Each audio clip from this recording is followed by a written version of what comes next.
Yeah, seriously. I don't Oh, hop in nice. until 2021, so let me know if you need me to bounce. Let me look at it.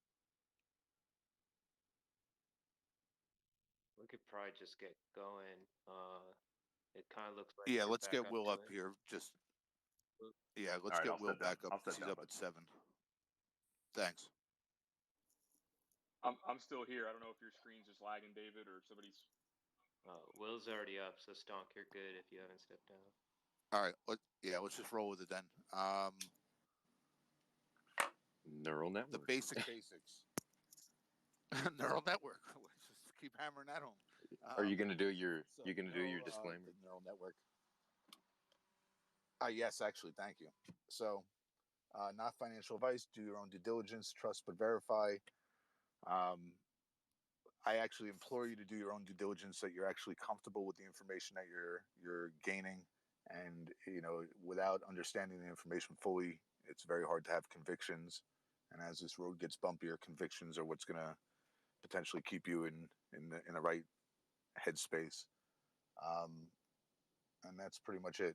As far as numbers, targets, dates, durations, we won't be covering that because we don't know that. We can't guarantee that, and I wouldn't even want to try even if I thought I could. That being said, those disclaimers are in for duration of the call. May or may not be repeated throughout, but just know that for the duration, they're in effect. The basics, what a short is, good and bad. Oh, so a hey, short. Also let everyone know Yes. this is being recorded. Yes, absolutely. Good point. Being recorded for the duration of the call, being recorded. The basics. We're off to a rocky start, but I promise you it gets smoother. The basics, what a short is. So short is when a entity or a business or a person, anybody thinks that a stock is going down, instead of buying the stock and waiting for it to go up, they buy it high and sell it low, but they're not actually able to do that. So they borrow it high and return it low to try to make the spread that way. That's the basics of what a short is. I borrow your PlayStation today. I sell it tomorrow because I know they're going on sale, or I believe they're going on sale next week. I'm going to buy a PlayStation for $20 less, bring it back to you. You got your PlayStation. I made $20, and life goes on. Shorts in themselves are a necessary aspect of the market in the regards that they help to keep a securities price in check with what it should be, or what the market should reflect it to be. So if something gets overinflated, shorting it can potentially bring it down to a fairer market value. And again, conceptually, that's not a bad thing. If you're interested in investing in a company that's overpriced, a short would help change that. AMC and their original short case circa 2017-ish. So at some point, AMC was a movie theater doing its thing, no problems. And then an entity or entities, different hedge funds and different people decided that that's not going to be, a long-standing business. It's kind of going to go by the wayside, because now everybody wants to watch a movie at home. They want to, TVs are getting less expensive, home theaters are getting better, and people, potentially want to be able to pause a movie and go to the bathroom. That, combined with streaming and the lower cost of actually viewing a relatively recent movie at home, led these entities to decide that they should short AMC, because it was going to go down in price over time. Um, in fact, one thing to consider is that if a shorted stock or a shorted company goes out of business, it's basically like I borrowed that PlayStation from my neighbor, and then when it came time to return it, he had moved and he never asked for it back, and he was out of the picture. He's fatally not in the picture anymore, we'll say. So I don't have to return it. I basically made the entire money that I originally sold his PlayStation for, with no concern for replacing it. Without getting into taxes too much, I also don't have to pay capital gains taxes on the money I made from selling that PlayStation the day I borrowed it from him. That was their thesis in the beginning, was, hey, movie theaters are going to go by the wayside. Then the pandemic hit, and they basically said, wow, so if we thought, movie theaters were going to go out of business to begin with, Now it's only going to happen quicker because now people can't even go to the movies because they, can't leave their house, and eventually when they are able to leave their house, I'm sure they're not going to want to be in an indoor space with other strangers, and we should double down on our shorting, because again, if I just keep issuing shares, basically borrowing and selling these shares, and I never have to pay any of them back, it's essentially like free money. And let's not double down, let's triple down or quadruple down. Nobody really knows how much deeper they went in, but based on the stock's price, it's obvious that they definitely shorted the stock more at the beginning of the pandemic. Now, one thing to keep in mind is the reason why shorting brings the price down is you're basically infusing more shares into the marketplace with the same demand, and the laws of supply and demand dictate that if there's more shares and the same demand, the price is going to go down. Pretty straightforward. So when that doesn't happen, when the price doesn't go down, they have two options, two different ways they can handle the situation. They can either say, hey, we made a mistake, let's buy back our shares and exit this position. Or they can say, you know what, let's double down again and let's issue even more shares to try to bring the price down even lower towards bankruptcy, or towards at least a low enough number where they can buy the shares back to repay the original borrowed shares and make the problem go away and still hold a profit. So it's kind of that in for a penny, in for a pound mentality that has gotten this situation to where it is on behalf of the hedge funds. Will, that's you on lockdowns? Yeah, so basically what happened in people's preferences and individual situations varied, obviously, across the country. But essentially what happened is in roughly March of last year, I believe it was March 13th, was the date that I remember, we received widespread orders to lock down. And in fairly short order, a lot of businesses were shut down. People lost their jobs. It was a very turbulent time for a lot of folks. Myself included, at the very start of it. And what we quickly realized was people were being kind of cooped up literally inside the four walls of their homes or apartments, if assuming they had one. And as soon as the stimulus checks started coming out, it was essentially, and at least in my opinion, my view, it was money that a lot of folks spent rather quickly, because of bills, other expenses, things that were immediately needed in their lives. But for some people, and I was personally one of them, at some point I was able to come into some extra money after some of my personal expenses were paid. I suddenly have $600. Well, what do I want to do with it? Do I want to buy a PlayStation? Do I want to go do something not immediately needed, but just to give myself some comfort for the time being? Well, a lot of folks decided to look to the stock market. And I have personal friends that, very close friends of mine, that were laid off out of the oil and gas industry out in West Texas. And some of the very first things they did, especially if they were given severance packages, were, well, let's go to the stock market. And it was a desperate time for a lot of people. The stock market's already believed and widely accepted, I would argue, to be one of the greatest vehicles of wealth, of creating wealth and potentially preserving wealth. And so people shifted interests, they shifted priorities, and there was a newfound wave of enthusiasm for the financial markets. And so essentially what this did is it gave people two things. It gave people time. It gave everybody time. Whether or not they had the money, they had time. If they did have the money and they felt that it was expendable, and many people disregarded that anyway and just went ahead and invested it,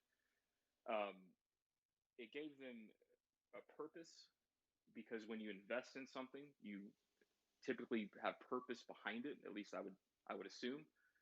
And what it did for me personally, just because I can't speak for everybody, but I can speak for myself. What it did for me is it overnight, guys, it really spiked my interest in stocks and investing.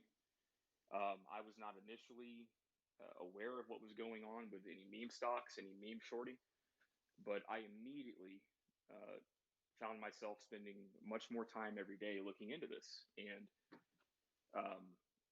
me, along with millions of other people, sort of made this into a daily task. Where can I look to put myself in the best position in this hellhole we have right now? And it's a learning process. And my view of life is I'm a lifelong learner, and it's something I was previously relatively oblivious to. I never really considered investing that much. I was very passive with it, but I learned to become much more active. I started learning about charts on a basic level, learning about how markets work, market mechanisms, how they move on daily, weekly, monthly timeframes, yearly timeframes.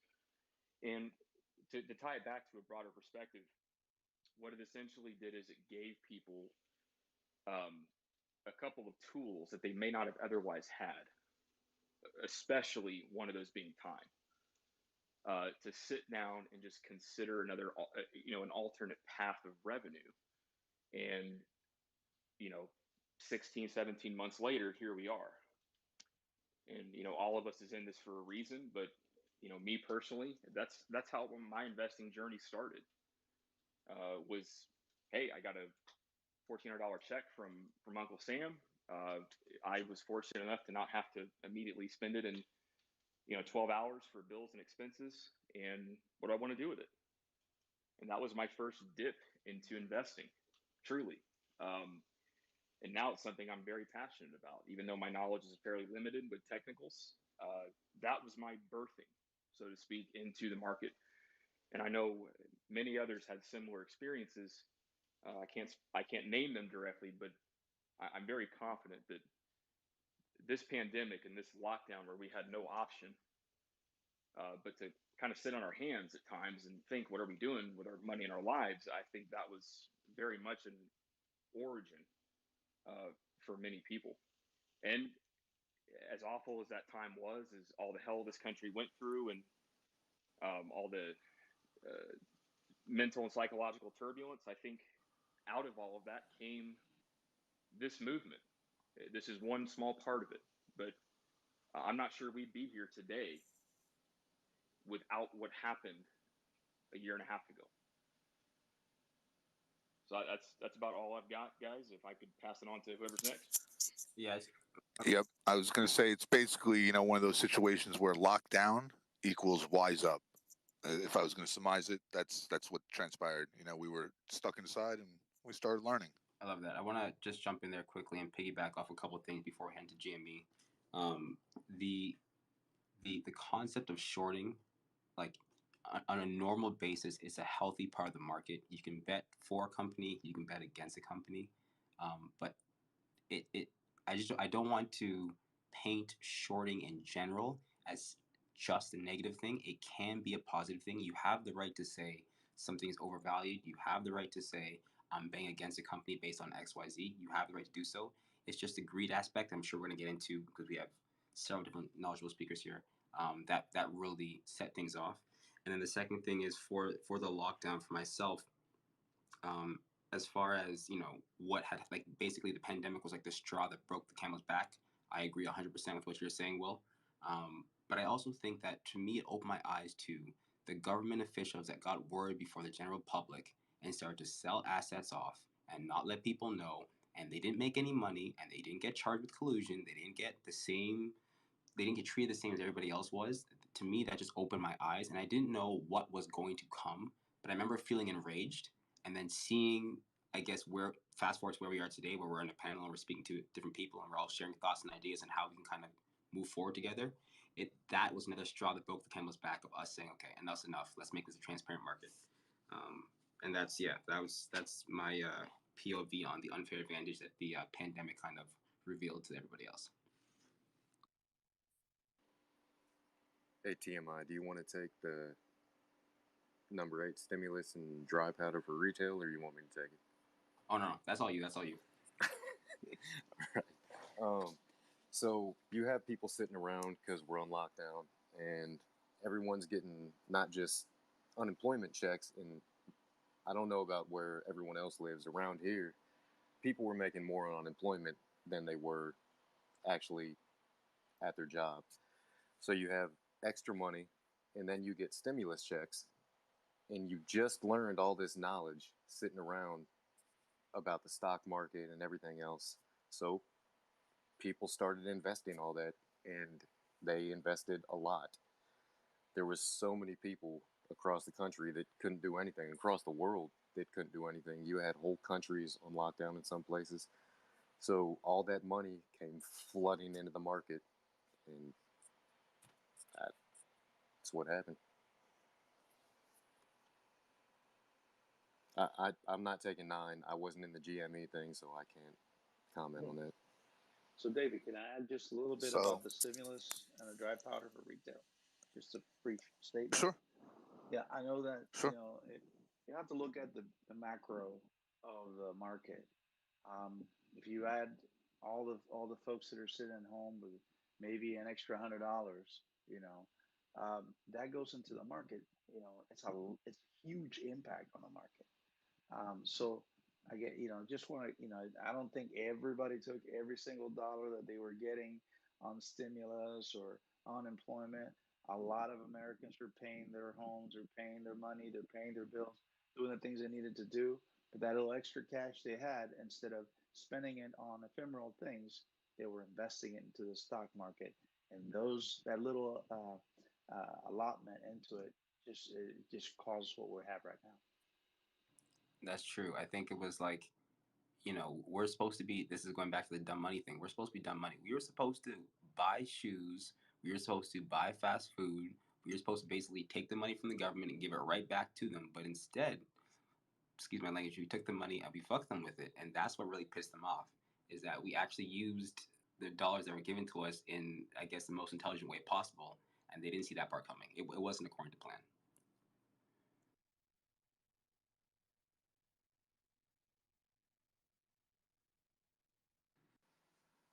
We're all just in the background adjusting. Rogue's not feeling well, so we're just kind of redivvying up his portions.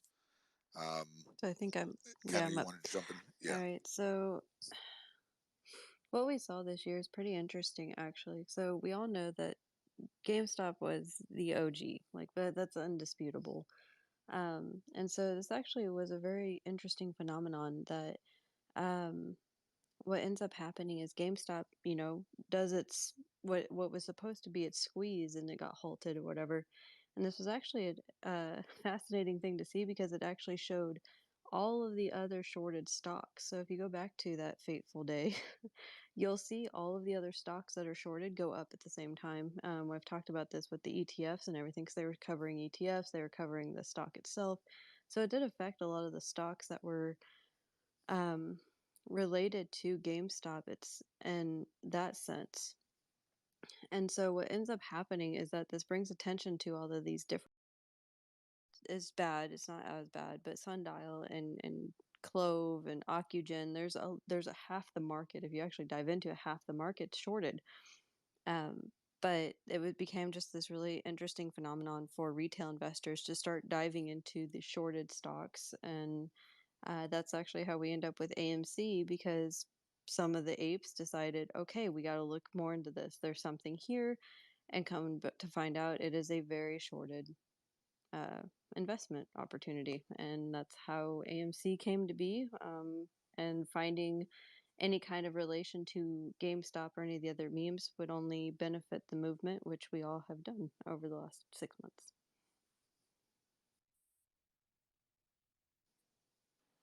And that brings us to VIX, with my favorite word in this whole movement. Fuckery.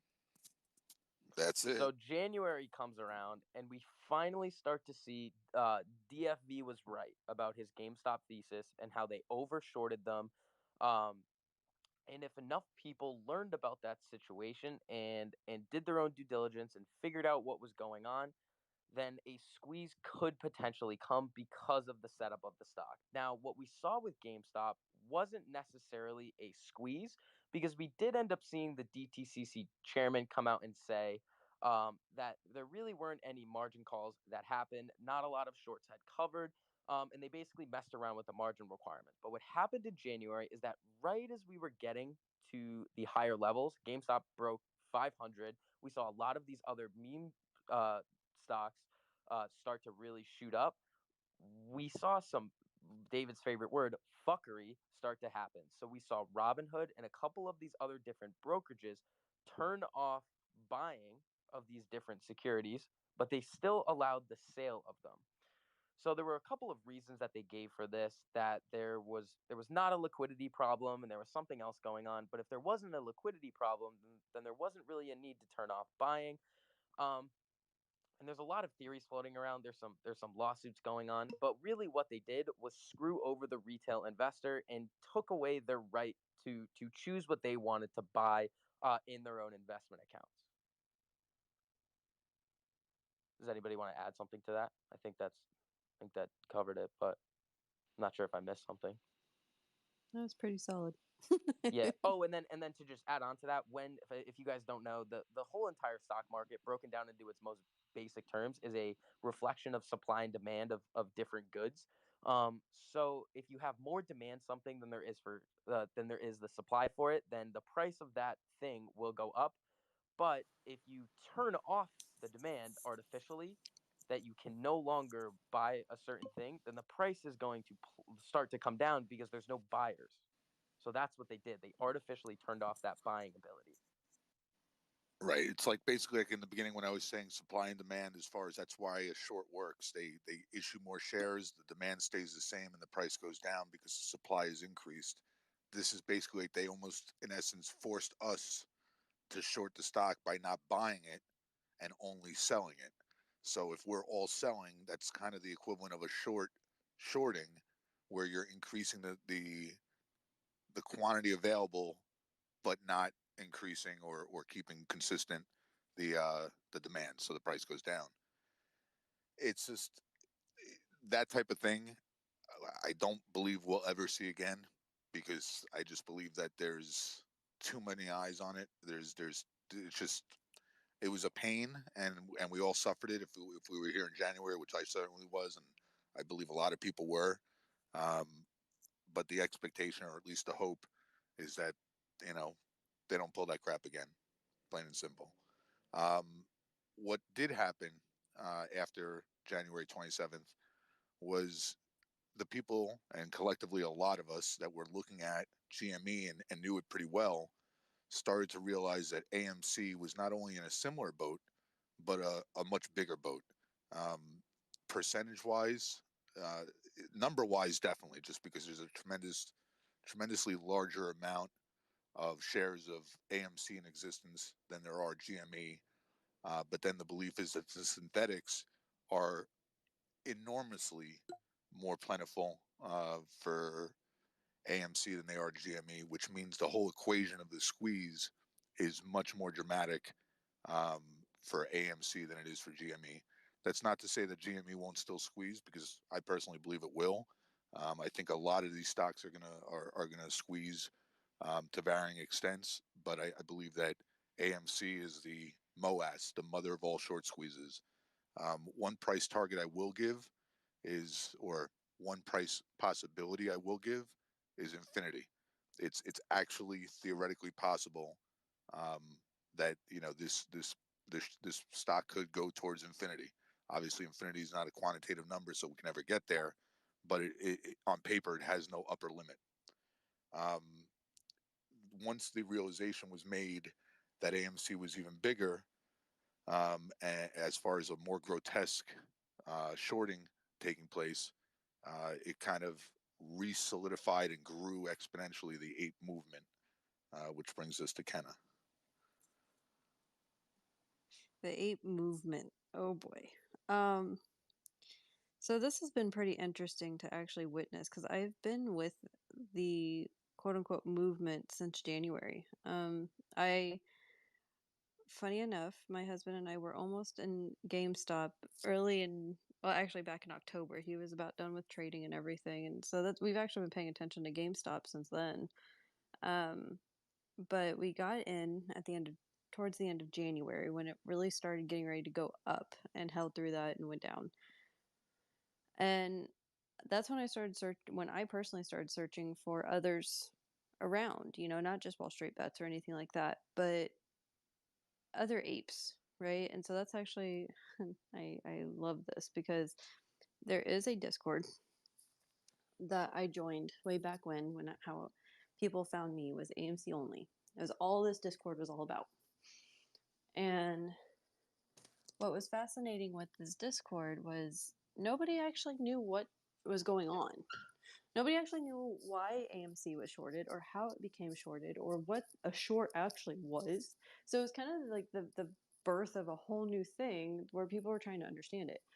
And so the AMC apes, you kind of got like a hyper speed of GameStop, right? Well, Wall Street bets, because it went from the meme stock for, you know, people posting memes. And, you know, there's a, my favorite one that has ever come out of this is, it's a Charlie or whatever. And it says, AMC apes went from, you know, you should buy AMC because, you know, well, go fuck the hedgies, to now saying you should get into GameStop because they're shorted and we have X amount of naked shares and blah blah blah blah. Like it has this whole big thing. So it's really awesome to see the growth 6 months. Like guys, that's phenomenal, right?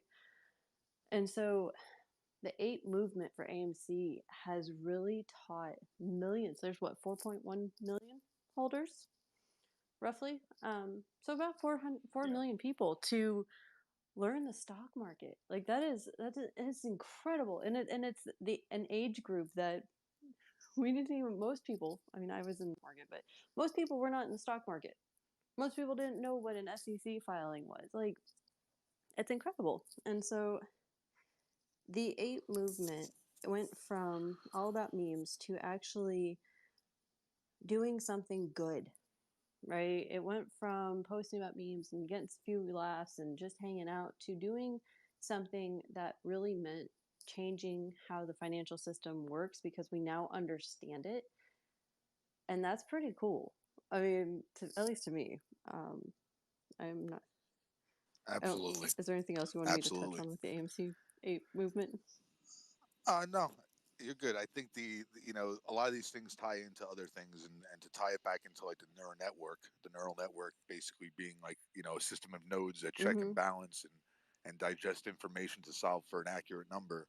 One of the biggest things that, you know, we have to all give ourselves credit for collectively is we have done a ton of research. I mean, like if you were to hire a firm to do the amount of due diligence that, you know, worldwide apes have done on these topics, you'd pay billions, not even millions, but billions of labor hours to compile the information and process and digest the information that we all have. I mean, and that's It's exactly amazing. it. So like Lady Love Stonks, she has a friend that works with Bank of America. I know some of you have heard this.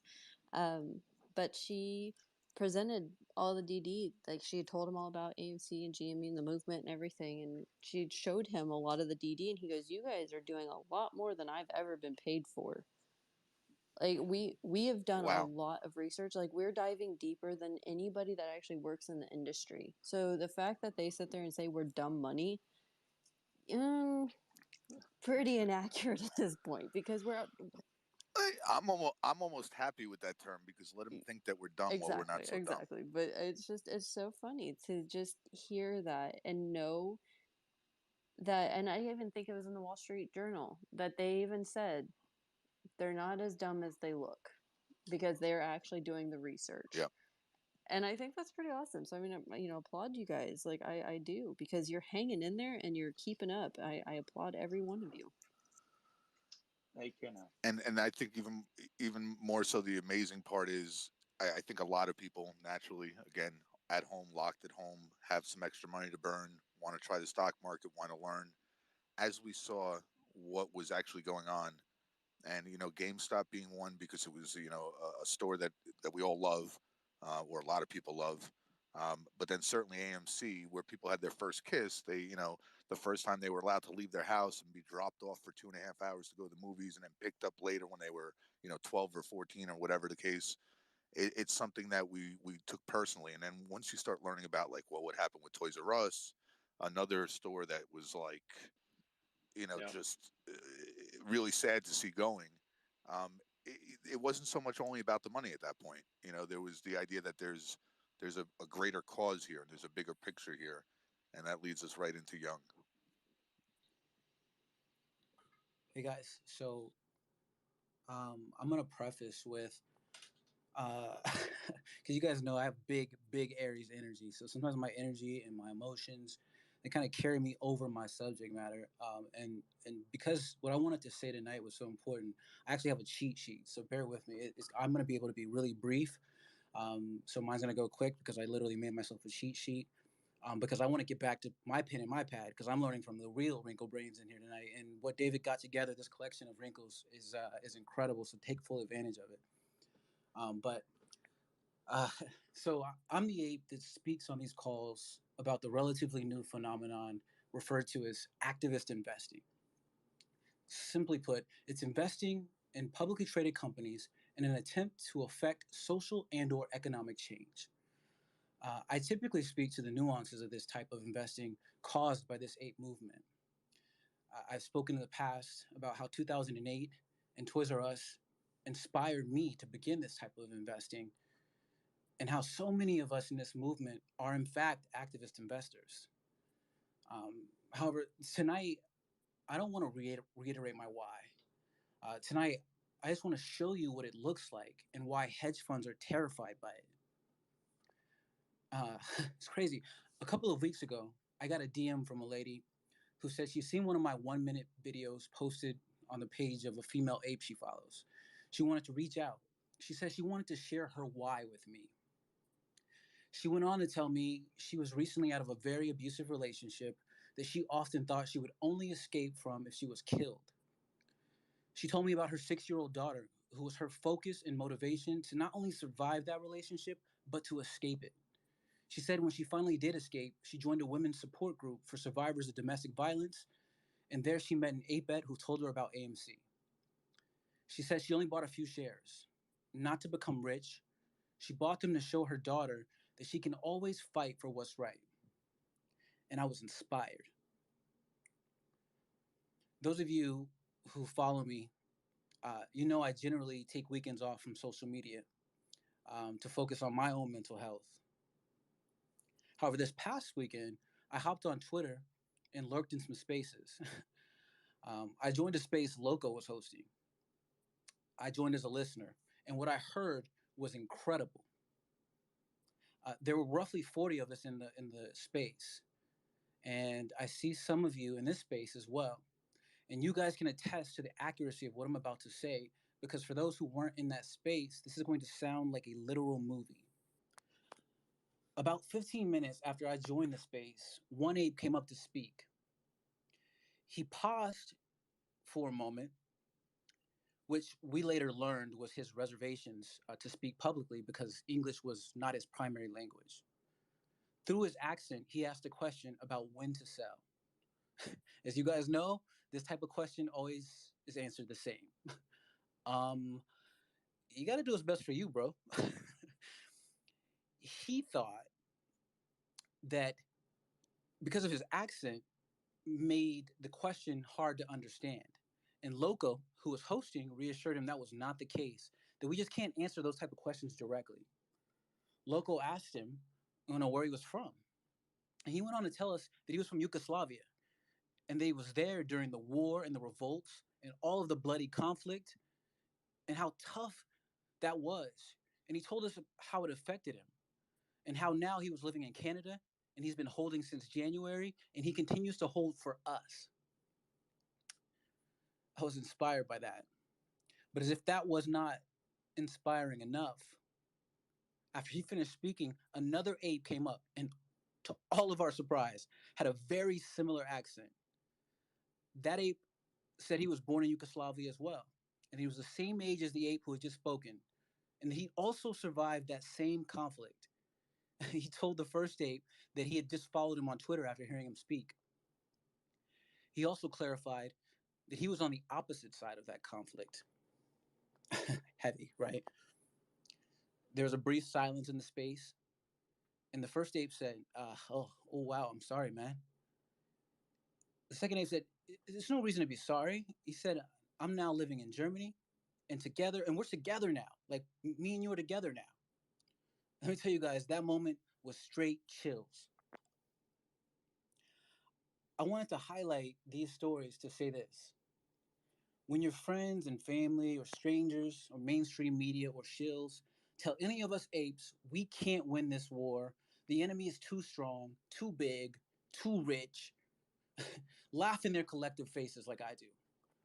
Because for me in this battle, when I look to my left and I see a woman who survived a horrible situation and she holds to inspire her daughter, she's learned to hold her head up despite the weight of her circumstances.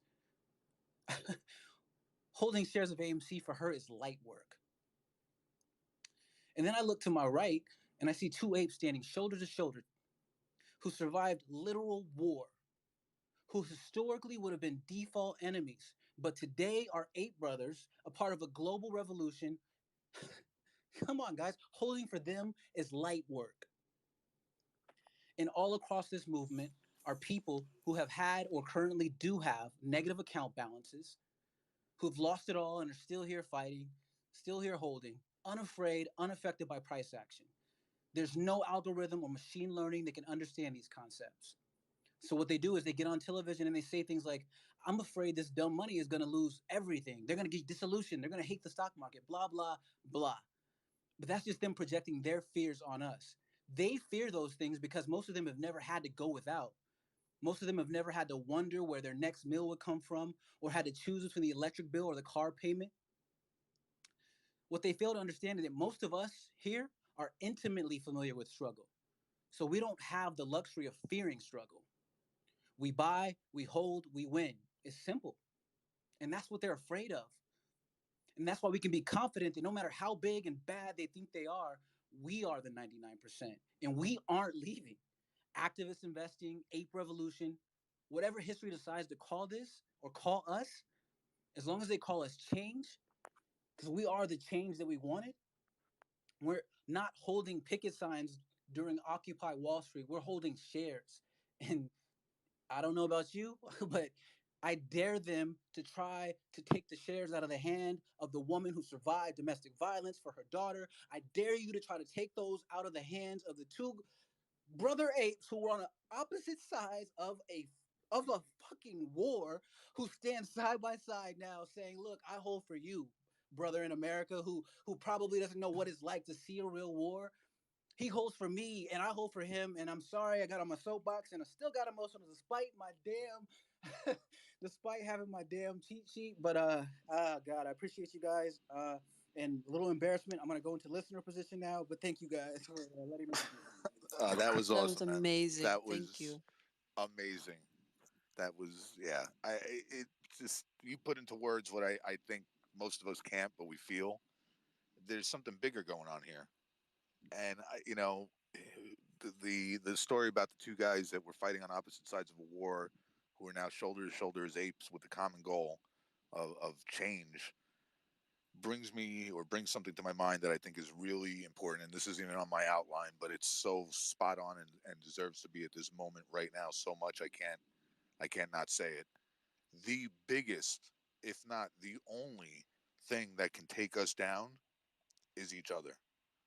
And I can't stress enough, in the last week or so, or 2 weeks, whatever you want to call it, little tiffs of infighting and this one, that one, this one. That's where they can get us. That's the only weakness we have, is we're all so emotional about this and we're all so headstrong about it, that if we start directing our energy towards each other instead of towards the common, you know, thought process that, hey, what they're doing is screwed up and we need to stop it, that's our weakness, and we can't allow that to be our weakness. And certainly, if two guys who literally were trying to kill each other, I mean, like that's pretty upset at each other. No, there's nothing, and they were able to get over it and basically be on the same side with a common mindset. There's nothing that any two people in this movement can't resolve and move past for the betterment of their own sanity, their own happiness, and the benefit of actually keeping this moving forward and getting to a point where they have to take notice. They have to deal with us. We're not going away. Totally agree with you, David. And Young, you did a wonderful job. And just to touch a little bit on the ape movement that Kenna started discussing and sharing, and then some of the comments by Will earlier, when we all got started in this process and this movement, it was that shared outrage that, against the financially despicable who got us started. But that was not going to be enough. And what we've seen discussed here, it shows that amazingly so, in a very organic way, with every day and every week that passed, we made more friends because we had ways to reach out to each other, whether it was on Reddit, whether it was on Discord, whether it was on StarTwits or here on Twitter, and so on. We had ways to connect, and with every up of the stock and with every down of the stock, we shared our highs and our joy, and with every low, we help each other cope with those losses and gains. And by supporting each other with data, due diligence, facts, figures, as well as mentally and emotional support, we became a more cohesive group. We came together and we then discovered that we all share the same ideals of fairness and just capitalism, ideals that go beyond nationality, politics, race, religion, gender, creed, education level, job, beyond everything. And that example that Young just made, amazing, two guys that were fighting against each other are now together. So it became obviously apparent that all of us, we wanted a better lives for ourselves, our family, and we wanted to help each other. We wanted to enrich ourselves, but not because of greed, but to do good with the funds. Yes, many gonna want Lambos, but bottom line, the foundation of is goodness and making a better world for all of us and around us. And I can tell you that by being around the GME initial shot up, a lot of the folks that made a great deal of money um, went out and did so many things for the community. So through all these social media interactions, chats, spaces, videos, live streams, we discovered so much about each other, our life stories, what we truly wanted, and we humanized our ambitions. They were just not dollars in the sky. And that was the way. And since January till now, we have been tested. We're now resilient. The time that they expected was our foe, that we would lose interest, became our ally all along and made us whole. So we've become a united force to be reckoned with, and we will attain our goals and receive our reward.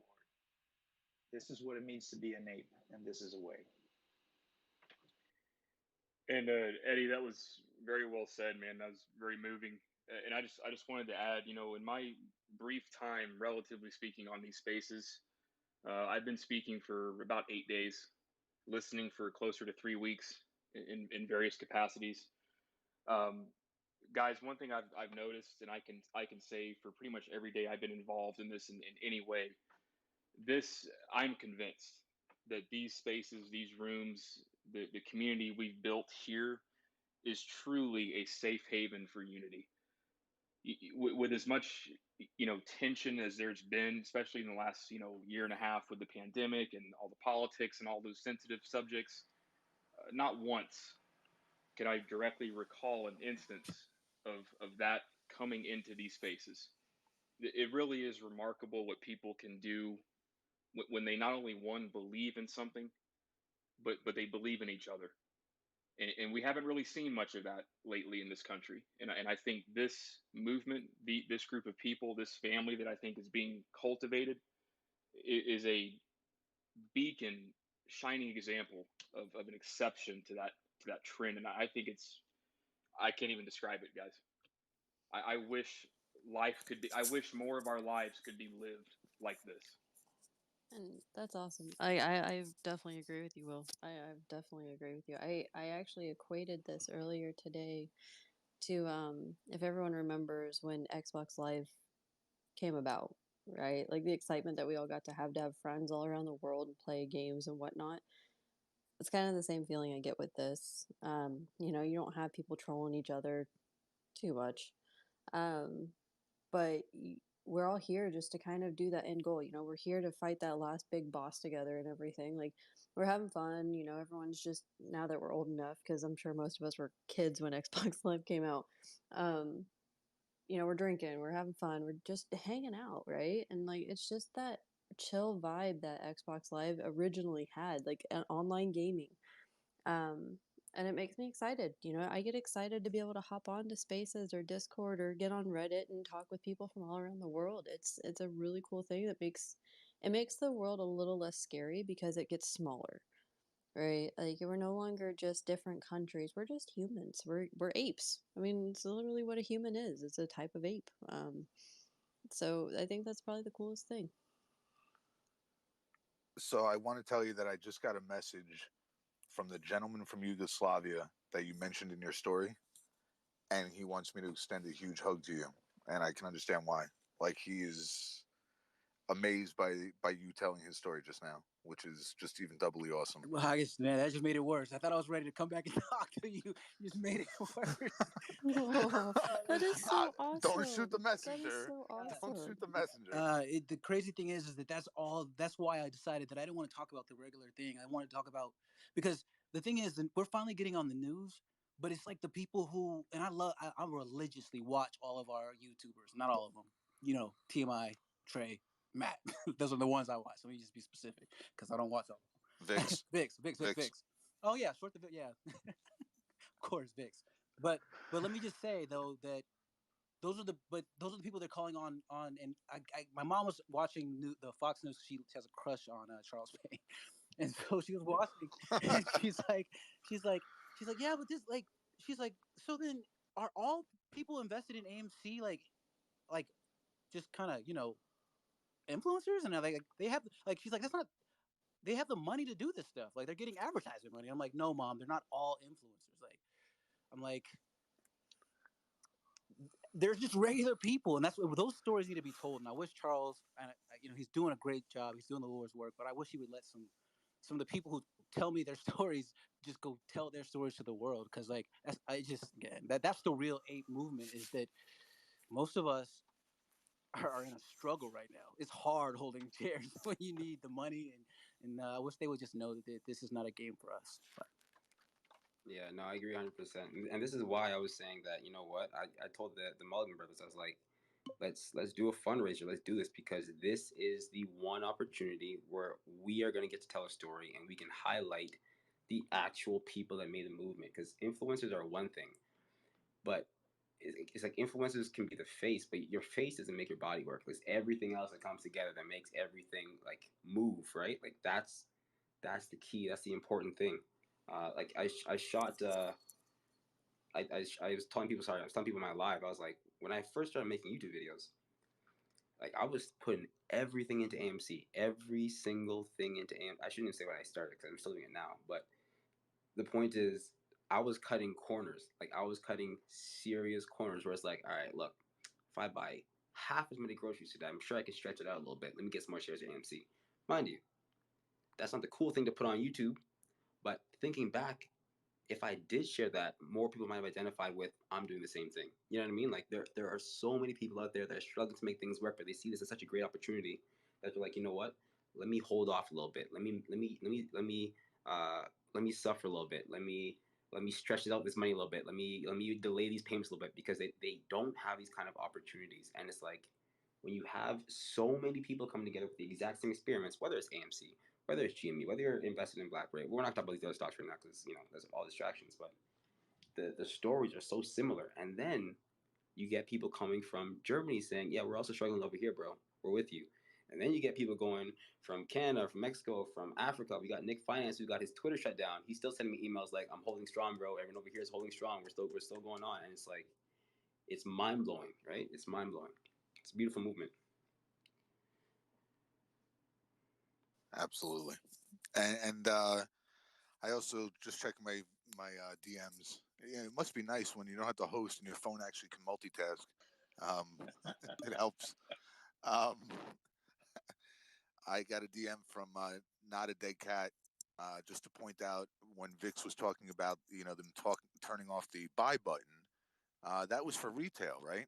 So it's even worse because who could still buy the hedge funds? So we were locked out, and they were, basically raiding the refrigerator at 1 a.m. without any consequence. Just to touch back on that point.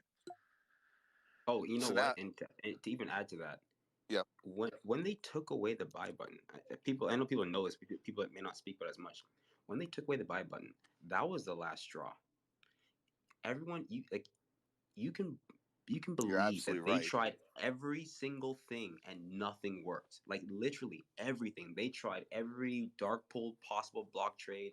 They tried to use in synthetic. We're gonna get into synthetics in a minute. They tried to use every possible market manipulating trick in the book and nothing worked. That was the literal last straw. They were fully aware of the implications. They were fully aware they were gonna get their hands slapped, fines, pulled into court. They're gonna be all over the news. They didn't care. They wanted to screw us out of their money so bad they're willing to risk it all, and that's who we're up against.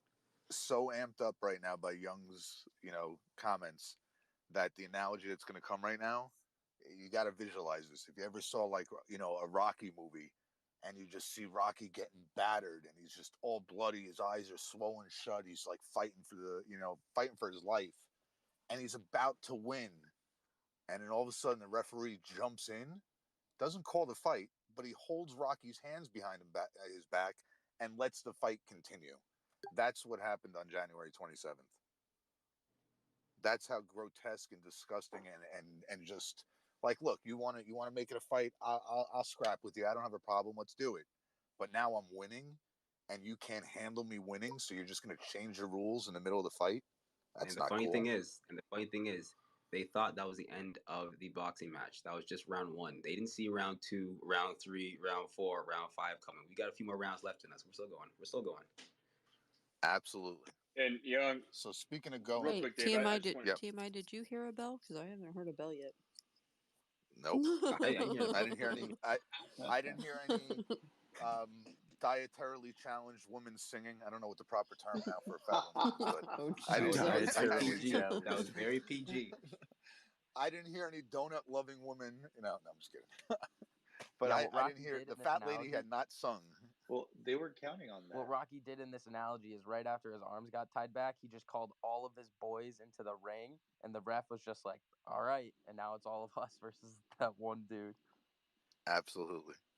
And real quick, Young. They were counting on that. I love it. On everyone to basically walk away, and just basically move on. And they didn't think that we were going to just stay. They didn't think that we were not, they thought we were leaving. So it's like a spoiled little kid that goes out with the soccer ball and says, hey, let's play a game. And if I'm not in the game, well, I'll take my ball with me. That's it. But you know what? We got balls. There you go. There's the new hashtag. We got balls. We'll play the game. We'll play the game if we got to use a rock on a soccer field and break our toes. We're gonna play this game. And breasts. We got balls and breasts. We got them all. A woman can have balls when it comes to the terminology of like having moxie. We're all there. We got it. Like I'm envisioning like the what's the one that they put on the war bonds poster with a tattoo on her arm and her hair back in a red bandana. Rosie the Riveter. Some of us girls have there to you have go. them hanging out with all of you guys. It's like a necessity. Well, some of you girls take them from us guys. This is true. That's a whole other conversation. That's another one. But David, you just said something without inadvertently. Coming from the world of football, whenever we didn't have a ball, we would actually get a small rock and we'd wrap it or a lot of rags around it and then string around it, and we would make a rock. So. 100%. You make a ball out of whatever you got to make. Just keep the game going. Make because a ball we're not out losing. of a rock. Yep. Hey, real quick, David. I just want to make a quick comment on listening to Young speak Sure. earlier. Brother, you've got a special talent for delivering a message, and it is more than moving. So just from me to you, and I know I can speak for others in this room, I hope to God you stay with us, dude. You're going to make them cry again. Yeah. You better stay with us.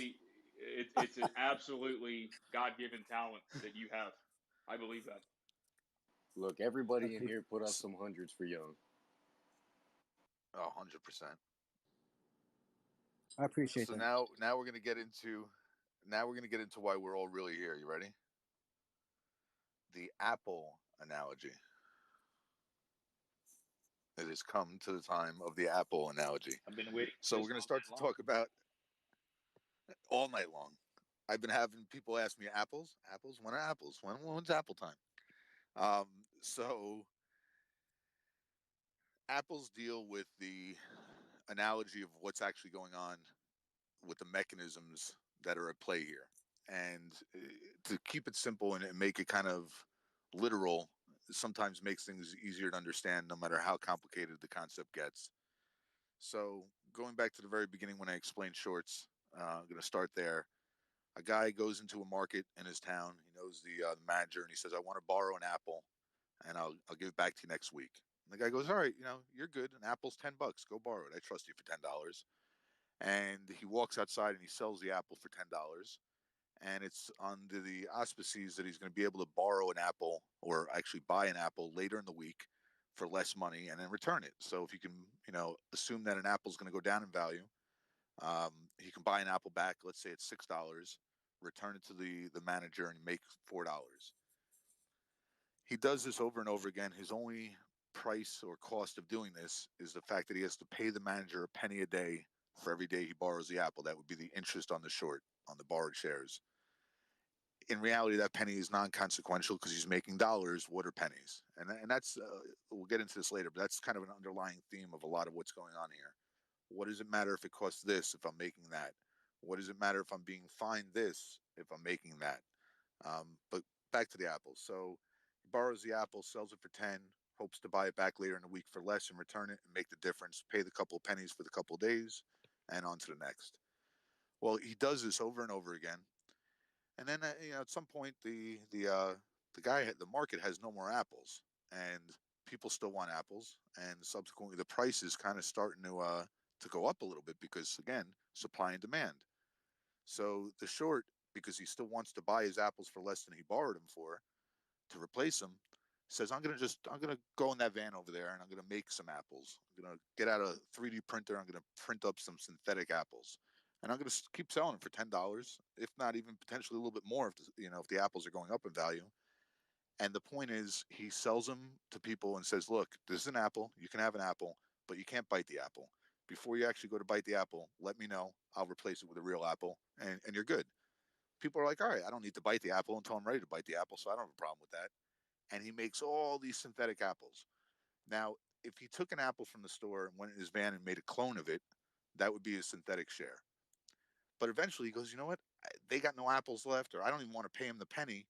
I'm just going to make an apple from the file I have saved. So I'm not even borrowing an apple. That's a naked share. So it has no borrowed apple to begin with." But either way, whether it starts off as a naked share or originally a borrowed share that becomes a synthetic share, once it gets sold, somebody else or potentially that same entity then makes another copy of it. Now they're all synthetic. So a naked can become a synthetic, and a synthetic can become more synthetics. And a lot of this is because of the time it takes for the sale of the apple to be recorded. You hear these T minus, how many days until it's recorded. So if I buy an apple and before I actually record that I buy an apple, I go out and sell that apple to somebody else by making a copy of it. Now there's two apples, but there's really only one record of the apple. And this goes on and on and on, and this keeps flooding the market. And again, more apples out there to lower the price of the apple. The end goal is unquestionably to make it to the point where that market that started all this has no more business because nobody wants apples, and the price of the apples goes to zero. They go out of business, and all those synthetic apples that were sold never have to be bought back because then you just made the $10 or the $11, whatever it was selling for when you sold the apple synthetically, and there's no second half to the equation where you have to return it by buying an apple. That's what they've been trying to do since the beginning of them shorting AMC, depending on when you believe that started happening, 17, early 19, late 19, during the pandemic, early January. It's been going on for a while, in my opinion. The problem comes when the market doesn't go out of business and the guy goes, hey, I need my apples back, and you go, oh, okay, I'm going to go out and buy the apples back from the market, but now they're not going for $10, they're going for $12. Well, you still have to return the apples, or the hedge fund or the person making the synthetics still has to buy back these apples.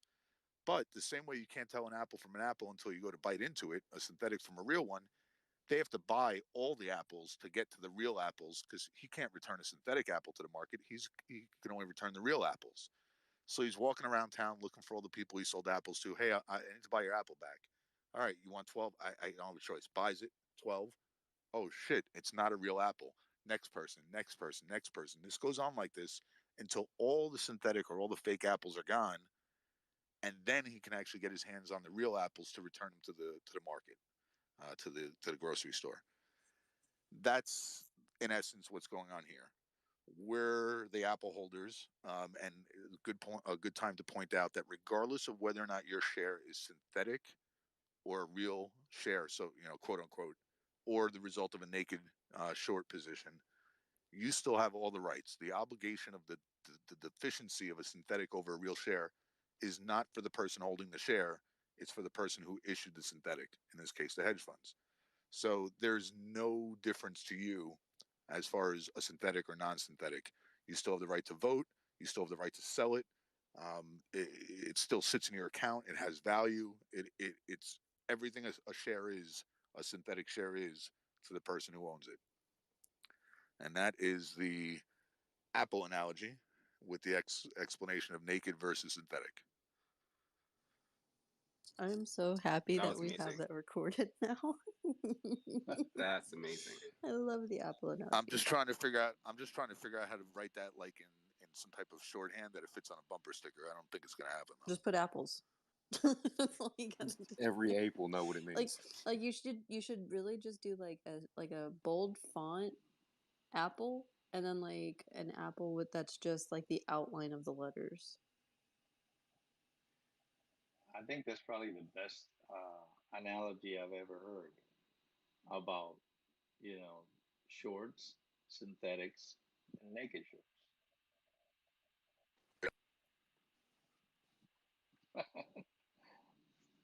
I appreciate that. David's background photos, apples. That's why David. Yeah, exactly. Somebody, I don't know if he's in here, but Ike created that for me. Ike 33, I think it is, or 133. Yeah, you need to make that into a video. And David, We need a cartoon background. We need something. Could you like? I want to learn how to juggle first, and then like tell the whole story while juggling. Oh, apples. There we go. Oh, you got to charge for that one. Yeah. The documentary's got to use the apple analogy. They just have to. It's got to be like the Margot Robbie in the bathtub or the casino. Ours is going to be apples. Well, just so as long as you're it's kind not of David in the bathtub explaining it, then we're good. Yes, I'll pass on that because I also have a donut problem, so that's probably not the scene you want in the movie. Well, if you're in a bathtub full of apples, now we're talking. Yeah. Oh, exactly. This the could, Johnny this could Appleseed get kinky. We can have somebody Scrooge bobbing, McDuck. but that's a whole nother story. Yeah, exactly. Oh, that's actually a great. Imagine, like, how Scrooge McDuck dives into his like money of gold. In his money DuckTales. of gold. His pool of gold. His pool of gold. Yeah. Thank you.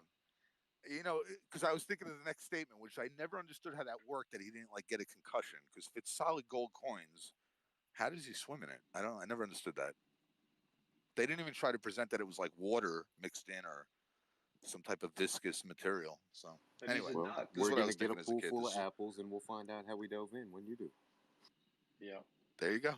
If we can have some water in there, I'd appreciate it just for concussion purposes. Hopefully nobody goes apple bobbing after. I was going to the apple bobbing, but I was figuring, it's not really late enough yet. I think Eddie's up next. Well, if I'm not mistaken. I think the buy and hold culture. I think that's next, yep. But I can go now if you'd like.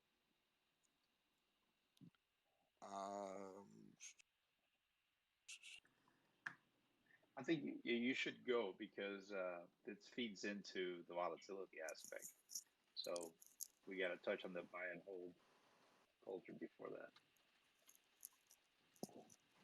Yeah, I was gonna Yeah, take I over painted the the picture of the synthetic people and naked walking down shorts, the but street. that apple was just perfect. So who wants to do buy and hold culture? You doing 15? Is the water bottle analogy. That's more for That's synthetics. yeah, that comes later. David, you're The buy and hold really I'll take it quick. Okay. The buy and hold strategy really just comes from the concept that we own at least a significant majority of the flow, if not much more than the amount of shares that are available. And what it really means is that when we say we set the price, a lot of us are on the same page here, but I'm gonna just speak for myself. I'm not planning to sell until I see some concrete evidence that they are covering their positions. Now, until that happens, the sell button to me does not exist. So that's kind of the buy and hold strategy, meaning that we set the price, we have the demand, or no, we have the supply, and they need to come and bring that demand to us, and we tell them what they have to buy it for. Oh yeah. I'd like to add one thing too, since this is being recorded, right? One thing that everyone should know. Yes, it is. You guys should one, if you have anxiety and if you get anxiety very easily, I mean, even if you don't, you shouldn't be looking at your investment portfolio account. You should look at the charts and the price of the actual stock. But think about it like this. When the stock price went up to 70 for AMC, if someone was watching their stock portfolio and watched the balance go all the way up, and then all of a sudden just drop to 50, your heart just sank, right? So in order to just take that away completely, you don't look at it. The only time that you should be looking at that is when you get to that certain price point that you think AMC should be trading for. All right. Yeah, I agree. At the bare minimum, you should definitely, when in doubt, zoom out. I'm gonna kind of jump into the on the hood, holding Well, on I'm back here, analogy David, real quick. if you like. I got disconnected for a second Yeah. there. You want to go on? Yeah, I'm good. I'm good. All right, So, cool. Enjoy it. so yeah, the whole, you just heard about the buy culture. You got to hold it, and we are inside what's called a, we can call it a unicorn or a black swan event. It doesn't happen very often. So a lot of the things that we folks that have been trading for a while, um, normally, or people are new to trading, you would do after you take some courses. A lot of those things necessarily don't apply. When you first buy a stock and you start looking at a stock, you'll see, oh, there's a trend. So I should watch this market. And then you see the stock moving up a little bit more and you say, oh, if I wait any longer, I'm not going to profit. So I'm going to go buy right now. So you buy the stock and then all of a sudden the price starts dropping. So the emotion, it's a roller coaster of emotion. So then you say, okay, I'm just going to double my position. I'm going to buy more so I can bring down my cost. And then the stock goes down even further, and you start saying, I can't believe the prices now have. This has to be the bottom. So, and then when the stock finally gets to the bottom, or right before it gets to the bottom, you get nervous and you sell. And then you say, oh, luckily I sold everything. Oh, what's going on? The stock starts going back up. Then it goes right back down. It goes, well, what did I say? I'm glad I sold everything. Then the stock's going back up, and you say, what's going on in here? And then the stock gets almost to the position you bought it, and he goes, oh, I knew all along it would recover. And then it gets right there, and you buy again. So when you're investing and new to investing, you're going to go through that roller coaster of emotion, and that education you're going to get from years and years of holding positions. Well, in this particular unicorn or black swan, a lot of folks have gotten that education very quick. Just so you'll know, there are two guys named Daniel Kahneman and Amos Tversky. They got the Nobel Prize for developing an analysis of decision making under risk. And I'm not going to bore you with that detailed study, but they basically bring things into two concepts. that you have to be aware of. You got to understand fear, and you got to overcome greed. Fear, understanding it, is very important. It's a natural reaction to a perceived threat. So in this case, as an investor, the threat is the loss of profit potential. So you're going to have that fear as you're holding a position, and then overcoming greed is you got to have a plan to get out. There's a saying in Wall Street, but also in Texas, that says pigs get slaughtered. And why do pigs get slaughtered? Because they eat and they eat and they eat and they eat, and then they fatten themselves up, for slaughter. If the pig knew that by eating so much, by slowing down their eating, they could prolong their lives, maybe they wouldn't be slaughtered so fast. So you have to understand fear and overcome greed. Now, during this whole thing, there's going to be a lot of volatility. So putting your fears in check by having good due diligence, participating in spaces like this, reaching out to people that have data, and digesting it, and developing your own concepts and positions. That is how you're going to dominate those emotions and that fear, because then you're going to be a strong investor. You're going to definitely be a diamond-handed ape, and then overcoming greed. You got to have a plan. For every entry there is an exit. So you heard some of the speakers here talk about, I'm going to start, I don't know about you, but whenever I see the shorts covering and I see this happening, I'm going to start, my sell button is going to be on. Well, you got to have a plan to get out, and you want to have that set. So we're probably going to touch this a little bit more later on, but I mean, we are, but you. Yeah, what we're going to try to do is I'm going to try to just. I know that a lot of people. We redid this call because a lot of people missed it on Friday.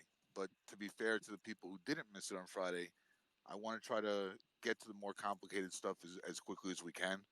I think we spent good time on laying the foundation like we intended on it. I think Vix is going to go with the next three bullets and just kind of they're pretty straightforward, but just to make them clear. Um, then we're going to briefly, just out of necessity, touch on how options. I know it's like the hot word, affect everything without actually going into options, and then Stonk will pick up from there. So Vix, you want to do the next three real quick? Hey, David. Yeah. So I noticed on one of the one question, no, one of the numbers, the one that was currently on, FUD. We should I want to go over one little thing, and it'll probably be like 1 minute tops. Sure. All right. So I don't know if you guys covered it already, but I want you guys to understand, anyone that's new here, that one, I'll ask you a question. I know I'm not asking for a response. Okay, so when was the last time that you've ever seen a stock get attacked by the media to this extent? First of all, you haven't seen a stock get attacked by the media to this extent, or at all for that fact. And it's been going on for 6 months. So anything that you see from random ass news articles, all these people, all these different things from like CNBC, whatever the hell it is, it doesn't matter, because we facts overrule opinion. And I'm going to say that until I die. Okay, so facts overrule opinion. So whatever comes out with all this FUD and shit, it does not matter. You want to know why? Because we own the fucking float. Yeah, I'm gonna add to that really quickly. It takes people months to decide when they want to buy into a stock, and they do a lot of research. They make informed decisions. They think about it. They tell their friends. They do 101 different things against the stock. Think about that. Try not to make the decision to exit in a split second. Use the same amount of time and energy you did to get into the stock as you do to get out. As the second thing is, guys, the sell button with technology now is at your fingertips. It's at your fingertips. So what they're going to try to hit you with is headlines. You're going to see red on your phone, and you're going to try to make an impulse decision. They're going to take away the DD. You're not going to have time to come to spaces. You're not going to have time to go see, speak to your normal friends or your community or go see the influencers. They're going to try cutting all that out. They're going to try to make it seem like it's just you against the red lines on your phone. Chances are it's your phone you're looking at, and it's not that. Like they're just saying, we own the float. It's our company. It's our stocks. There's no price. There's no price. Whatever you want, you get. That's it. We're going to get into numbers as far as synthetics, approximations. Albert is amazing with the results of the polls and calculating that or approximating that with both conservative and less conservative, more conservative models. But the reality is, in my opinion, not financial advice. Do your own due diligence. Trust but verify. Make decisions that you're comfortable with. I don't think we own 80% of the float. I don't. I don't think we own 90% of the float. I don't think we own 100% of the float. I think we own over 100% of the float. I just look at the numbers and I look at the numbers and I look at the numbers and I scratch my head and I look at the numbers and I look at the numbers. The idea that they're caught with such a predicament that we have the control over, they are going to go to extreme lengths to try to get out of it. And, market manipulation is just one of those lengths. FUD or misinformation is definitely one of them as well. I'm big on analogies. Everybody knows my analogy for this is we're holding on the hood of a car. They're driving it around trying to shake us loose. When it went from 72 to 38, that was a 15-mile-an-hour speed bump. That was nothing. That's nothing by comparison to what we're going to be up against. Somebody had sent me a message on that analogy saying they want to do it the Starsky and Hutch way and hold on to the roof. That's fine too, as long as you stay on the car. And it's like a muscle, right? So that the 15 mile an hour, that kind of like prepares you for when they drive off the curb at 40 or when they take a right turn at 90. You got to kind of like get situated and anchor your grip. And the only way you can do that is by doing your own due diligence and having the understanding and the conviction that what's going on is what's going on. And the FUD that they're going to throw is like, they're throwing an egg salad sandwich on your face while they're going over these bumps. When the FUD hits you, wipe it off your face and focus on staying on the car. Because if you get distracted by the FUD, you're going to end up losing grip. And that's really what it comes down to. So when all these variables are coming at you, trying to get you to let loose, just remember that's the harder they're trying, the more it shows the situation is what it is. They wouldn't be putting this amount of effort in if they weren't at risk. It's that simple. Shows desperation. They have everything to lose from this play. Vix? David, you want me to hit the 18, 19, 20? Yeah, if you could. Yeah, so David briefly touched on market manipulation, and there's a couple of ways that they'll do it. And just in my head, the way I break it down is qualitative versus quantitative. So in quantitative, I think of it as actually manipulating the share price through like these deceptive tactics. And the qualitative is more of like what David was talking about with the FUD, fear, uncertainty, and doubt, and trying to make you think a different way about a stock in order to entice you to make some sort of investment decision. And in this case, they want you to sell your shares of AMC. So the best example that I can think of the big FUD and the market manipulation that they have doing on that side was when AMC basically said bankruptcy is off the table. We have cash to last us another 2 years, year and a half, whatever the number was. And the media kept coming out and saying bankruptcy, bankruptcy, bankruptcy still on the table. And even though it was not true, they were still pushing that narrative. Now, the second, one of the ways is through short ladder attacks. Now, it's pretty involved, but what essentially happens is that there's either one institution that can do it within themselves, or there's two institutions working together. And what they do is they enter into a short position to artificially push the share price down, and then they automatically close that position. But right as they close that position, they enter into a new short position, which then pushes the share price down. And it's just a cycle that goes on and on of them trying to just recycle, rinse and repeat, and get the share price down. Now, a second way that they can do something like this to push the share price down is through synthetics and naked shares to flood the supply. But I think David's going to touch on that later. So then what I would like to talk about is dark pools.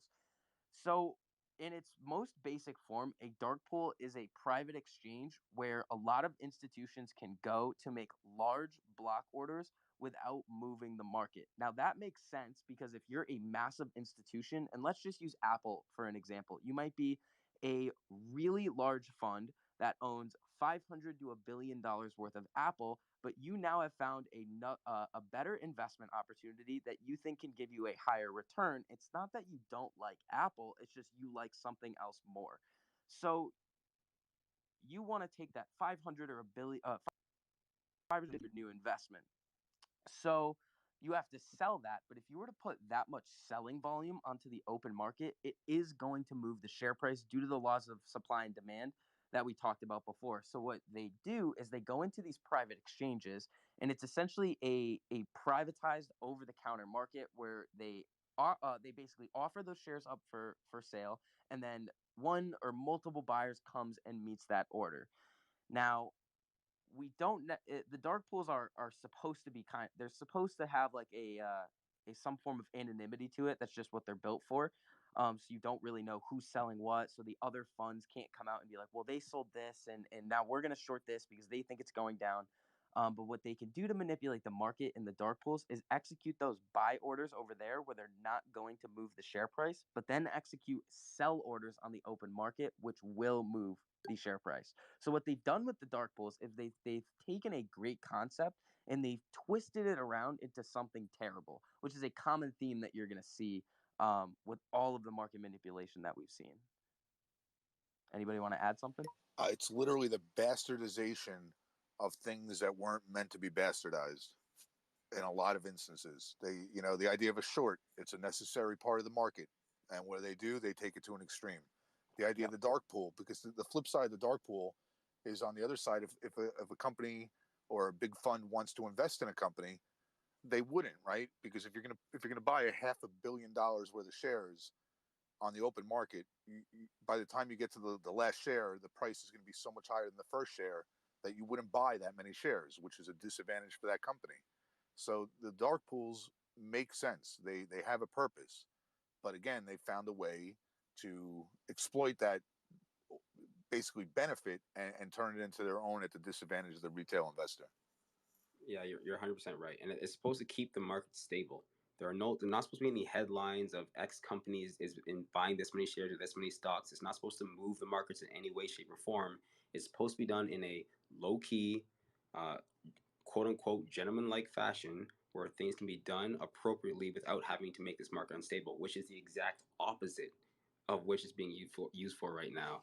So it's just another one of their market manipulating tricks that's being used on us, but they'll pay. Here's an example for everyone. Last week, when SSR was in effect for 2 days, they were still managing to short ladder attack us. Well, that was from the dark pools. Or more synthetics getting flooded into the market. So there's a lot of manipulative tactics that they're using. VIX or TMI, can one of you guys just explain? Because I know short ladder attacks are something that a lot of people hear, and not necessarily everybody knows how they work or what they do or their intricacies. Just a brief overview of it. Who's taking it? Either VIX or TMI, whoever wants it. I touched on it briefly. I think you just touched on it just now. But if TMI, so yeah, actually, I pulled up something because I was just trying to get my thoughts together, and I have like a tweet that kind of goes through an example of one. If you guys want to hear it. Okay, yeah, shoot the tweet, and then I'll jump on that. Go ahead. So short ladder attack. Short A sells a fake share at $10. Short B buys it, covering the open position. Short B then offers a fake share at $9. Short A buys short B buys A's $9 bid. Short A buys the share for $9, covering their $10 short, making $1, and they repeat this for a spiral. So it's kind of what I said before, where it's either one entity working within themselves, or it's two entities that are working together to cover each other's short positions to push the share price down, and then they just keep going. Imagine if you go to a bid, if you go to an auction site and you're trying to bid on something, but instead of you bidding on it, it goes up. You're bidding on it, and every time someone says a number, it goes down. If people are going back and forth, I'm starting at $10, I'm starting at $9.50, I'm starting at $9, I'm starting at $8.50, and you can't get your word out fast enough, when you go to bid, the number is going to be low because you're doing it so quickly. It's going back and forth so quickly. So what happens is the share price or whatever the value is, whatever's being sold at auction goes down. And it's not just the fact that bringing down the price, it's the effect of people seeing the price being brought down so quickly that really causes commotion, because once they close those positions and they open up new ones, the reaction from the market is really what brings things down. So you see a share price go from $72 to 55 in 5 minutes, and you see your account go from who knows how many zeros to -1 0. You're thinking, okay, I know my ape and everything like that, but hold on a second, I'm losing a lot of money here. And that's the real negative effect of these short ladder attacks. They bring the price down, we don't have any say in it, and then we have to react to it. It's based on momentum at that point. So once they get it moving down, then people get scared and they sell. It continues down. Then maybe they pick up a couple stop losses away along the way, and it continues down, and that's their goal, because now they can buy the apple back for 6 that they borrowed at 10. And that's another thing too, is that these can be deadly to those who are doing short attacks, because if we were to buy them up, if we were to intercept some of these short attacks and really eat up these synthetic shares, it would really screw them in the end. That's kind of like how GameStop happened in the first place. But when you have these stop losses, and they can see these stop losses, and this kind of goes into the whole how transparent is this market, what can they see with different brokers. If they can see people's stop losses and they can ladder attack to those stop losses, they can create a real sell-off, and that is dangerous. But I think we're going to stop losses a bit later. Yep. All right, so we're about to go into a brief aspect of options, and there will be a time, probably later this week or early next week, that I will have a call dedicated to learning options, because there's a huge demand for it. And for the most part, everybody who's like kind of comfortable with what's going on and understands it is really, as you'll see in a minute when I give my analogy, cautious to tell anybody about options, because you can get hurt really badly. The problem is, no information doesn't always mean no action for the people who want to take action. So it's been kind of concluded that maybe it's prudent to give at least a basic understanding. So this way, if people are going to do it anyway, at least they have some understanding, or perhaps, hopefully, the basic understandings, leads them to understand that maybe they shouldn't do options. But the big difference between options and buying, assuming you're buying call options or buying a stock, you're bullish either way. Either way, you're of the mindset that the stock is going to go up. If you buy a share, and the stock goes up, you sell at the price that you feel is the right price, and that's that. If it starts to go down and it goes down more than you think you're comfortable with it going down, you sell the stock, and that's that. Very linear. On a option basis, first and foremost, your position doesn't represent one share; it represents 100 per contract. So it's already leveraged in that regard. Secondly, you're no longer saying, "Hey, the stock's going to go up." You're saying, "Hey, the stock's going to go up by at least this much, by at least this time." So you're adding a lot more difficulty, to being correct. If a stock doesn't go up as fast as you thought, you can wait and you still have the stock. If a stock doesn't go up as fast as you thought and you own a call on it, and that call expires and it hasn't gotten to the strike price, so you're not in the money, at that point you've lost your premium that you paid.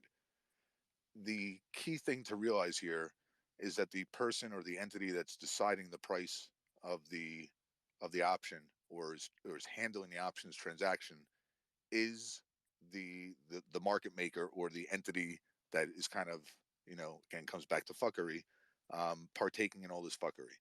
So the deck is in essence stacked against you from the onset.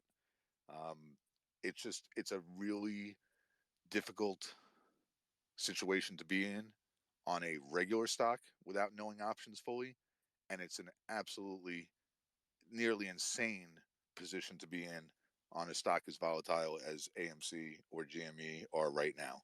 So I urge you not to dive into options unless you're really, really, truly, and not just, oh yeah, I understand, let's do it, but like truly understanding of what's going on. Things such as the Greeks, if you've done options for a year, maybe you still don't even want to get into AMC right now. let alone if you've never done options. You definitely don't want to get into AMC right now. With that being said, that brings us to Stonk and the basic explanation of a Gamma call squeeze. option, and then a gamma squeeze.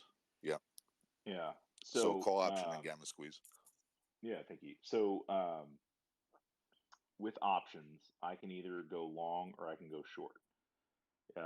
Depending upon if I'm going to buy or sell, depends upon which way I want to go. So if I buy a call, I think that the option, the price of the stock by a certain date is going to go up.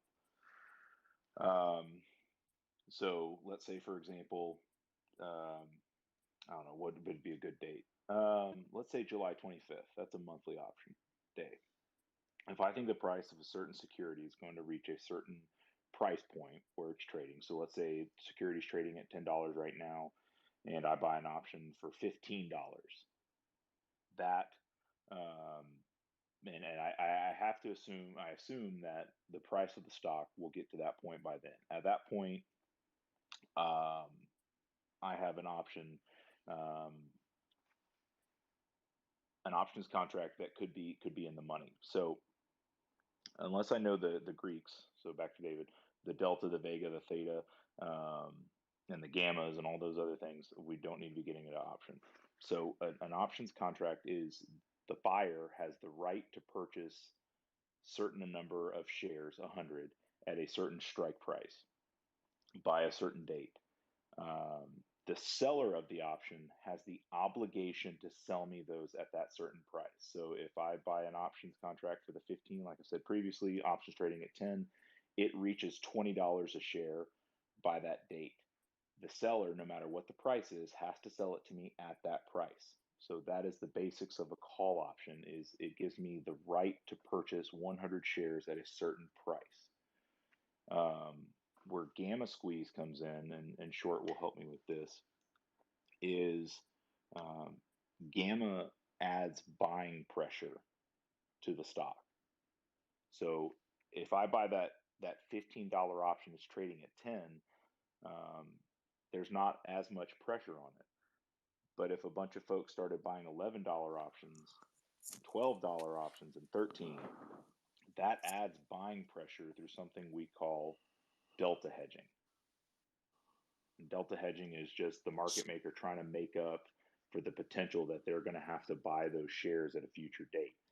And through gamma squeezing and delta hedging, what that does is it adds additional buying pressure, thus increasing the price of the underlying security, thus making it more likely that the security is going to hit that time, that certain strike price. So it's going to add that buying pressure to it. Vix, did I miss anything? No, I No, actually. really the only thing, just to kind of make it simpler. Remember what Stonk said earlier on the different obligations or the rights in an options contract. So the person who sells it to you has the obligation to sell you those shares at a certain price. Now, almost every single time, the institutions who are selling you those contracts haven't bought the shares yet. So what happens is that they're essentially short the stock by selling those options, and the delta hedging comes in, especially for situations like we saw about a week ago when we had those $40 strikes and the stock went to 70. So what would happen then if I owned that $40 strike and the stock was trading at 70, I could go to my broker and say, hey, I want to exercise this options contract. I'm going to buy these shares at $40 because they're now trading at 70, and I'm getting these shares at a steep discount. Now, if those shares weren't what is called delta hedged yet, the actual market maker would have to go out on the open market, buy those 100 shares for $70 each, costing them $7,000, and then they were now obligated to sell them to you at $40 a share, which would lose them $3,000 per options contract that they sold. So what they do to kind of hedge themselves is, as the stock price starts to get close to these different strikes, they start buying up shares to become what is called delta neutral. And from my understanding, they have up until the break-even price for the problem is that the break-even price changes for the each different options contract because the value of them fluctuates so much because they're very risky. Depending on the premium. Exactly, depending on the premium. So they have up to a certain point that the stock can go over the strike price, where they can actually break even on that transaction. So that's essentially their goal. If they cannot still make a little bit of money on selling you those options, they just want to break even. So I'm going to kind of put that into a really simple visual. If somebody buys, and we have this coming, right? We have this these June 18th $40 call options that everybody's talking about, which were really cheap a couple months ago and are really expensive now. So let's say somebody paid the market maker $100 for that contract, 10 cents, 100 contracts. I'm sorry, $1, 100 contracts, $100. When the stock approaches $38, or a stock, let's just use a stock approaches 38 and it's got momentum, the hedge fund says to itself, we're a hedge fund, let's hedge our loss on what is looking like it's going to happen. So let's start buying that stock before it gets to 40. So this way, when we have to sell it at 40, and because it's potentially going to end up in the money, we already have the stock and we don't lose anything. We make the dollar that we collected, or the $100 because it's 100 shares. We make the $100 that we collected when we sold the contract. So their break even point is $41. As long as it's under 41, they've made something. At 41, they're zero. They're neutral. But they start buying the shares at, let's say, 39, 39.25, 39.50, 39.75. If they think it's definitely going, they'll even try to buy them at 38 and change. The reality is that as they start buying it before it gets to the strike price, they're actually creating demand or upward pressure, which then in turn becomes a self-fulfilling prophecy towards bringing the stock price to the strike price of $40, and in our case, hopefully past the $40 towards the 42.50, which is the next call option tier or strike price. And if that continues to happen over and over again, that is the gamma squeeze. It's basically upward spiraling of the price because they're trying to hedge their losses and buy the shares before they're in the negative. But by doing so, they bring it more positive, and again, it keeps happening. And that's the gamma squeeze. Hey, Stonk, I have a question that came in relating to this. Sure, what's up? Is there any way to know how many options were exercised each week? Is there any way to tell that? Or is that just kind of a guess? Like, you don't actually know how many are actually exercised. So like, I mean, you can kind of see the buying pressure on Monday, but in terms of actual which ones were totally, I do not know, because even, okay, for example, if I have a $40 option, okay, and the price and the stock closes at 45, it is an in the money option. I don't have to exercise it if I don't want to. Let's say I don't have the capital to exercise it, the extra powder. I don't have to exercise it. I have the right to, and the person who sold it to me has the obligation to sell it to me. But it doesn't necessarily mean that I have to exercise it because I paid the premium for it. So, because the contract, to get into the contract, you basically pay insurance that they're going to sell it to you at a certain price. But in terms of like actual numbers as to which ones are exercised, does anyone else know? Like how many? Yeah, No, I don't think there's a I way to didn't know. think so, but I had the was question. looking at this the other day. I think you can actually kind of get a good idea by looking at open interest. Because if they're exercising, the contract should just go away.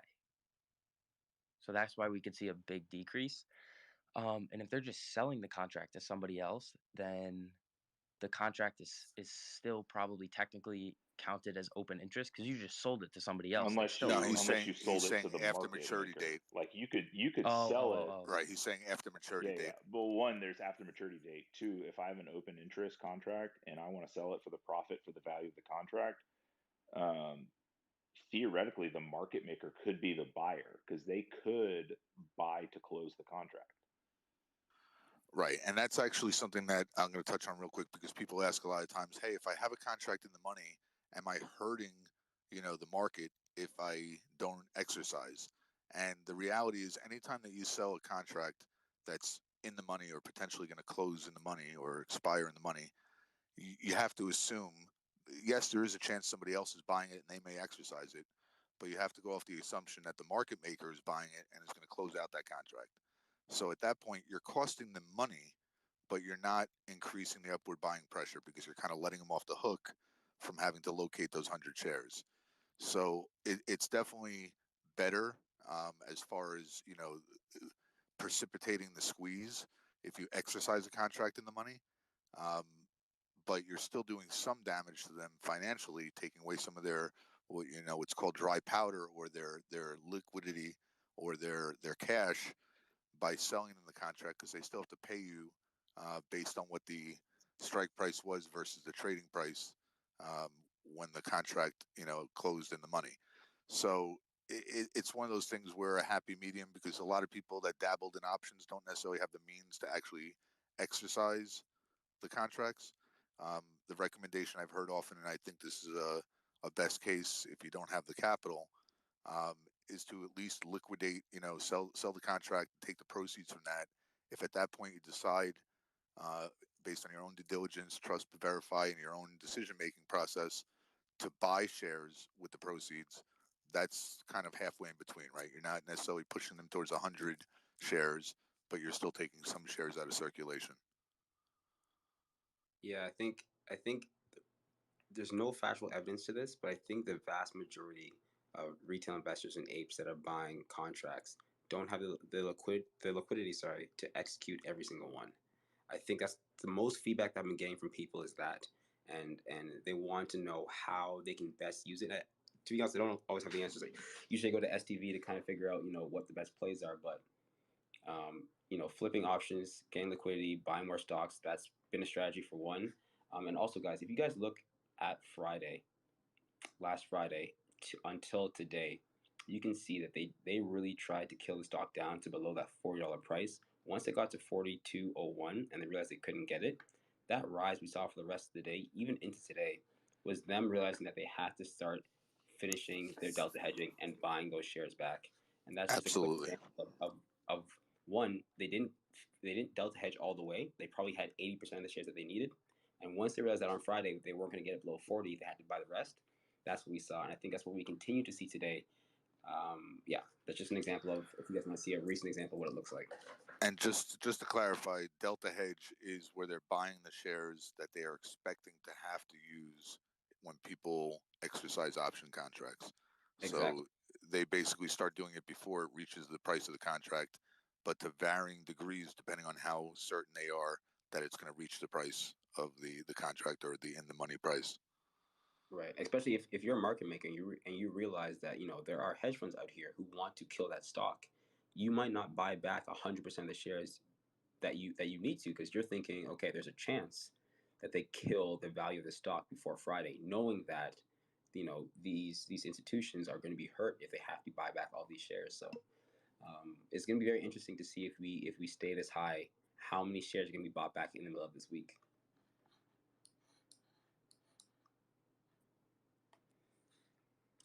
Should we move on to Stonk, number 23? margin calls. Yeah, Stonk, you want to do Yeah, margin yeah, calls, forced liquidations? yeah. So okay, margin call is probably a term you've heard tossed around quite a bit, or people have heard tossed around quite a bit. Um, a margin call is basically, I have, say $1 million invested, and it's holding stocks and all these other things is tied up, and come across a really good opportunity to invest in something else. Well, if I'm not ready to sell out of my other positions, one thing I can do is I can borrow money on margin. Margin is basically like using a credit card directly from your broker. Broker says, okay, you can use a certain amount, and part of what's collateral, or you backing up the loan that they're giving you, is maybe some of the positions you have, so stock or bonds or whatever it is that you have in your portfolio. Well, if the value of what you own decreases, the broker may look at you and say, hey, look, what we borrowed you is, or, what we gave you to borrow, you haven't maintained your liquidity requirements because the value of what you own is not as good as what you thought it would be. So, you better right the ship. And if you don't right the ship soon enough, then hey, you need to fork over some cash. And forking over the cash is essentially margin call. The way I think of it is buying things on credit card, and you don't have the cash to pay back because you were a bad loan.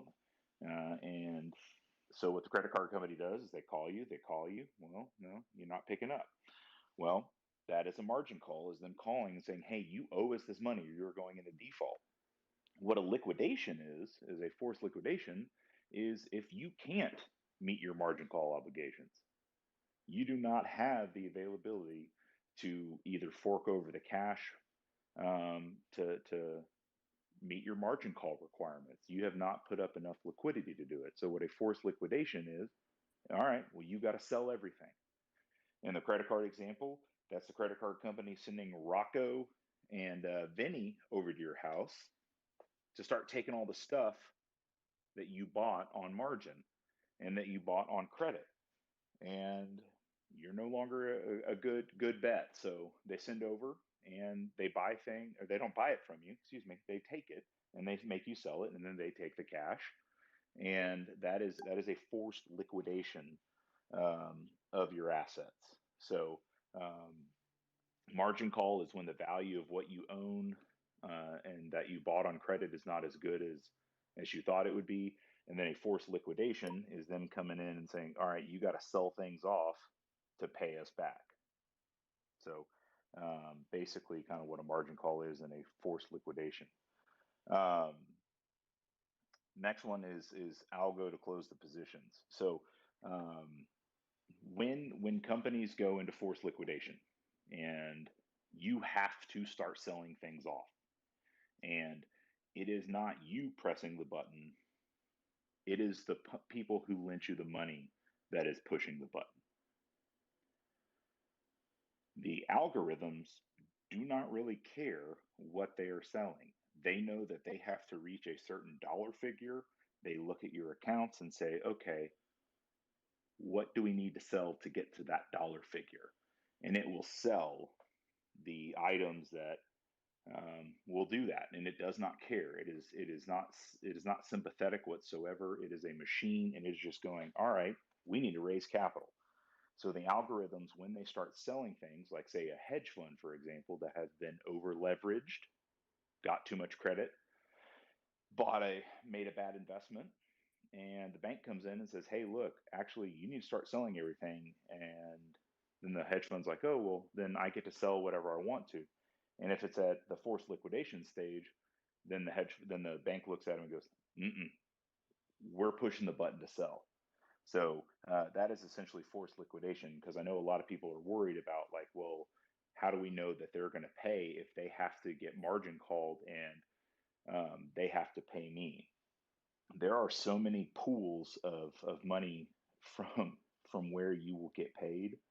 Not only is there the hedge fund that made the purchases and made the investment bets,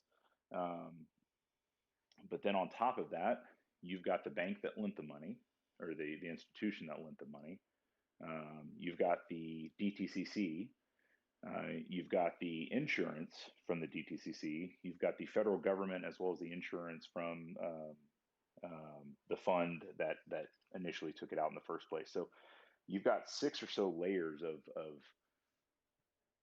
payment in the event of a forced liquidation, because I know a lot of people are thinking that there's the potential that they're not going to get paid. Well, as retail investor, you are getting paid because not only is there legal precedent to back it, there are monetary ways to guarantee that you will be taken care of to a certain degree. So you've got all the way from the individual fund that is creating it, all the way back to the Fed to potentially print the money to pay off the banks so that they can pay off. I have an analogy that is very visceral that can get people to easily remember the difference between a margin call and a forced liquidation. And I would actually like, and since the Doc brothers are in here, I would actually love to see this and visualized in the doc because it's perfect material for it. So a margin call is like a shart. You've got a limited amount of time from that point to make it to the toilet. And if you do make it to the toilet, you're fine. Life goes on as normal. You just have to change out your underwear when you get home and you're good. But if you don't make it to the toilet in time, you shit your pants. And that's what a forced liquidation is. And that's how hedge funds, I think, feel about them. I don't think we'll be filming a shart. Just gonna put that out there. No, but cartoons for sure, though. Like, I mean, a cartoon Hey, shark. guys. So, Um, in case you guys didn't realize yet, our surprise guest is the Doc brothers. What's up? What's going on? So they're gonna take a couple minutes just to tell you about their project if you haven't heard about it yet. And in my opinion, this is probably one of the most important things you'll hear about tonight, in the regard that as all this goes down and further on in this call, you'll hear about what we expect, or what I think is expected of the market as a whole as a result of what's going on. As that starts to unfold, I think mainstream media is going to have a narrative that most likely won't be accurate and most likely won't favor us, if you will. So that adds even more importance to a documentary that's fair and reasonable, but honest at the same time. That's not biased to any other entities. Basically tainting the media. So on that note, take it away, guys. So first off, I'm on the Apes account. My brother, I don't know if you can allow him to be a speaker. He's QH Mulligan. He should be around somewhere. I think he requested, but anyway, I guess I'll just start until that sorts itself out. Yes, we're making a documentary. Some of you may know who we are. A lot of you do, I think. We are filmmakers, and we've been holding since January, and we've been through the ups and downs. Battle for 801, all the GameStop going from 500 to 40. We've been here through it all, and we were exceedingly pissed off to see how the media was portraying what these normal people were trying to do just to make their lives a little bit better, just because they had found some very powerful corporations in a tight spot and decided to do something about it and maybe make a little bit of money off this thing like anybody else would. So when they were robbed in January and subsequently lied to, degraded, made fun of publicly by the mass media, we decided we'd pick up our cameras and make a film about this. So that's what we're all about. Hell yeah. Yeah, throw up some fist bumps or 100s or thumbs down if you're super not into it. Whatever. It's free speech. Hey, you guys did an amazing job today on Fox, and the way you guys kept it to being 100% you, 100% a great representation of us was amazing to see on TV. I mean, it's important, right? Those outlets. Charles Payne has been seemingly friendly, and we have a general. We're generally skeptical of media because for the last 6 months, it's been nothing but the same thing over and over, basically calling all of us idiots or criminals for what we're doing. And what we're doing is basic investing, right? You like a company, you like the fundamentals, you buy a stock, you hold it, you don't sell on a dip. Like, this is nothing nefarious or crazy. This is pretty simple work, and absolutely, it's extremely frustrating. So it was great to have that platform to speak, and it's interesting to see how this movement, for lack of a better word, has brought people together and from places that they wouldn't have, right? Like a year ago wouldn't expect that to be on Fox News anything, but here we are talking to a guy who we may not agree with politically, but we're trying to get a a message out that is an up and down battle, not a left and right battle. So it's pretty fascinating, and we're just happy to be doing our part to try to help out and get the truth out there because it hasn't been told yet. You guys are doing wonders. You are you're doing amazing things. I don't think everyone like understands the gravity of the situation. Like you guys are creating a movie, a film for apes by apes because you guys are apes, and you're literally just outlining all the great things that we've been doing, and I just can't wait to see it. Honestly, you're doing amazing things. Yeah, I can't wait either because it's. I heard you guys were pitched that maybe you'll only release it in AMC. There was some talk about that. I mean, not necessarily. Like we don't have an AMC in Portland, so I gotta have it in my hometown at least. And there's a lot of great, amazing independent movie theaters around the country and the world.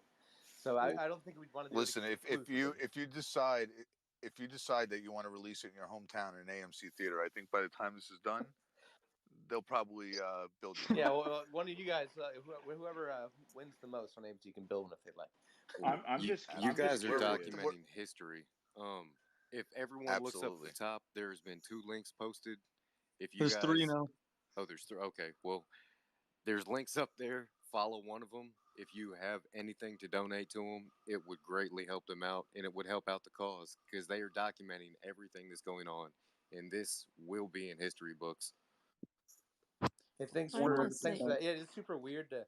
I mean, I know it's very odd to ask for money to make this project. Like, I mean, that's just awkward anyway. But I just want to put out there that take care of yourself first. Take care of your stocks and your investments first. If you have something left over and you believe in what we're doing, we absolutely appreciate your support. We want to compete with the likes of Netflix and HBO and whoever else is going to be telling this story in their own way. So we do want to do this right, professionally, at a very high level, and we can absolutely do it. And we want to do as much of this independently from the community as we can. That's awesome. I think that's what's just put out there. My brother did request to speak again. If you see a Quinn Mulligan or Quinn Henry Mulligan, if you see him on there, just give him a thumbs up. I'm actually going to be stepping down because I gotta get cracking. I got an early meeting, so David, you'll have to pass my later one on. I tweeted it out for you, but all right, no worries. Hey, but brothers, I just had one question. What actor are you getting to play Rogue? Because I hear Brad Pitt is available. Oh my God. It's a documentary, man. What? Rogue has to play himself. And we want to get Rogue has to play Rogue. Brad Pitt to play Rogue. So I finally made it work. Hello, everyone.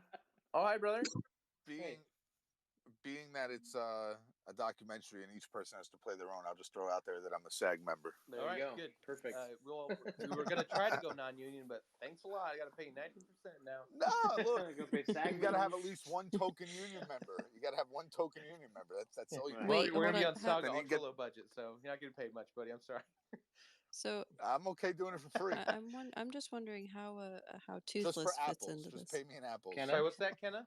How who fits into it? I'm just trying to figure out how we incorporate Toothless into this because nobody knows what I look like. We just put some bat wings on my pug and he can run around. Oh, okay. We could do that. Oh, I do want to say they have CGI, you know. Yeah, true. Christ, I mean, guys, but they'd trying to keep then this there's budget down. copyrights. I was gonna say they have copyrights and everything. I think there's a lot of cost to that. But I do want to say, I do really appreciate what you guys are doing. To know that the truth, the honest truth, not some manipulated BS, is gonna be out there. That's huge. Because I mean, anything we say can be twisted 1,000 different ways. And as you know, with everything I've given you guys and all the DD that's out there, this could get bad. We could be blamed so much, and it's to know that there are people making a documentary showing no, they just kind of caught you in your own game. I think that's going to speak major measures to the future in all of this. 100%. And who else better to do it? Because we are, as filmmakers, no matter what, we will have bias. So we're not delusional to the fact that this we will always have a biased account of what's happening. So just know that it is a film, but we are going to do everything we can to try to tell the story wholly and honestly, and trying to understand our own bias as a couple of white dudes from Portland. We have a perspective, but it's our job to try to stay open listen to everybody, interact with everybody that we possibly can. If you've seen us around Reddit, Twitter, whatever, like it's a full-time job staying in contact with all of you, but we really think it's so important to make sure that we do that. Otherwise, we're going to be missing a lot of what's actually happening here. And yeah, if we're not doing that constantly 24/7, it's going to be pretty hard for us to be honest to you guys' stories, because that's really a big reason that I personally am deeply into this documentary. It's your stories are moving, they're exciting, some of them are hilarious, some of them are heart-wrenching, but no matter what, they're all real stories, and they're all pretty similar across the board and across the world. Even it's amazing, and we want to make sure that we're being true to you guys. So interacting as much as possible is important. Hell yeah. I got to tell you one thing real quick, and I don't know if you were in the very beginning of the call, but there's a gentleman named Young who was in here.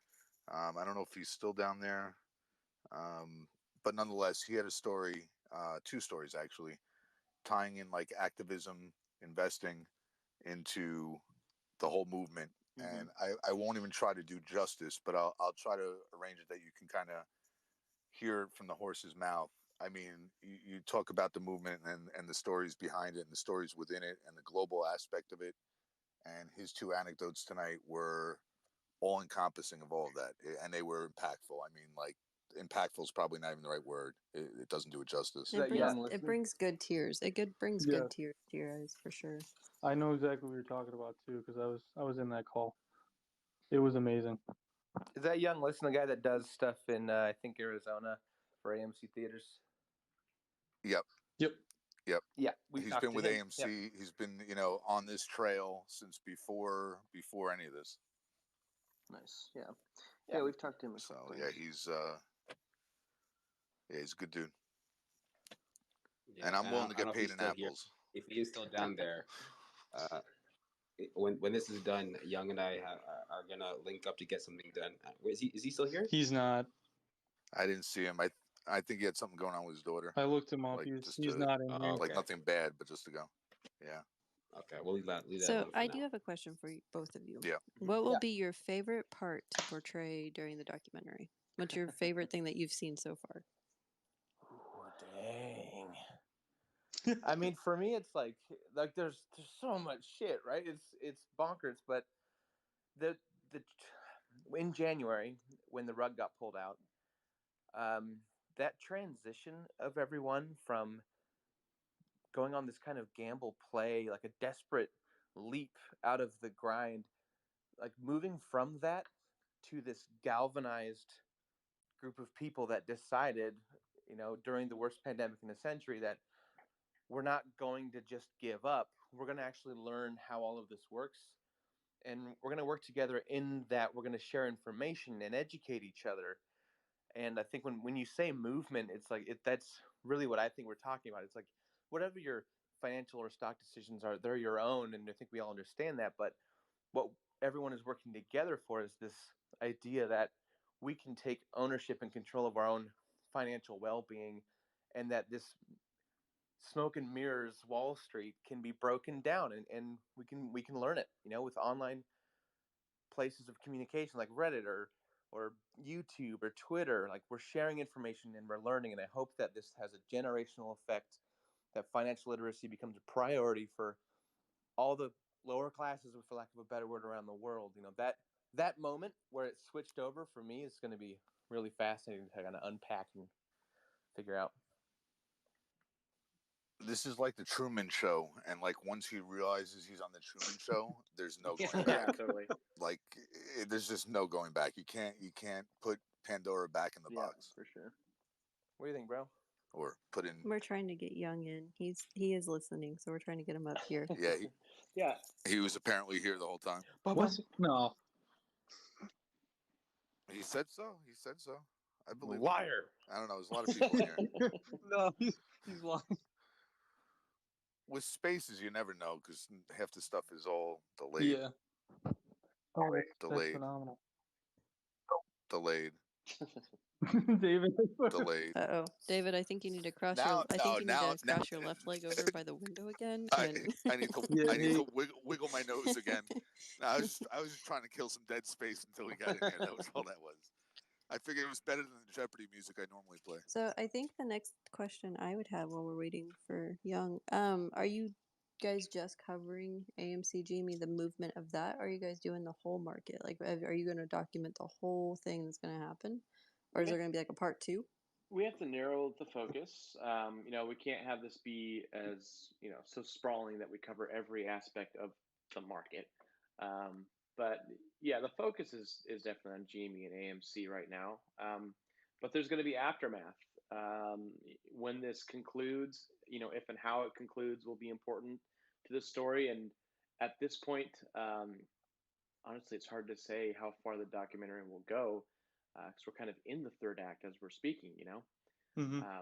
So watching it unfold is fascinating. It's hard to say exactly how extensive we're going to be in the documentary in terms of the aftermath. So that might just be a whole another film all in itself. The sequel. Yeah, Yeah, exactly. what That's what I'm happens to saying. the Is there, people is there a afterwards? part What 2? happens Yeah. to the legal cases that are going to pop out of this? Are people actually going to go to jail this time, unlike in 2008? There's so much there that I'm sure is going to be just let out of the bag when this is Hell done. yes. That's awesome. If you notice, if you notice, the title of this space has Redux in it, right? So if you have one of those of your own, it's not the end of the world. It's a good thing. Hey, there he is. Hey, Young. Hey guys, I was here the whole time. I don't know what's going on with spaces, but I appreciate the love, guys. I was like, phenomenal. Oh, thanks, yeah, thanks, guys. All right. I left speaker roles so I can listen and take some notes. All right. Well, we need to hear the whole story where you brought to light the two worlds connecting. Let's be honest. He really went to go get more tissues. Oh, but no, you have to tell it almost the exact same way, please. Yeah. Oh, you can't ask the guy to do that. Yeah, no, yeah. We're all That was organic. So it's impossible.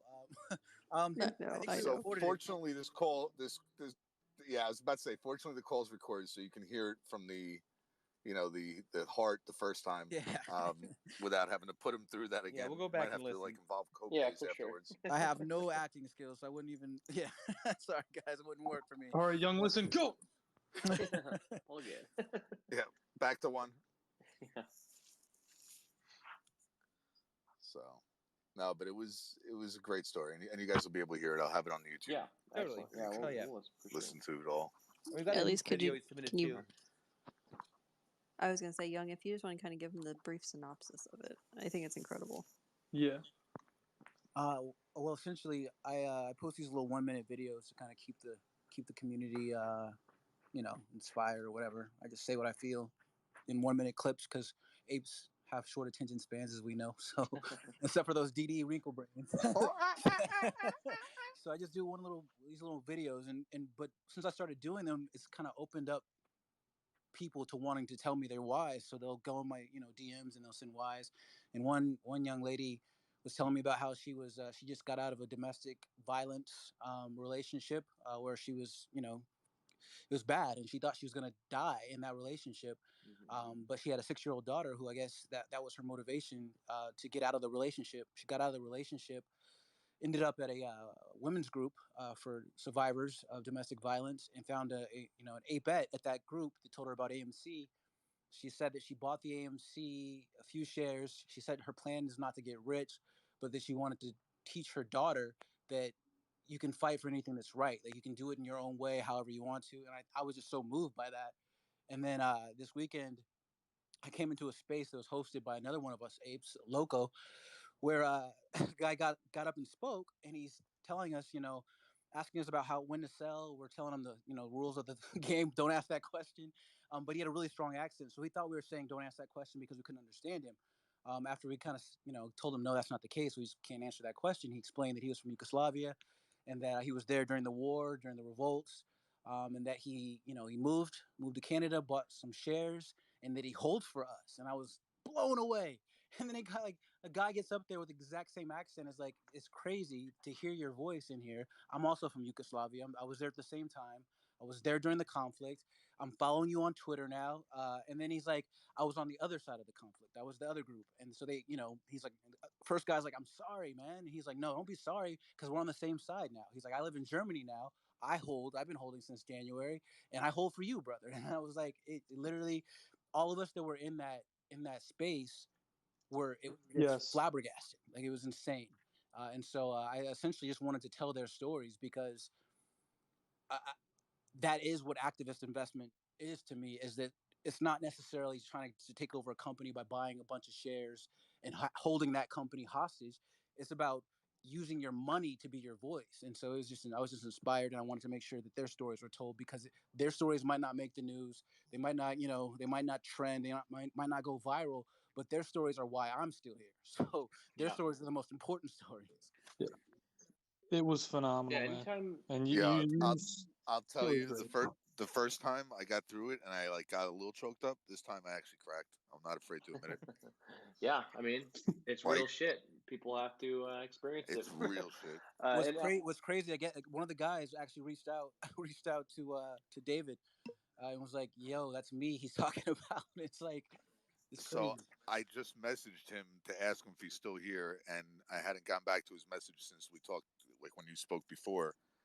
And this is really what got me. It was you telling it at the same time as me reading this. Basically, a big smiley face, war child, and ape, and that got me. Yeah. Brutal. Yeah, it's crazy. It's crazy. If you hear any of these stories that are, you want people to hear, to direct them to the page where they can put their stories, submit their stories in. I don't want to pressure anyone to do that, but if there's some stories that are spit it out, man. Spit it out. The crazy part of it is, like, give us all your sad stories. No, but if you want to submit your story, but the crazy part, just go to our website and do it. Like, we'd love to hear it and include it in the process. The crazy part of it is, it's like they're both so proud to be apes that overshadows anything that they had before, and that's the amazing part. It really is. Yeah, I mean, think of how strong that is. It's pretty wild. It's, it really does speak to the class struggle, that is happening all over the world right now. While the pandemic was happening, the wealthiest people among us gained trillions of dollars, while a lot of us worked multiple jobs and literally died, getting their caviar. So, yeah, people are feeling it right now. Wait, we died getting our caviar? No. Okay, people died, and others suffered getting them their caviar because they don't want to leave their houses because they're safe and rich. There was an audible comma there. I just didn't catch it. I mean, there's like, there are good, wealthy people out there. We're not talking about those people, of course, but there is a problem where these, the ultra wealthy can have this exponential growth and while taking that money out of the real economy, like, it doesn't do any good sitting in their coffers or, offshore or wherever the hell it is. So this redistribution of wealth that could happen with this thing is a fascinating topic, and something that I hope happens, of course. And obviously, wealth begets wealth. So it's one of those things where hopefully there's a lot of people in this movement that get that leg up now and can handle it properly and serve to level the playing field. Absolutely. Oh yeah. And I want to say too that with all of this, like, everyone getting to know each other around the world, right? It really does add a human factor into the finance world. Not everybody comes from the same background. Not everybody has the same situation. And, we get to hear everybody's stories. Not everybody has $10,000 just to throw into it. We have people that are holding 10 shares. We have people that are holding 10,000 shares. And then, you have the people, even some of the people with the 10,000 shares, they have a story. They have some kind of pain. They have hurt. And so I think that's another thing that kind of gets lost whenever you talk money, because money is cold. Money is, ruthless at this point. And so whenever we get to have that human aspect with a movement like this that revolves around money, it makes you take a step back and go, holy shit, there are a lot of people in the world with a whole bunch of different backgrounds, and we all can come together, put our differences aside, and say, let's go. So I think that's the coolest thing. Like fascinating about the idea of this democratizing the education of these systems, right? So usually, in maybe like pre-pandemic, we want to say it, learning all of this stuff requires time, right? Who has time? Wealthy people. It requires access to education, which is normally reserved for mostly wealthy white people. This is not a normal situation that we're in, where there's been a huge amount of time afforded people. The pandemic slowed and shut everything down, and then people starting to share information with each other and exploding it all over the internet. And now that people are starting to get interested and learn, it's like a snowball rolling down a hill. Like, it's just getting more and more momentum. And I really hope that we see a democratization of financial education to the point where possibly interacting with financial markets is a way for us to kind of level the playing field and help with this wage gap, with the wealth gap that we have in all over the planet right now. I hope to see that. Absolutely. In the last 24 or 30 hours or so, I've gone through probably close to 600 DMs trying to sort through the questions, and some of them were just quick thank yous for the call. We did almost the same call on Friday. This one's going to go more in depth, but fundamentally the same call. But we'll get there eventually, I promise. But some of these messages, like when because literally I just kind of let them stack up and then read them all, almost back to back to back to back. And there was one guy who was literally, he had invested like $9 the first time, and he was so proud that he put in another $9, and he's like, tomorrow I'm going to get to $20 I've invested. It's like you kind of like almost envision like somebody like grabbing onto a rock with their fingernails and just trying to climb out of a situation. And he's proud about it, which is awesome, because whether or not you have $20 in or $200,000 in, it's still a lot of money to you. It's still, you're in it. You're physically and mentally there. That's amazing. I mean, you don't see that normally in the stock market. It's never been, I think Kenna just said, as that humanized, which to me is, again, never going back to the way it was. It can't. It won't. Every ape has a story. Yep. That's true. Well, does anyone have questions or anything? We're happy to not, take up more of your DD call. We don't want to just butt in here and take the whole thing over. Let me check my DMs real quick. While he's checking his DMs, no real questions, but very happy that there's going to be a story that is told. People often say, history belongs to the victors, but without a story being told, the media can make this seem however they want to come out, right? So the fact that you guys are coming at it from a different perspective, looking at it from a different point of view, not going to be coming out with the same old run-of-the-mill Netflix, Apple TV, Hulu, who knows what streaming platforms going to be coming next. Like, this is apes making a movie, and you guys are trying to stay as objective as possible. It's refreshing. It's great to see, great to hear, and hopefully you guys can stick through this thing, because it's not going to be the easiest story, I'm guessing, going through all these different stories and hearing everyone's tough. You know what I mean? Like, you guys are probably need therapy after this yourselves, but we appreciate it. Of course. I mean, it's like, when this is all done, you guys are all going to have this film, at the very least, as a truthful document of what we all went through. So we're not going to get that elsewhere, I don't think. Exactly. Yeah. And this is honestly, this could very well, and this is not to put pressure or to put anything out there, but this can very well be, the most important favorite top movie for millions of people out there. I certainly hope so. Like, oh yeah, for 4.1 million people. Like, I cannot possibly think of one movie, and this hasn't even come out yet. Forget, shooting the first 10-15 minutes of it. Like, we haven't even seen this movie chill yet. out, man. And Chill it's out. already.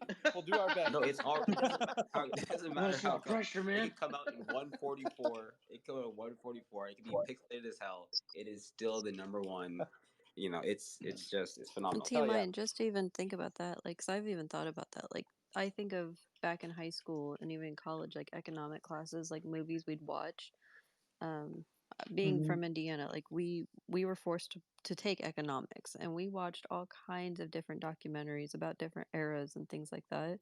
So I think of our daughter, who's 2, who might one day in high school watch your documentary, and she'll come to us and going, wait a minute, my parents were in this, and we're gonna be That's like, how well, you yeah. got wealthy.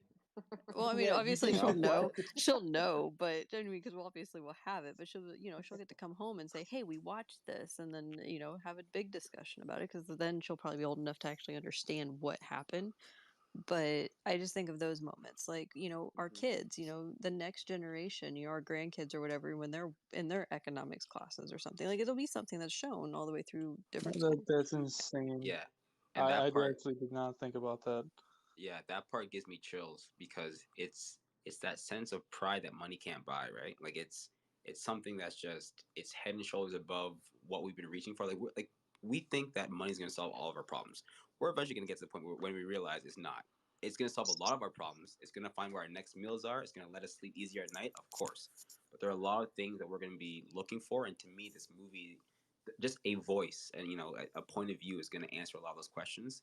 Your daughter, people's kids, being able to say, hey, like my that's my mom over there, or that's my dad, or it's like that sense of pride. People don't have something to point to saying that's me, you know what I mean, or that's my family, or that's my grandfather, and like this is it. Like this is.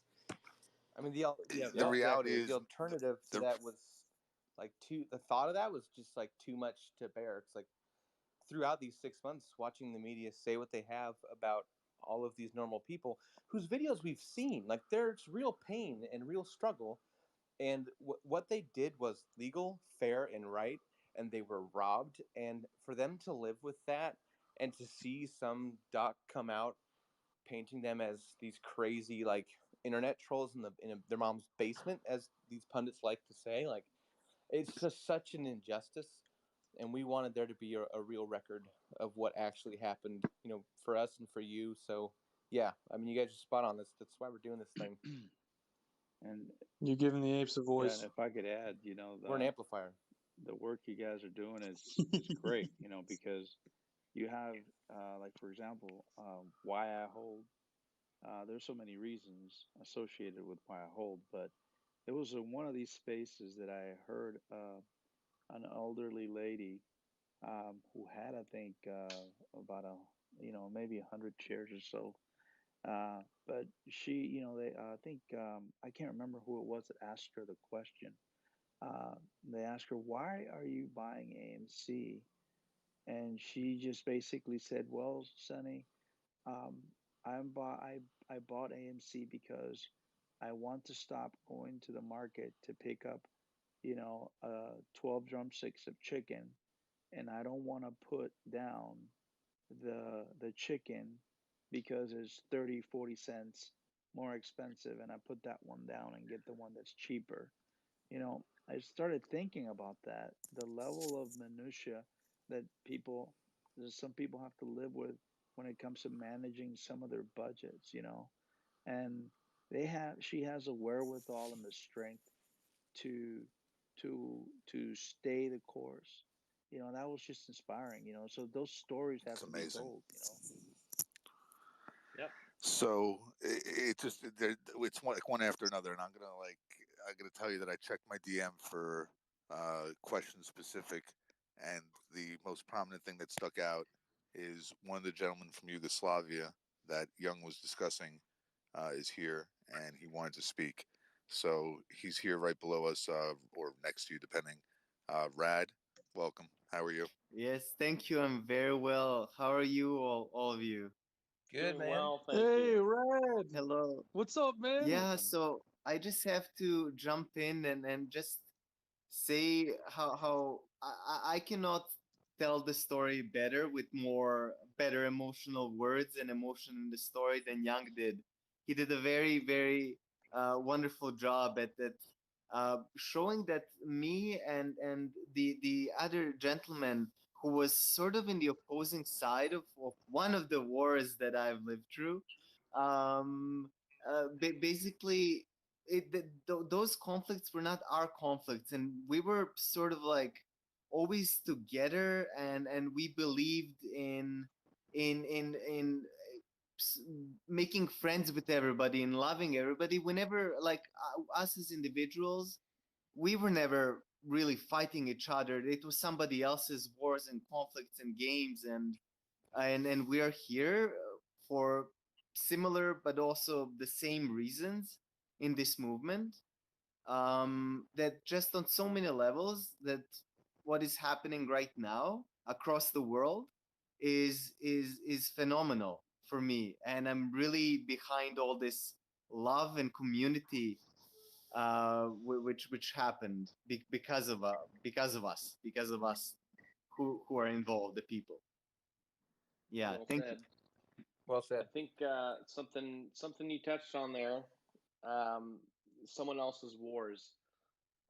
That's true. I think that's true Exactly. with physical wars, but the way that the upper classes and the wealthiest among us have always for centuries pitted the poorer classes against each other, so that they can profit off of it, and often those rich people don't even feel the brunt of those social, political, economic wars.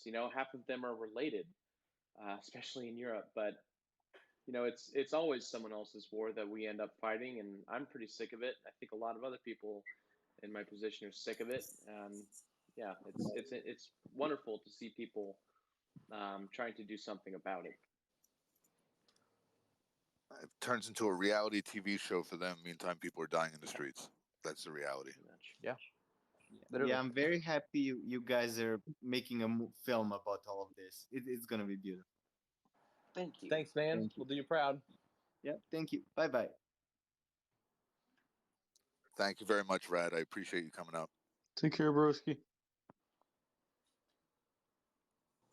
Also, TMI is going to be doing a stream this weekend to try to get some of us to get more active and try to give some money to the doc. I mean, there's not many times you can say this is our doc. like I said, so I'm not It's true that. I'm not pressuring anybody, and just like no financial advice. If you have it to give, where else would you want it? Like let our story be told. Let us have a counter narrative to the narrative we know is coming, the inbound imminent mainstream media propaganda campaign that once this happens they're going to try to make us the enemy, and now we'll have at least someone telling our story, guys. So I am looking forward to TMI stream. I'm going to be watching the whole time, so I'm excited. Yeah, buddy. Thanks. Yeah, and you know what, guys? Even if you can't afford to give, you can just stop by, because even it's like everything is going towards like the doc, right? So you can stop by, watch a pre-roll, watch the full thing. YouTube will pay for it. Like every single dime that gets generated is going to it. So tell a friend, share the video, like the video, get the word out. Like we're gonna try to make this thing just help however we can to kind of push it forward, and hopefully this is the first of more. Like if people see this and say, you know what, this was successful, we can do something similar, let's do that, right? Guys, as TMI, you're doing an speakers, amazing And thanks thing. for TMI. The platform, like it's a really clever idea. It's a way to generate some kind of help for the film without necessarily taking from the community. So it's really Oh, clever. yeah. It's appreciated. And like honestly, thanks Young for the shout out there too. You're right that it is a propaganda campaign that's happening against all of us right now, and we are trying to fight that. So again, like if you take care of yourselves, take care of your families, take care of your investments, whatever you want. If there's anything after that you want to put toward this, we're more than grateful. But know that we'll do everything we can to make this thing, no matter how far we get with that fundraising campaign. Like we're committed to doing this thing right and doing it well. But as much as your help as we can get, of course, we're more than grateful. is there I know that we have Hell a yeah. couple links up there right now, but is there a link that you want to share to a YouTube that will generate revenue that way? We don't have a YouTube page that's monetized. Once Yeah, we we don't actually have start enough shooting, we've been hour thinking about views on it. Yeah. like keeping you all posted through YouTube, but we're not bothering with that. Just fucking Twitter keeps us busy enough. So Yeah. we're not doing But that. if you subscribe to our YouTube and watch the Yes. videos, the goal is to, if we can monetize that at some point, cool. But that's not Yeah. our main focus. Our main focus is the film. Our goal is producing the film. Yeah, we're not. So, We'll leave the YouTube into the masters. yeah, exactly. We're not YouTube people. We don't have. No offense. It's just we just don't have we won't time. have time. Yeah. And right now, our focus is on making a good film. So, to make a good film and a good YouTube channel would be so much work. It'd be so fun though. I don't know. There's a way. I'd like to do one where we like just travel around and eat a lot. There's enough of those shows. Sure. I'd sub to it. Sure. I mean, after we make the movie, like, sure, why not make a YouTube channel? But yeah, right now our focus is on telling you guys this story, not on us talking on YouTube. We'll leave that to TMI and Trey and Matt and all the people that are good at it. Appreciate that, and we'll definitely try to get as many different faces down here as possible to kind of make sure we bring the people. Hell yeah, it's awesome. All right, y'all, we're gonna get on with it. Thank you guys very much for stopping in. Thanks for coming Thank you, in, honestly, guys. thank you everybody. Thank you. Thanks, guys, for everything you're doing. And if you haven't watched it already, check us out on Fox. My brother Chuff's a banana, and it's pretty funny. yeah, that's making its round around. It should have been an apple. It should have been an apple. Next time. It should have been an apple next time. Yeah. Oh yeah, have you guys heard David's apple analogy? No. You guys want to stick around for that real quick? For what? I don't David's want to torture the apple audience analogy. with hearing it again. Well, yeah, you guys, let's hear it, David. Yeah. I'm gonna just in this. Should I do it, or should I just, in the sake of time, let him hear it on the video? No, just do it. I'll do it. Whatever. What are we doing? Oh my god. This is like Grandpappy's still here, right? This is like a Grandpappy call. 20 more minutes. Yeah, okay, good. You have to go anyway. I was at the store. Bananas were on cheap. Anyway, go. Sorry, go ahead. You were doing something. Yeah. So basically, to explain how shorts come into existence and the whole mechanism, imagine that there's a guy that thinks the price of apples are going down. So he goes to his local market where he has a relationship with the grocer, and he says, "I want to borrow an apple," and apples are selling for $10. So he borrows an apple for $10, walks outside and sells it to somebody for $10, and he has to pay the guy he borrowed the apple from, a penny a day. But he proceeds to do this over and over again because he's expecting he can buy apples back a week later, a couple days later, for $4, $5, $6 and make a couple dollars. And all of a sudden, it turns out that he realizes he doesn't have to even borrow the apple and then go and sell it. He can just go in the van he has in the parking lot and 3D print a synthetic apple over and over again. So he does this, and sometimes he's making a copy of the apple he borrowed, and that's a synthetic share. But then eventually he says, you know what, I'm not even going to make a copy of an apple I borrowed. I'm just going to use that file I have saved and print one out of nowhere, and that's a naked share. And then he can loan that naked share out and make it a synthetic over and over again, because it takes a couple days for the recording of who holds that apple, synthetic or otherwise. So he loans that out again and again, and all of a sudden there's just tons of synthetic apples out there. Then he gets to the point where, it turns out that he's got to return an apple. So he goes and walks around town and he looks for somebody that he sold one of these synthetic apples to.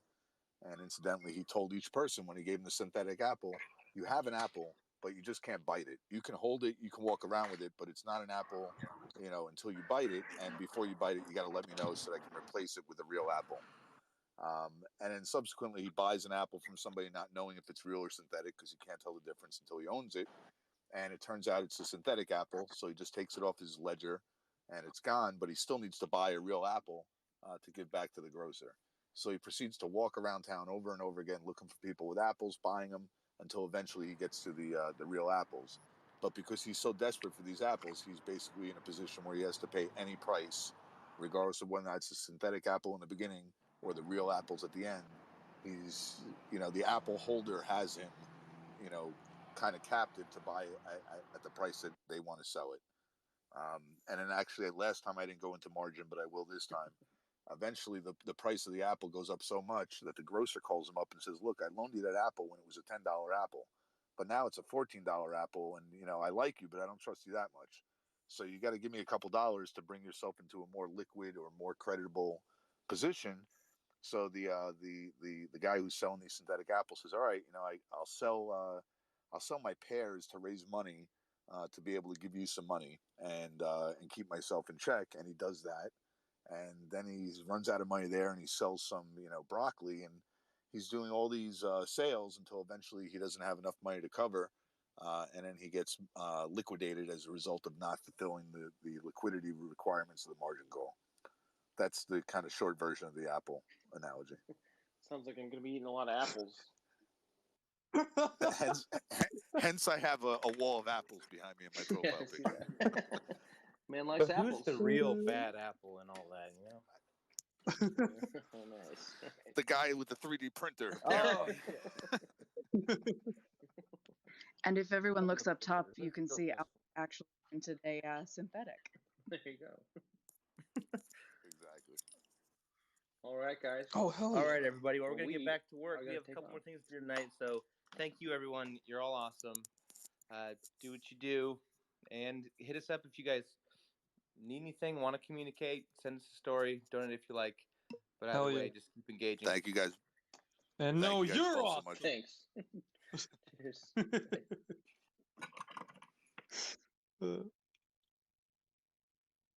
Sorry for putting you on the spot.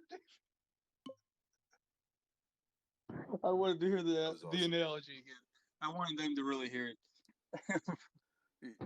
Hey, I don't mind doing it. I feel bad for everybody in this call that's like the apples. It's gonna go from oh my god, Wait, the apples bro. to, oh my Yo, god, the you went into apples. another whole situation. You're like, rock me. I'm fucking done. Okay, I've changed my mind on the Apple story. I get you, bro. I was saying I changed my mind. It's all on right. the Next time Apple it's gonna be apple story. pies, so it'll be enticing again. I know. I said I'll make it more enticing. It'll be apple pies next time. Ooh. And Grandpappy, I see you down there. I feel your pain. Like I get the 20 minutes. So this is the thing. It's right now 12:20. I have absolutely no problem continuing. Who's with me? Give me a 100 if you're in it for the long haul. No, I'm feeling a little good, so I'm good. I'm not gonna TMI. lie, I'm dying out a little bit, but I'm okay for a little bit longer. The laughter All made right, me. TMI's good. Yeah. Maybe So while a lot. I'm streaming at 6 a.m. I'm streaming in like 6 hours from now in the morning again. So I'm gonna I got a solid what, an hour or two left. For like What 2 or 3 saying, hours of what sleep. you're saying. So what I'm hearing there is you have to be done within the next 6 hours. In the next 6 hours, that's it. Let's do this. This is like back in college. This is like back in college when it's like 3 a.m. and your friends are like, I got class at 9. I'm like, oh, don't worry, we'll be back by 9. Yeah. Like TMI. Oh yeah. TMI. Do you think we can take some of those donations for an IV drip for some caffeine for some of us? Very possible. That's very possible. All right. So But is let's it see likely? where we're. No. Oh, by the way, I made that synthetic apple in about 37 minutes while you guys were all speaking about synthetic apples. So I sent you my picture of my real apples, and my boy Kenny wanted to borrow those real apples. Then when I asked him, I was like, "Yo, I want an apple. I want some fruit before bed." He gave me that synthetic apple. I don't know what happened to my real apples. Oh fucking god. All right, here's the deal. I'm gonna listen. I'm gonna buzz through 27 to 30 real quick. Eddie and or Will, please be ready with 30, and then I'll go into 31. Albert is long gone, so I'll cover 32. I'm still here. Majestic. Albert's there. Yeah, I've been listening most of the time just because we've been cycling. All right, so just let's just crank through this, and then you'll be in for 32. I'll take care of 31. Eddie will 30, and I'll do 27 to 30 to 29 right now. So 6 pools of money to pay us. Basically, first you have the entity that issued the shorts, being the hedge fund or the market maker. If they somehow default or fail, they have insurance. Actually, the first is the hedge fund, then their insurance. The third is the market maker, then their insurance, and then the fourth is the DTCC, then their insurance. And if all else fails, what's that? The sound of printing money. The government would step in and basically feed the top of this whole machine, and we would still have money to get paid. I think the number was like $80 trillion of funds and insurance before it gets to that. Don't quote me on that number, but I think it's around there. So I think we're in pretty good shape. And if not, if they have to print the money, they're still getting 30 to 50% of it back in taxes, so they're happy. We're happy because we're keeping the 70 to 50% that we're not giving them. And the only unhappy people are the people that should be unhappy, which are the hedge funds who started all this. Number 28, why the government won't interfere as far as stopping what looks to be coming from coming is it would completely undermine the entire stock market, subsequently the entire U.S. economy, and in my opinion, the entire world economy. So, sans the government wanting to be renamed China West, I think we're safe. Because if that happened, basically we would get scooped up by whoever had money left to buy everything in our country. Why it's believed the market will heavily correct or crash. Um, Basically, just in that analogy where he's selling off, um, pears and broccoli and every other asset that he owns long or that he has real, shares in, those stocks would go down. Basically, be in a situation where if they liquidated, a half a million or half a billion shares of something, whatever that is going to go down dramatically, and it just creates a spiraling or domino effect. That being said, Eddie or Will, number 30. Eddie, I can take it, man. Unless you want to go No, first. go ahead. Go ahead, Will. Well, I spent a lot of time thinking about this guy's why we hold, and what I want to do here is get away from any personal story I can offer and try to make this as inclusive as possible. And what I would say here is basically, I want to see people accomplish something that they put their hearts and minds into. And I want it to be a reminder that if you put something in your heart and mind, anything is possible. And there's a lot of help. We have a huge collective effort here, offering support, general knowledge along the way. And I basically what I'm getting at is I want what was believed to be impossible to happen. And I was actually watching the movie Miracle yesterday, and I'm a huge sports guy, and I think it's a really inspiring film.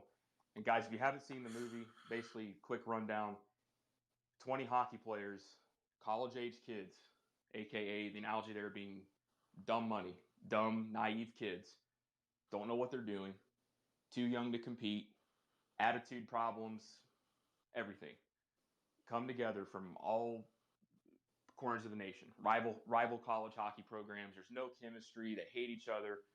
But over time, they come together as a team, as a unit. They learn to believe in each other, and they go out there and beat the greatest team the world's ever seen. And it was a miracle. It was a miracle. And they believed they could do it. They went against everything, and they did it. And not to talk more about the film anymore, but basically, guys, put your hearts and minds into something, whether it's AMC, whether it's anything else going on in your lives. Have conviction, have a plan, stand behind that plan, stand behind the people that support you and that you support. And I promise you, you will be surprised at what you are capable of doing and what we as a collective are capable of doing. And that's why I hold. Yes, I would love to see a sweeping change in our system. I want to see a better tomorrow for my children, your children, all of our future generations. But guys, at the core of my message here is believe in yourself, believe in your actions, and you'll be amazed at what you're capable of.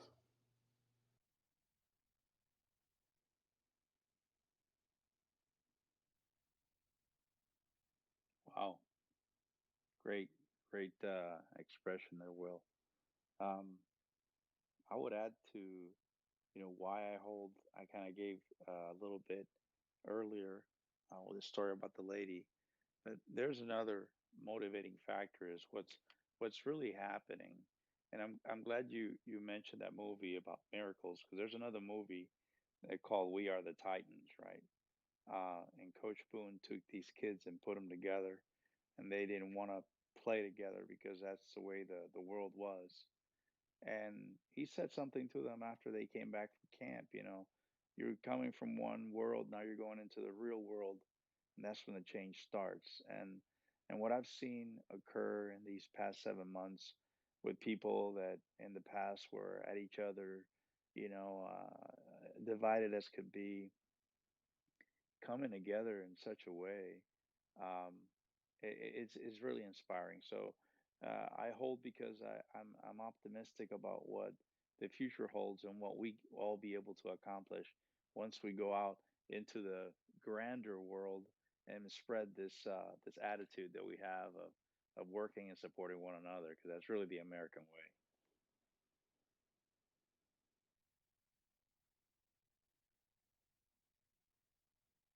So David, it's back to you.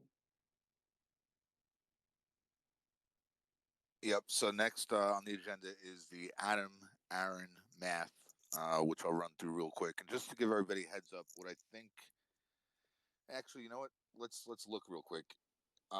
Choice number one is at 1 o'clock in about 30 minutes, 1 o'clock Eastern time. We cut this for the night, and then pick up where we left off on Wednesday night um, at 9:30.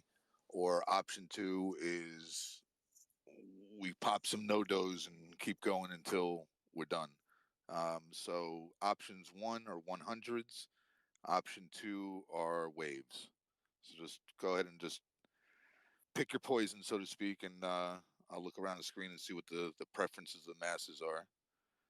I see a couple 100s. I see no waves.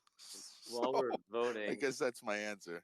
While we're voting, I just want to know for any new apes in here, or anyone that wants to catch up on like all the DD that has been previously hashed out, explained, throughout the months. Rogue just posted at the top the link to his YouTube channel, and he has one of the best beginner guides you can come through for the AMC, the ape movement, and what this thing is all about. So I highly suggest you guys go check that out. So I will say that there's a guy, Ray, down there, who's a man after my own heart. I think he was the only wave I saw. But I think we're going to democratize this decision and go with another half an hour. We should be able to get through a decent amount in that half an hour, and then we will pick up where we left off on Wednesday. And that'll be that, just because, I want you guys to really feel engaged and comprehend everything. And how we have this set up is as it goes later, it gets more complicated. So I don't want to lose anybody. Hey, on that note, I'm actually gonna head out. I'm not really. Yeah. See you guys. Good All night, right. Rogue. Good night, Rogue. Thanks Thank you for being here. And just so you guys know, so Adam Aaron, we have a whole Excel sheet of Q&A, so we're not going to miss out on any questions you sent to Alvi or anyone else on the panel. We have a running living list going of all the questions. Yeah, we're working off the questions that I've received, and then any questions that Alvi might have received during this call, and we have them really nicely grouped so they flow properly. I apologize that we didn't get to it tonight because I really wanted to, but I'd rather do it right than do it fast. And I think fast is left the building as far as an option. So, Adam Aaron math. Give me 1 second to pull this up. All right. So what we know, 4.1 total, 4.1 million total investors, 501 million total issued shares, the float. What we also know, there's around 386, but I'll round it up to do a little bit more conservative math. What we also know is 500 institutional investors holding around 115 or just over 115 million institutional shares. So what's left for retail is 501 minus 115, 386 million retail shares, 4.1 million investors minus the 500 institutional is 4.0995 million retail investors. That breaks down to 94 shares per retail investor. I'm going to try to deliver this a little bit better this time. If you think that's the average holdings of the average retail investor of AMC, I got a bridge to sell you. DM me and I'll send you wiring instructions. What he said was the number that resulted from the number of shareholders he knew to exist and the number of shares that he knew to exist. That's it. It's the 120 that he solved for, or the 94 that I just solved for by backing out the institutions, are the variable that can only be confirmed based on the supposed number of shares outstanding, which is the float. Does not include the synthetics or any nakeds that haven't become synthetics yet. So that's the math there. As far as the number of synthetics, Albert, you want to kind of do a quick version of your reporting? Yeah. So in the up top, the post before Rogues that's posted up there is my like kind of full picture Hey guys, slide. can I butt in? The recording stopped because I ran out of space on that one disc, so I need to switch discs. I'd say that about sums it up, doesn't it? I'd say that's a great transition point into the late night bar. What do you think, David? All right, so we want to. Like, it's up to you. Well, like do you want to wait 10-15 minutes for Ken to reconfigure the OBS, and at that point we'll be at 12:50ish. By the time I get done talking, maybe like five-ish minutes. I mean, I think resuming it like on Wednesday might be a better idea. Then we can actually have more people in, because I mean it is 12:30 Eastern, and we can have our European apes and everyone able to listen. Yeah, like I don't mind adjusting hours of sleep if it adjusts for the community. But at this point, we've had a bunch of people stick around for a really long time and have got a lot of information. And I don't know how much more of a sponge is left to soak it up. So I just got a message from my backup recorder saying he's still recording. But the question really becomes: do you want to start with? Yeah, let's start with the synthetics next time, because the synthetics are still the crux of this whole situation. Yeah, we'll do the general overview again. The same old kind of starting out shebang, and we'll just start with this topic. We'll probably circle back to other topics, I'm sure, and more Q&A. I got news for you. My thought process is on Wednesday, we're starting where we left off tonight. I kind of redid this tonight, based on Friday's outline, on the pretense that people, just didn't realize what they were going to miss, and a lot of people are like, "Oh, I want to hear it. I want to hear it. I want to hear it." This time we had it recorded, so by the time Wednesday rolls around, I'll probably have what we have so far already up somewhere on YouTube. But more importantly, I'm not going to start back at what is a short. The whole point of this is to bring people up to a level that we can go to another level and another level and another level. So I don't want to torture these people with the same first level 3 times. Oh no, I was just saying, I'm sure a question will circle back to it at some point. But like, we won't go full back to point one in the outline. That would be, like you said, we're in the Chinese water torture at that point. And for what it's worth, if people want to hear apples, you will still hear apples. It'll just be more complicated apples. I'll print bigger repetition, baby. That's it. That's a good point, Will. I'll print bigger apples for next time if you want. That's it. We'll eventually we'll have, like, I don't know if anybody follows the Mets, but they have Mr. Mets, and he pops out of an apple in like the outfield. Yep. Yes, sir. That'll be it. That'll be it. Wait, if Citigroup goes bankrupt, are they going to change the name? And isn't the Mets owned by that dude Steve Cohen, who is like basically like Kenny Boy's like BFF? Yep. Yeah. So we're gonna try to get that apple too. Is the point. All right. So that franchise might be in trouble. Yeah. After this all goes down, which one of you apes is going to buy the Mets off of Steve Cohen at liquidation? No, I don't really like the Mets, so I won't. So does this mean we're switching over to the late night then? I think we just did. I wanted to make that clear to anyone that wants to actually go to bed, because that's something that's been brought to my attention a few times when we don't transition and say, "Hey, we're done talking serious stuff." So here, wait, here, listen for the clap. Okay. That's the clapboard. All right, so yeah, if anybody wants to go to bed, now is the time, because it is 12:30 Eastern. We did just gain 8 people, by the way. All right, so let's go back to the beginning. So what a short is? Oh, Jesus.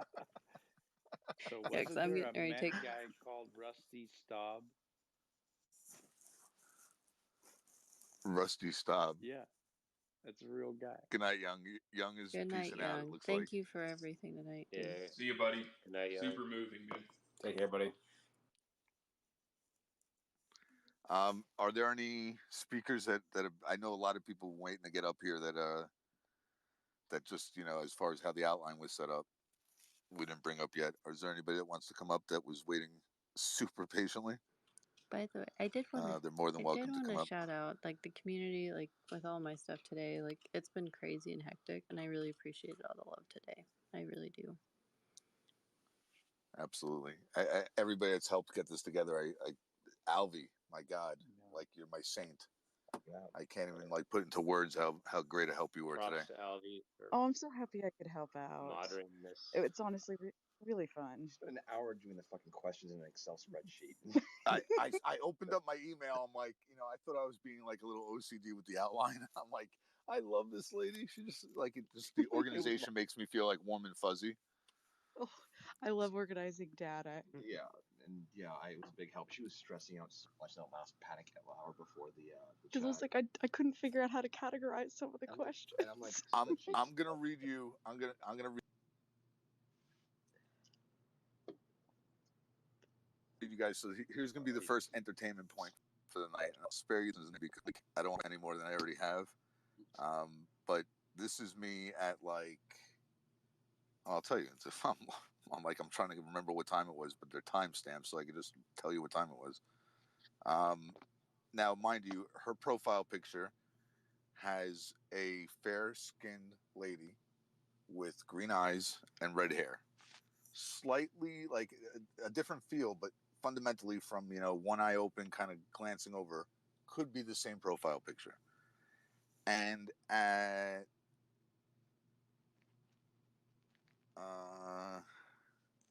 let me go loud. There's that much dialogue. So at 8:35, so like when I'm doing my final preps, making sure I have everything in order, make sure I'm ready to go. I get a print screen from her, and her saying, "Hey David, I have to work tonight, so I won't be on the call. Not that I would speak if I was on the call." Laugh out loud. "I'd like to ask you to make everyone aware of something, if you don't mind. Early this morning, I got a concerning DM. Seemed innocent and friendly, except the person knew where I was without me telling them.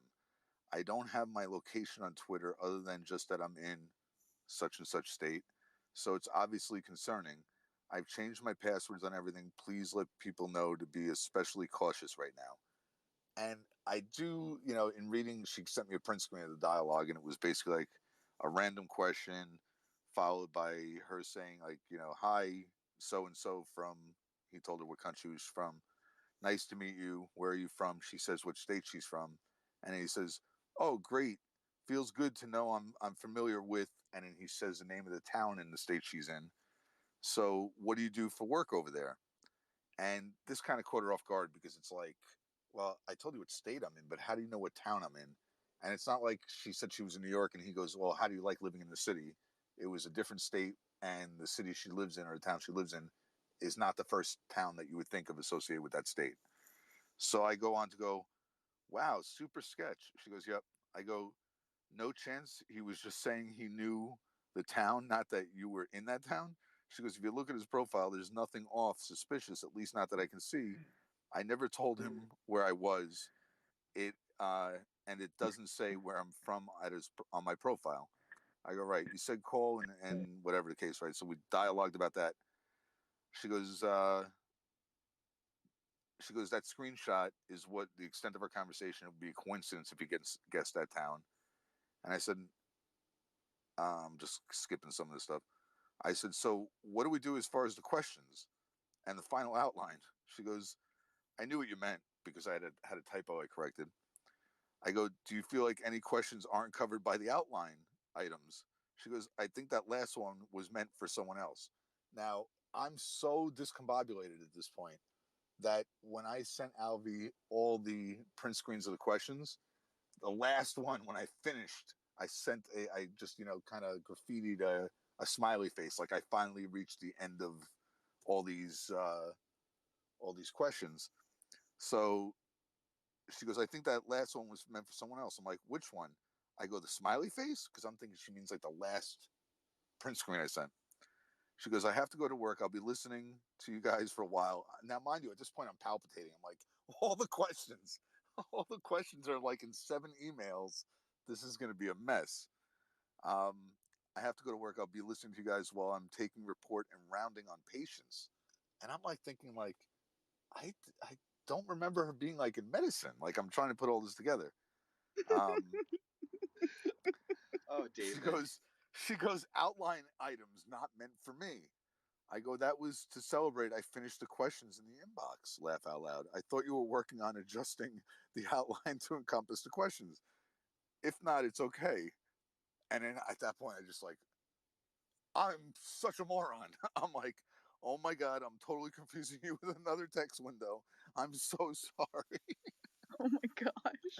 I can't remember the last time I've gone so deep down a mistake. Like I'll make mistakes. Everybody does. But I usually like catch myself like within a minute. I am like seriously like trying to process like, how does she all of a sudden have to go to work? I'm so confused. And that was like literally 35 minutes of dialogue right before I started the call. That's Oh pretty my gosh, epic. no wonder I you were mean, worried.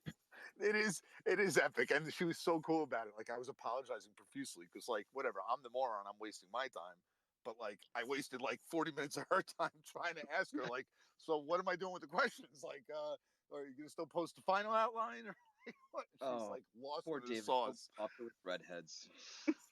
It's. I touch. You got to realize something though. In my defense, I literally have touched probably close to 600 DMs in the last day and a half. Oh, So I it's believe. and then and some of them are in requested, like not contacts. So they're in that one file. But the second you accept them, then they pop into the other side where they're now like in your main inbox. Then at the same time, I'm listening to other calls to try to make sure that I'm not missing anything that's like hot topic of the day that needs to be incorporated. Then Jay Brown had his first call, so we had a little party there for a couple of minutes. Oh, that It's was been an awesome. exciting day. Yeah, even like the last 3 hours, Alfie was silent, but like nonstop notifications, messages, following. Like there's so many like stuff going on. Like Updating the Q&A list and she was everything.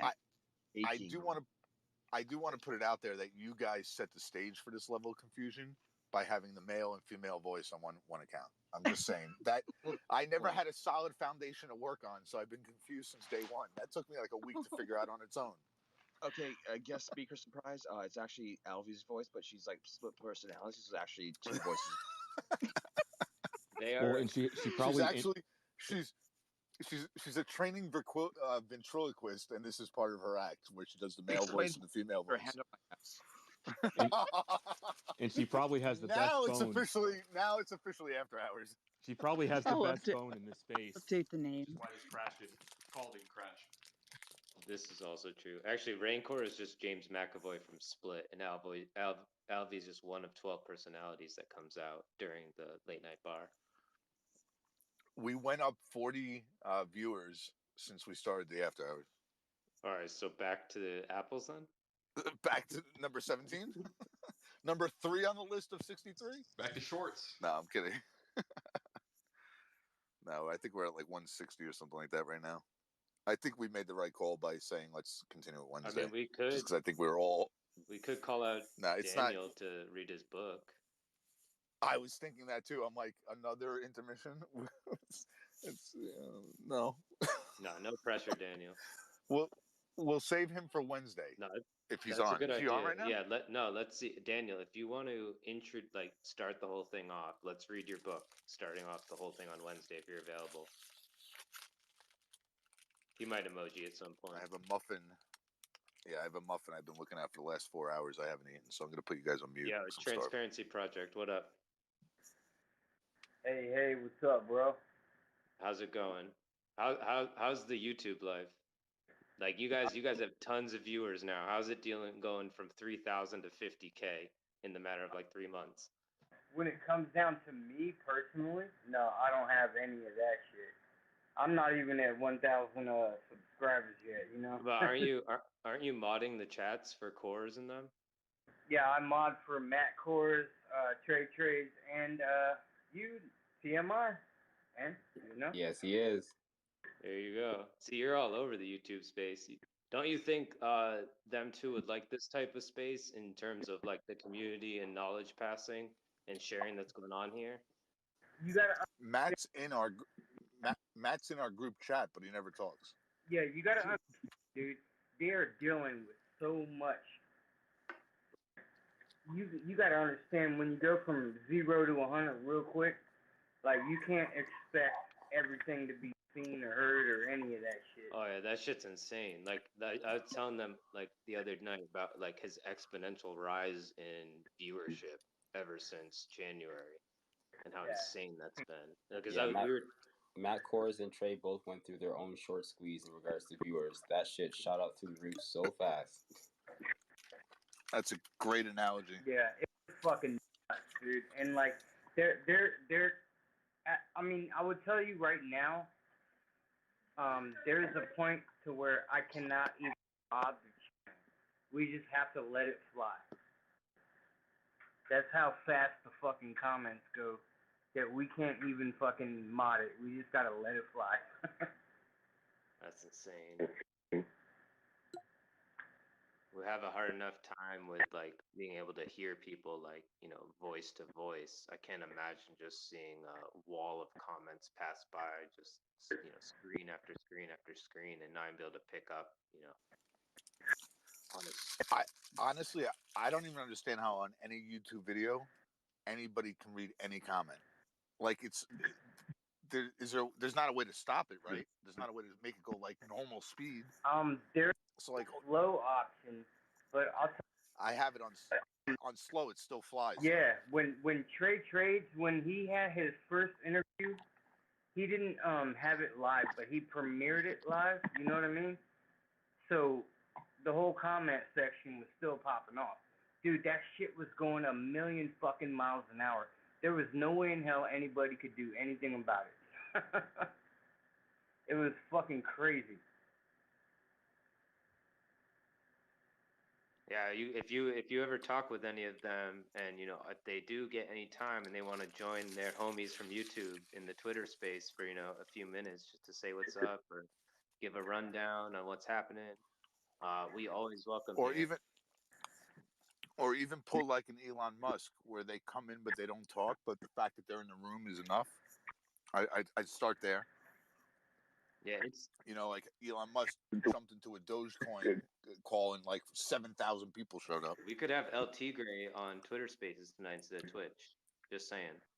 I might be able to make that happen. Yo, I'll even post up the Moon Gang hoodie I got rocking. Oh yeah. Oh hey, if y'all go look at my last tweet, dude, I'm gonna just everybody that retweets it, I'm gonna give somebody one of these precious coins that I have that I just built up, and you know, I'm just gonna put it random in a hat. Whatever ape wins, that's the ape that wins, and it is what it is. Just because I appreciate everybody, man. I got gold, silver, copper, fucking coins, all that shit, and you know, I just want everybody to feel happy, man. So I'm gonna go ahead and run a random ass fucking retweet winner. Nice. I threw your post up at the top, so anyone in this space can click on it and then retweet it from here. Yeah, I just sent it out just now. Yeah, it's open to everybody, dude. There ain't no hate, no nothing. All right, guys, I'm gonna take off. Thanks for having this tonight. All right, Kenna. Thanks for coming. We always enjoy you here. Thank you so much, Kenna. I appreciate it very much. Yeah, not a problem. I'll see you guys later. Good night. Hey, I was wondering, are you guys still like taking questions? If you want to ask Sure. them, you might not get the answer you want. Yeah, I'm on my. We'll do our best. Okay, so I don't know much about this, but I was trying to see if I can pick your guys' brains about like GameStop's crypto dividend. Do you guys know anything about that? If not, that's okay. And like how it could be, yeah, they're basically useful for us, because apparently that would be. they're basically using a crypto dividend because it's trackable. So the idea is if they pay a dividend by crypto, my understanding is it'll proof out how many shares are out there. Oh, okay, got it. Oh, got it. All right, because I was kind of like, and that could be yeah, that would be beneficial to us because basically, once the gig is up, the gig is up. Now, if the gig is up there and that creates pressure, then the liquidation and the margin calls happen. It happens across the board, across the entire portfolio. We're going off the assumption that those shorting heavily GME are the same as those shorting heavily AMC, which I think is a pretty safe assumption. I agree. But even if it wasn't, it would still happen, actually, right? Because it would still create the pressure across the market.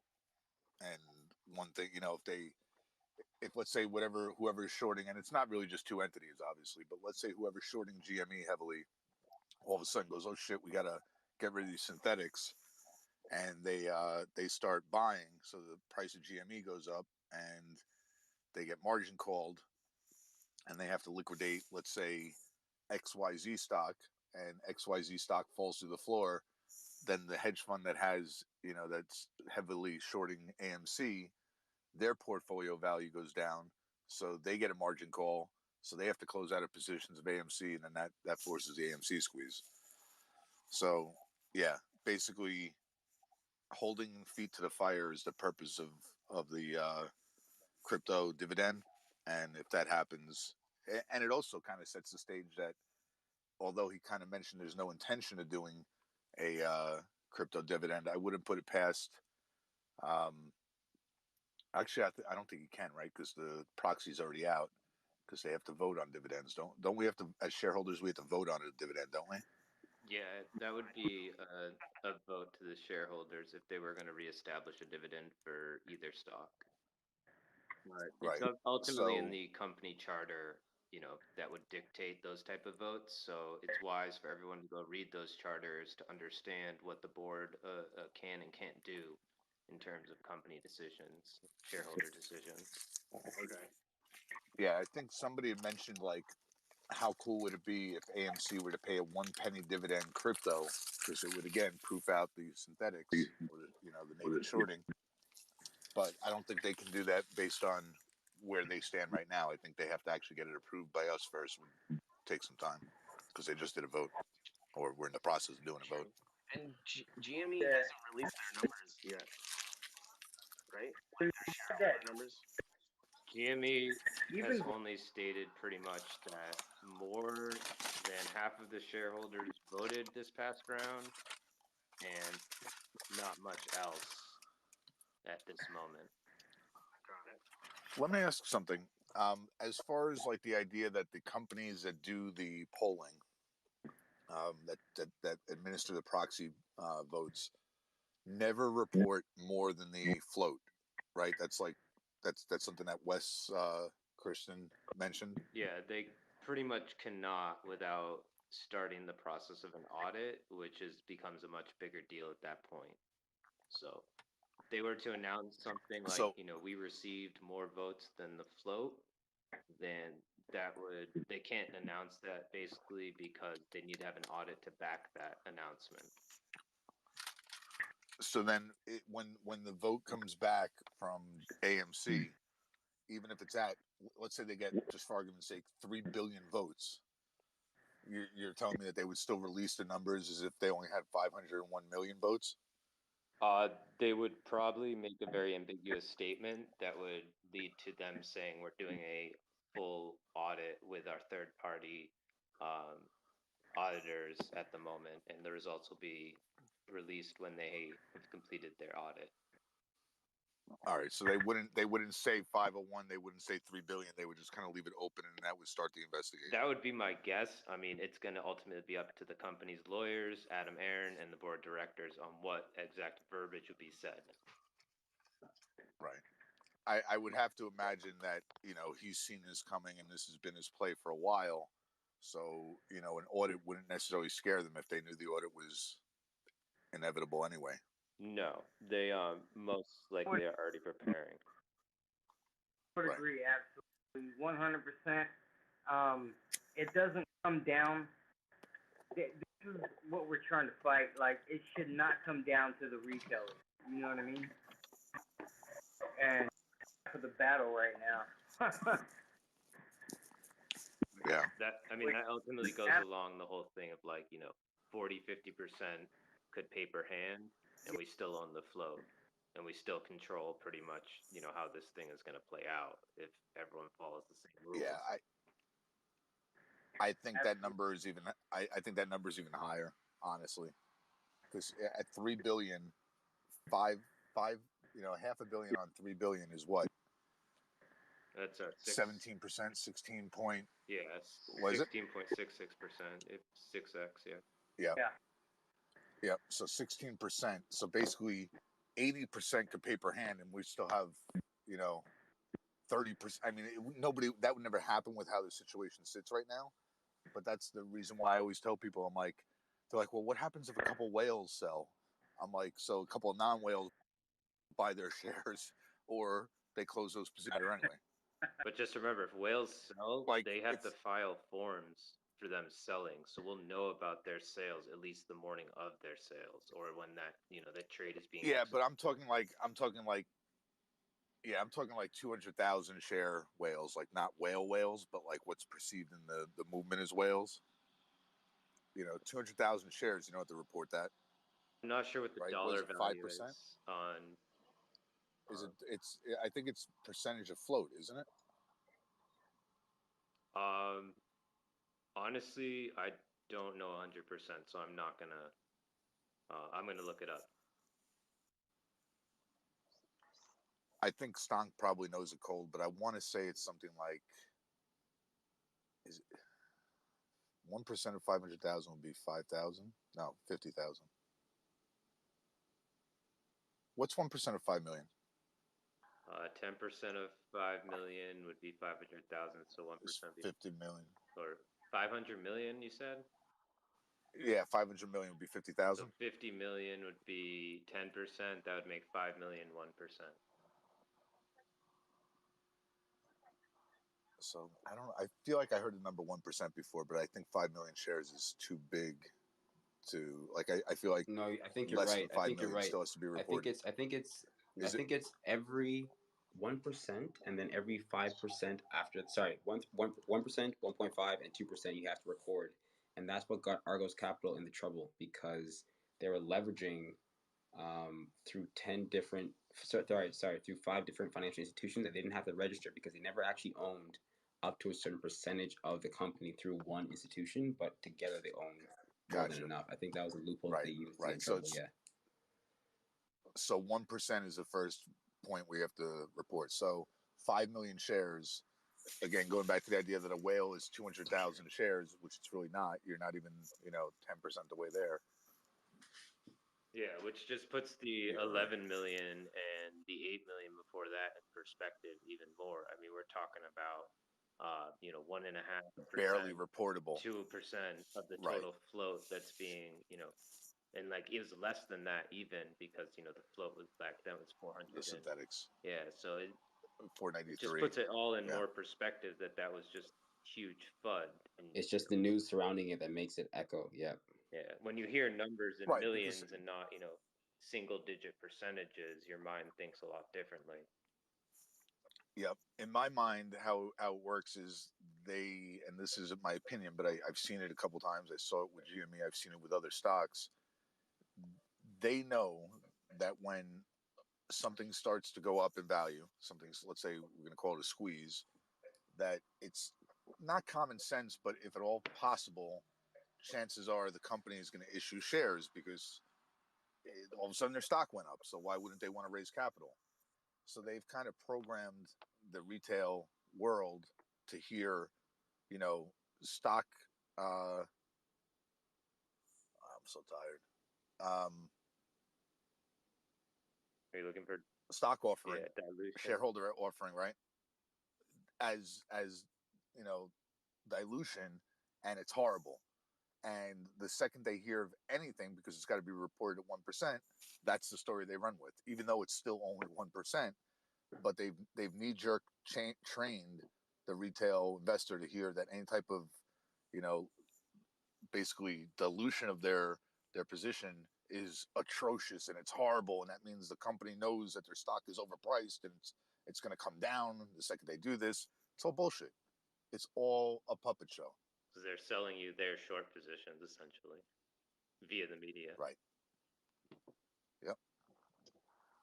It's really, I mean, if you were to write a script, like, you see all these like HBO shows like Billions and all this stuff about just like these really like manipulative, like opportunistic, you couldn't make this shit up. You really couldn't. You'd be like, that's too far-fetched. Nobody would ever believe that they would do that. And they're doing it like on a daily. Can I ask a quick question? Please. I have to. Well, let me start here. Earlier, you said that you may be taping this. Is there any way that you're going to be posting it? I should be able to get it posted by Wednesday. So I don't have it posted yet, but I should be able to have it posted by Wednesday. Okay, because I have to have a brain scan in the morning, so I couldn't watch most of it. And I wanted to catch it. No worries. At this point, the majority of the content has been recorded, and we'll like snip it up into price. When we have the resources available, we'll post probably the longer recorded thing, just uncut, when Dave is available. Yep. To your night chat, so I'm just trying to figure out a secure way to upload it because it's 120 megs. So I prefer. So the last one that you did, and thank you for that. You're welcome. The last one that you did, was that the same? Can you do the same mechanism, or it's too big? Yeah, for whatever reason, I tried to use the same site, and it's not uploading. I'm not entirely sure. It's only 120 megs, so I'm trying to get it out there so you guys can kind of just retweet it and send it to anyone that kind of needs to refresh themselves and or share it amongst the community. So I'm just trying to figure that out. Yeah, what I'm gonna do is if you can get it on something where I can download it like I did the last one, then I'm going to upload it to YouTube, and then what I'm going to do is I'm going to index it. So instead of dicing it up into like 30 different files, I'm just going to try to upload it for the full duration. Yeah, and then just have it's all one. Index. It'll be all one file from start to finish. I don't know if how you'd index it. If you want to do that, you could do that. But I'll send it to you with the full timestamps. Yeah, timestamps. You guys would have timestamps in worst case, but there's a way to do it on YouTube where you can actually just like go like right arrow and it'll go to like the next stop point. Oh, true. You're right. Sorry. I have a question for you guys. I don't know Please. if you can. Daniel, again, just hold on one second. Daniel, thank you very much for doing it. I know that you had other plans tonight, and I take it I kind of messed up your plans a little bit, so I do really appreciate. No, it's all good. You're welcome. I just pivoted. I grabbed my old BlackBerry and just tested it out, and I used that because I had to be on and off my phone, and I didn't really want to make noise to interrupt the recording. So it came out good. So you'll be fine. Awesome. Thank you very You're much. welcome. Sorry about that. Go ahead. I'm sorry. No problem. So I understand the concept of naked shorts, but I was wondering how the naked shorts will have an impact in the price action if there's a margin call, considering those shorts were not lent by any institutions. How is it going to? So go ahead. Yeah, so even though they weren't lent, and chances are they were, but even if they weren't, the reality is that when the margin call comes, they have to get rid of those positions. It's still a liability on their books. So to close out those naked or those synthetic positions, they have to buy a share to close it out against. And they have to continue to do that. They're technically not really even trying to close out the synthetics. They're trying to close out their real positions, but their positions that were borrowed.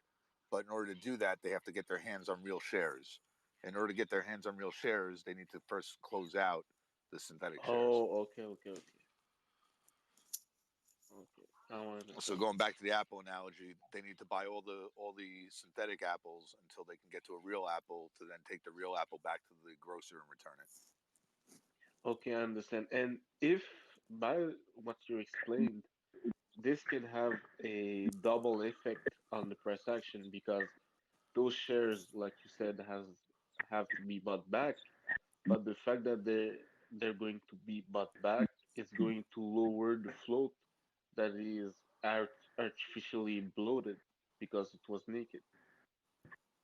Right. So you're first off creating a purchase which inherently takes one out of the market, and creates some buying pressure, but then it's not really the float at that point because the float doesn't include the synthetics, but Okay, okay. it makes smaller the pool of shares available for the next transaction. Okay, yeah. Perfect. Thanks. You got it. Hey, listen, you guys are blowing my shit up. I had a freebie going on. Now I'm gonna have to put out 2 freebies because it's. These are good problems. These are good problems to have. Just to, to let the masses know that we love our ape community, man. So I will actually put out another freebie just because the fact that you guys got all these other people coming in, retweeting that bitch. No, I'm not going to do another one. We'll do 2, all right? I'll do either 2 gold pieces, 2 silver pieces, or I'll mix it up, or whatever. We'll see what it is. I'll flip it in the hat. The names are going to be completely random. I'll put all the names however I got to do it. Either if you want me to run a random.org or I can put them in a hat. It don't matter. But I just want everybody to know that we are with you. We are fucking standing strong. We are not selling. We are the ape fucking community, and we're not going anywhere. You know what you should do? You should appreciate that. Do it live on your YouTube channel. That'd be what's up. Do it live. I can't really go. I was going to say, based on the extra exposure that you got unexpectedly, does that mean that we should expect like Matt in here on Wednesday?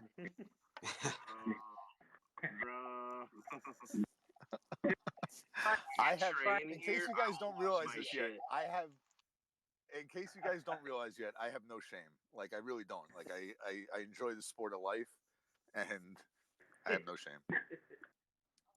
I'm not hating. Not at all. No, I know that. I know that. Absolutely. So that's a yes, right? Yeah, I'm just saying, what do you need? You need 1,000 subscribers to go live, right? On YouTube? Yeah, I think I only need like maybe 15. Yeah, he only needs 13 subscribers to be able to go live on YouTube. So if 13 people go to Transparency Project on YouTube, subscribe, then he can go live next time and do the giveaway live, and we can go all watch it. So everyone just go to YouTube and subscribe to Transparency Project. And then tweet it out next Wednesday so we can retweet it again and make it go pop. Yeah. Yeah, if we do that, I'll put down 2 of my small pieces, which are still big pieces. Like, these little pieces are worth a lot of money. You know what I mean? And are these actual precious metal pieces? Oh yeah, absolutely. So you need my mailing address. And the third one, I'll do a decent, big size silver coin. You know what I mean? Yeah. That 3 will be a big damn winner, and we'll do it live if I can get to that point. Absolutely. I want everybody happy, and whatever. So I'm going to ask everybody to do me a favor. There's a guy down there. How many people we got still in here? 141. There's a guy you'll see, IKEE 1123. I went and subscribed this channel for y'all. Just saying, but this is not where I parked my car. I thought I was at a bar. Oh shit. The bar. Alvy? Alvy, are you with me? Sorry, I was approving a couple requests. Alvy, can you hear me? First of all, does anyone have any fucking lawnmower advice? Alvy, are you there? I'm now Barbara Streisand. In case you haven't noticed, I am now Barbara Streisand. Stocks, but I cannot get no lawnmower advice on any of these lives or space. You gotta go find Lex's live. Yeah, Alexa has the fucking lawnmower device. If not, I'm gonna hook you up with fucking Oh my God. Craigslist ad, and we're gonna fucking DoorDash you a goddamn hour in the morning. Hey, what are we gonna do? We're gonna do a 2 DoorDash crowd fund running drives. One A for David. You've been sounding amazing, but you gotta get some AirPods. And then 2, I got get a AirPods. lawnmower. I have my AirPods in. Thank God you got them fine. I was seriously gonna fucking DoorDash them for you, motherfucker. Yeah, literally. Fuck yeah. I kind of enjoyed the before, like I enjoyed the like the helicopter sound. Like I guess this is why I keep tweeting the meme of the Arnie pie in the sky, the helicopter meme of I saw that. apples. I saw that. Yeah, I love I it was part of your character. It was like kind of like Jay Brown. You just fly into a space and just say what you're saying, and it's like that's Jay Brown. That's David versus Goliath. Like that's their character, and this is this guy again. But AC guy. I had self-interest in wanting to buy you AirPods because I have auditory processing issues and I'm actually usually a lip reader, so I could understand 0% of what you said before you got them. No wonder. So this is only. I gotta tell you this, and this is. I'm not trying to make fun of you in any way, but it's only fair considering how much you two confused me. Considering how much you two confused me, it's only fair that I confused you.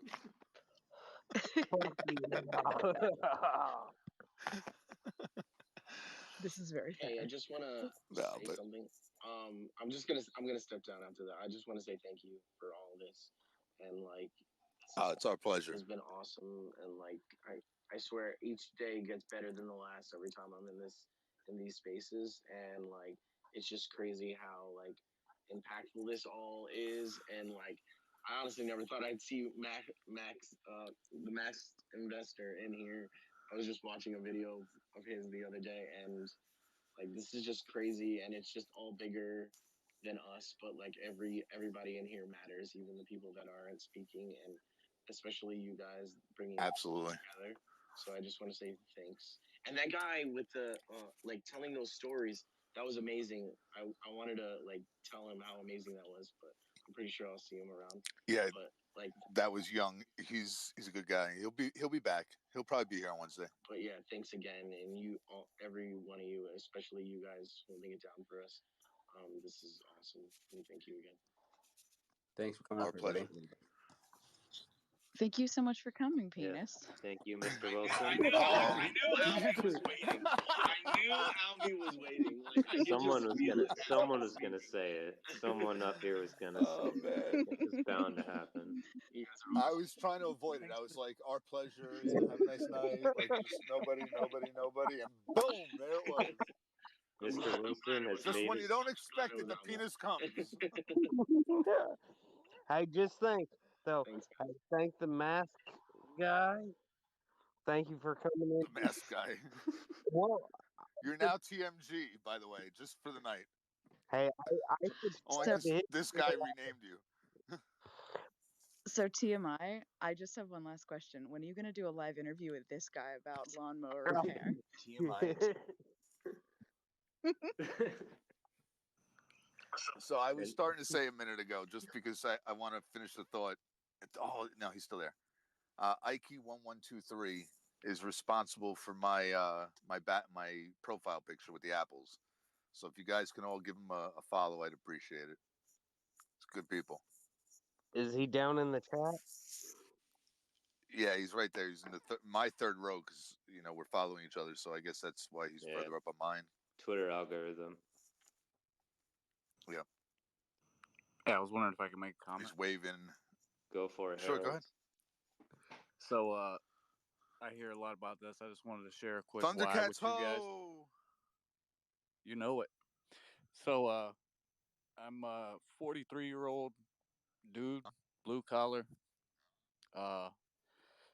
Started work in the metal industry at 17. Went to school, helped support the family. And my whole life, I've just been working and working and working. Worked my way up to an engineer. The problem I've always had is capital. I've had pretty good ideas, but I've kind of gave them to my employer, so that I've never really seen any fruit from this labor, from these inventions, if you will. And I feel like if this pans out the way we think, then that's going to be a pretty good chance for me. And that's all fine and good. But I'm one of those really angry apes that I'm in this more so for the vindictiveness. I see the manipulation and all the BS that goes on there, and I think you have to correct me, TMI. I think you did a video where one of these dudes like come out and said something about plumbers and blue collars and they shouldn't be trading, or maybe I watched so many of you guys on YouTube. I don't know if it was you or somebody else, but that's the perfect kind of thing that I think about. Like, there's this dude in a suit that, and his comment was, retail shouldn't be trading because they wouldn't do their own plumbing; they'd call a plumber. And the comment in the video, whether if it was TMI or not, I don't know who it was, but they were like, us blue collar guys, we fix our own plumbing. Like that's some stuff that those guys don't even know about. So like for me, that thing might hit your non-quantitative infinity, and I don't even know if I'd sell then. Just so I could watch and just watch, just to have some pain on those guys, to see them squirm, to see them. Someone said it earlier about they don't even understand what it's like to the lady buying the chicken. Like that's nothing that they've ever even experienced in their life. So as much as yeah, it'd be great for me to invest in myself and family and all that other stuff. I'm the pissed off one. I would sit there if I had 100,000 shares. I would probably hold it and hold it and hold it, just watch them squirm on the floor, and that's kind of my why. So and also I do appreciate all you guys doing your content. I try to catch every video from you guys, TMI, Vix, and I run the gamut. I probably watch some of the guys that aren't too popular in here with this, but I like to get the exposure to all of it so I can make my own decisions. And I think we've done a pretty good job so far. I appreciate you hosting this, and I try to catch it whenever I can. I've sent you a few messages as well as Vix, and it's just it's a great thing, man. And I appreciate you guys, and that's why I'm here. That's awesome. That exposing yourself by like watching different videos and listening to different space calls and whatnot. That's literally the exact, in my opinion, that's the exact right approach. It's just basically becoming as well versed and as understanding of everything as you can, so you can see the picture for yourself. And I think at the end of the day, there's been comments about, well, these people shouldn't be trading and they're living in their mother's basement. But the bottom line is, you have a phone in your hand, you have some money in an account, and you have some buying power, and that should make you on par, dollar per dollar, with what they have. So, am I expecting somebody with $100 in their account to be able to take on a hedge fund with $1 billion in their account? No. But if you get enough people together with $100 and it totals $1 billion, it should be a one-on-one fight. Going back to I think it's more of a Voltron kind of thing.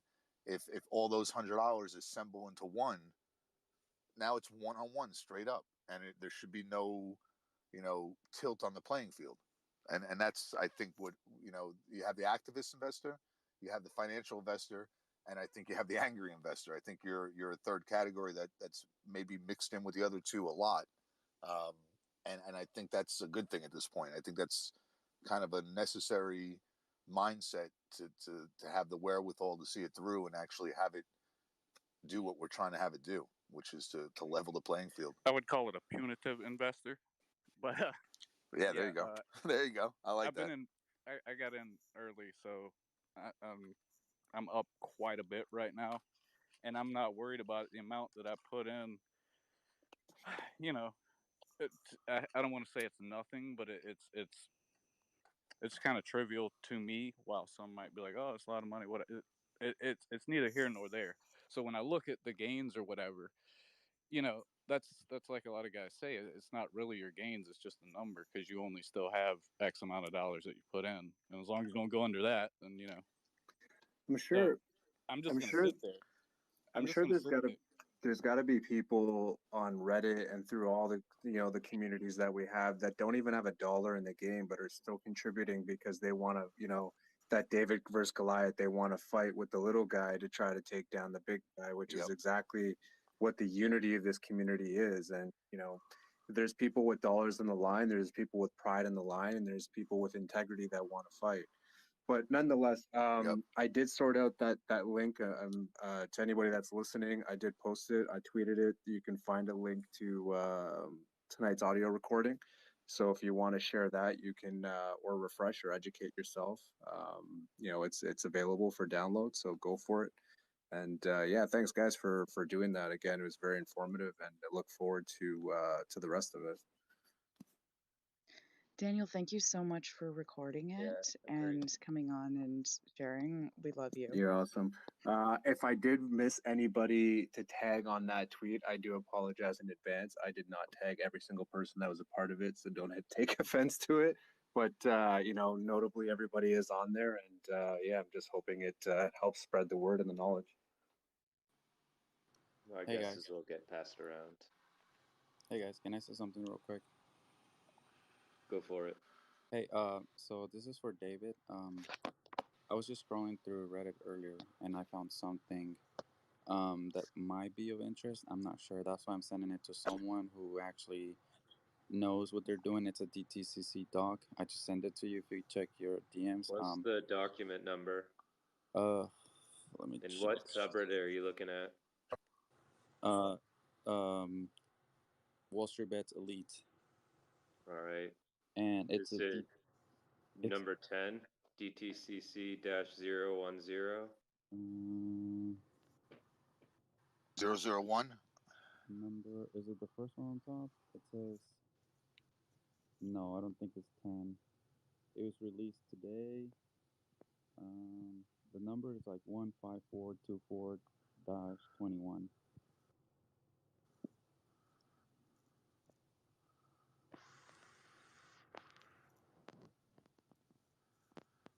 Did you hear me? I'm pulling it up right now. Yeah, I can hear you. Yeah. All right. Good. It might not be anything, but I just thought I'd send it to one of you guys. Check it out. Is it the same one Vic sent earlier? I'm not finding it on Wall Street Bets Elite right now. Do you want me to send it to you? Yeah, if you want to DM it to me, go for it. Go ahead. All right. Yeah, if you could send it to him also. I got a curious question. It looks like a separation document for Goldman. Oh, yeah, that one. So there's still a lot of questions amongst that one.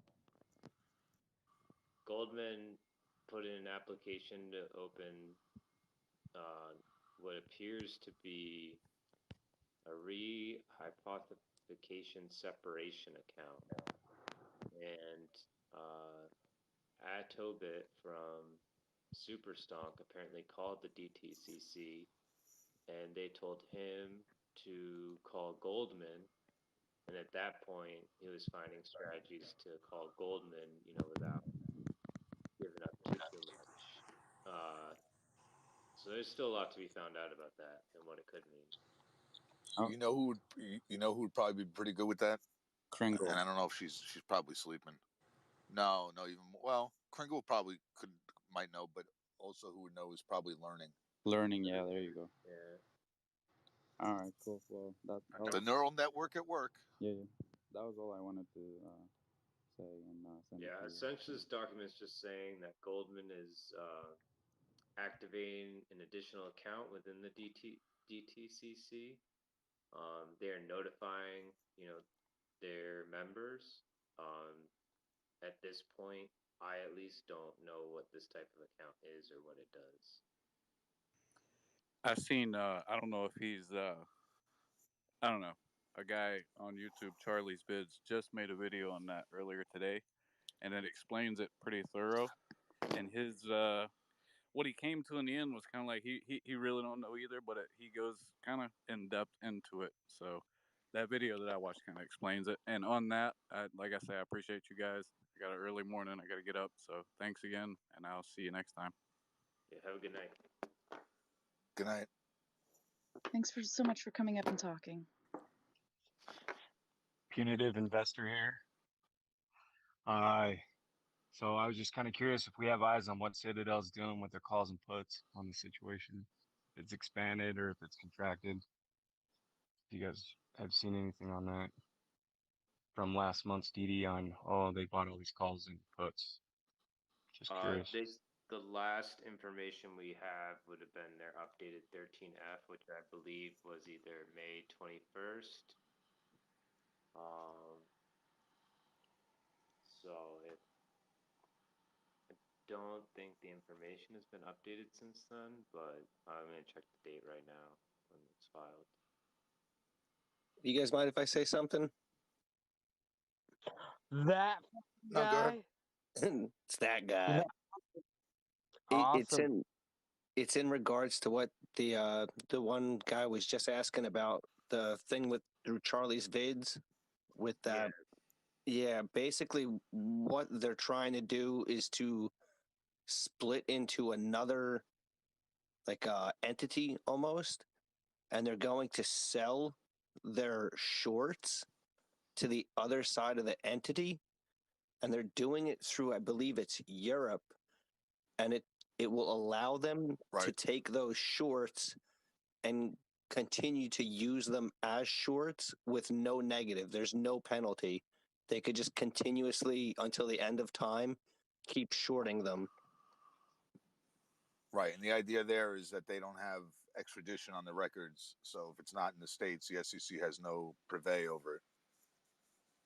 Yeah, it's pretty crazy how they can do it, so... Yeah, I got to assume that at some point the SEC will, they have to be able to say, look, that's a huge loophole, and how do we close that? Well, if you're a U.S.-based company, all holdings must be something, some verbiage like that. It's just crazy to see how far they're willing to go and willing to take this and the routes they're taking, and somehow we're still like the bad guys. Yep. It's all semantics, but the reality is, somebody said this morning on a call, a guy who was a trader in New York for like 26 years.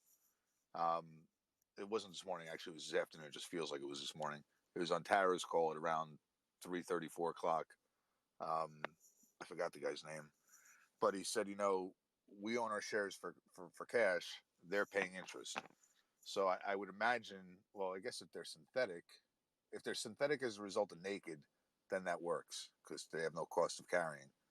But once they're synthetics and there's interest involved, they have to pay interest. So in theory, yeah, they can go forever and not get penalized, but they're still going to be losing X amount of dollars a day. Yeah, I think that. But I guess they can wait. They can wait it out until everybody else fails, and then when the market restabilizes and it's trading at whatever it's trading, then try to exit the positions. I think that was the issue that kid, the kid Charlie, he makes decent videos, but a lot of it is really like a knee-jerk reaction. But from what he was getting from it was like there is zero penalty if they transfer it because they're actually effectively buying it from themselves as like a negative, and then they're going to attempt to use that as collateral to regain money back. It's kind of like a repo, but they're just going to continuously short them, and until they break even or make money, there's no penalty to them.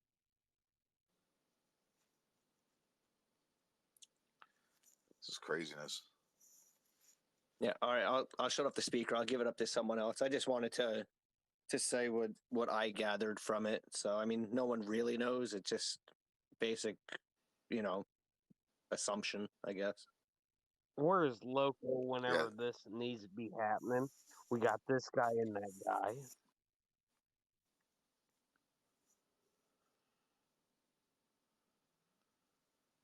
Fucker, that guy. Hey, yeah, I'll step down too. That's really all I had to contribute to this combo. So yeah, thank you. Thank you. Welcome to the Nerd Light Bar.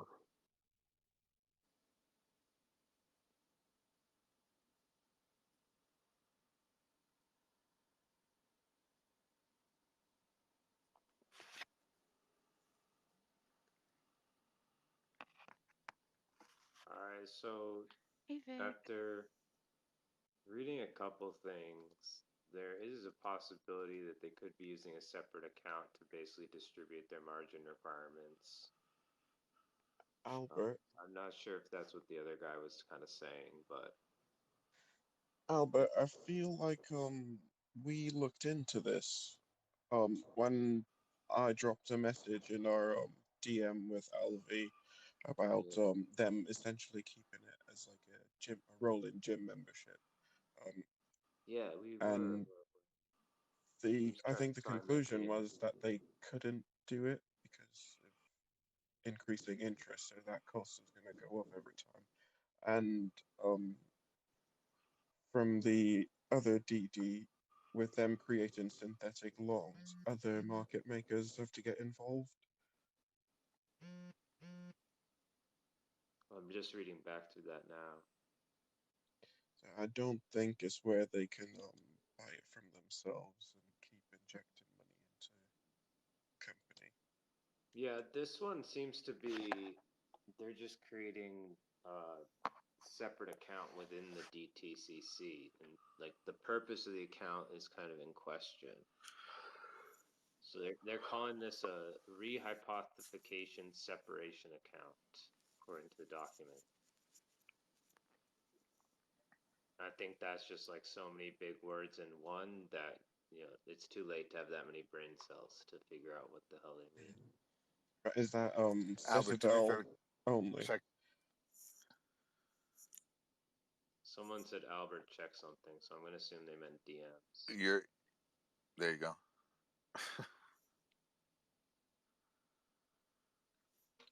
Yeah, is that just Citadel creating an additional account under DTCC? So it's Goldman Sachs this time. So yeah, but if one figures out that is a loophole, they're all gonna,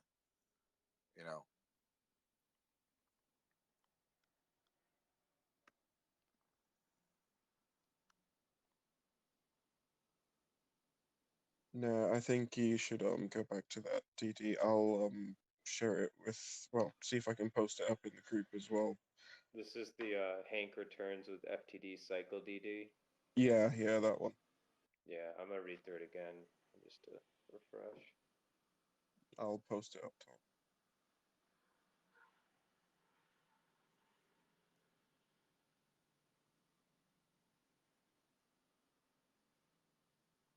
Yeah, I think in terms of that bank account stuff, just keep your eyes out.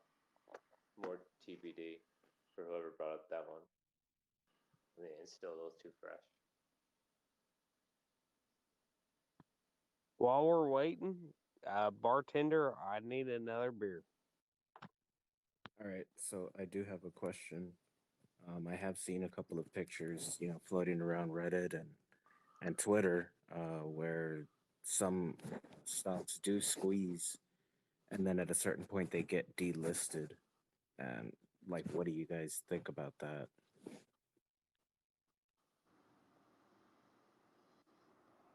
Repeat that.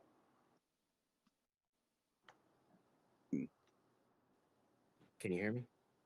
Yeah, I can hear you. Just repeat the question again. Okay, so I've seen a lot of pictures, screenshots floating up on Reddit and on Twitter. Right, let me first ask you, where are these screenshots? Do they have sources or anything, or just like random screenshots of like stock trackers from someone's Weeble app?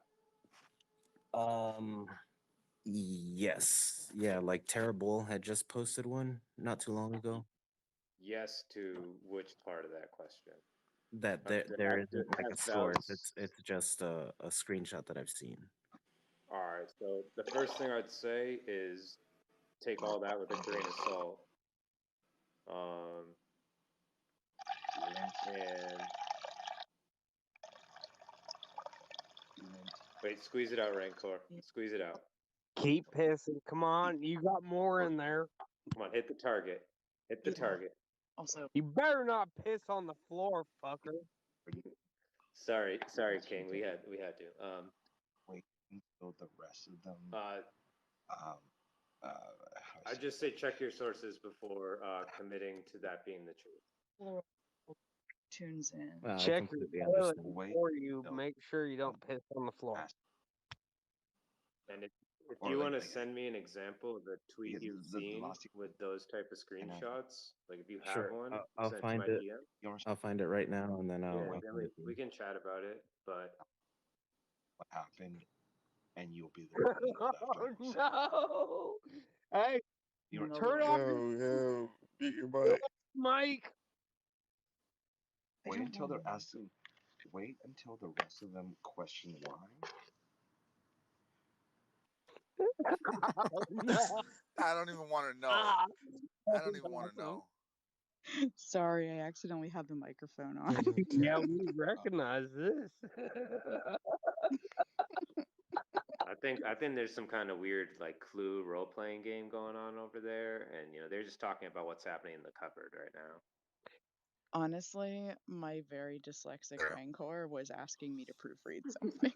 Yeah, that's how bad I am. I need a wife to fucking proofread my fucking tweets because I can't spell. That DD is and up grammar. top for anyone who wants to read. This is the night bar. Just so you all are aware, and we can confirm this is the night bar. So I sent it out. Yeah.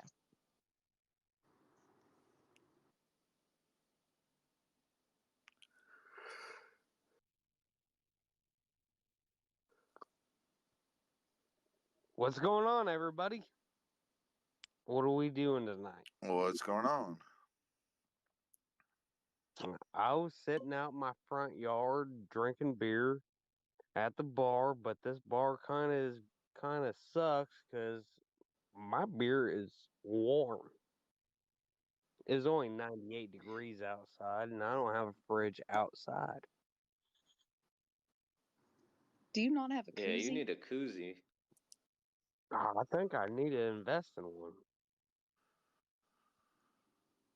I think that might be a wise decision because the bar can be air conditioned or not, but we can't do anything with 98 degrees. Yeah, I still haven't received my beer yet from you. This fucking Go ask your distance travel shit's bullshit. All right, King. I'm just gonna. So this is just a screenshot of a stock that squeezed in the past. There's nothing about it here that says it was delisted at any point, so I'm gonna have to call BS on whatever you're seeing. Well, like I just checked it right now on my Webull app, and under the name it actually says delisted. I mean, DGAZF might have been delisted at some point. I mean, was it due to the short squeeze? I personally don't know. But I mean, plenty of stocks get listed and delisted all the time. It's just what happens in the stock market as stocks lose value and can't hold up certain market caps. They get sent to either OTC or penny stock markets.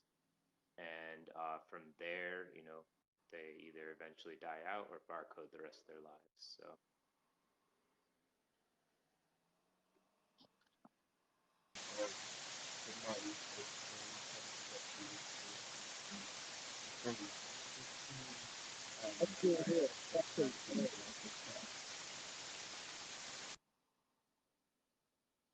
Someone's got that ill reverb going.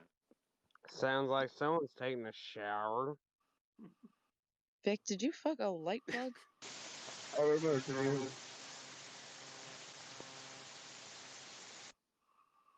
Yeah, I think Vic's. All right, I guess I'll do some digging and see if I can find out like why exactly it was delisted.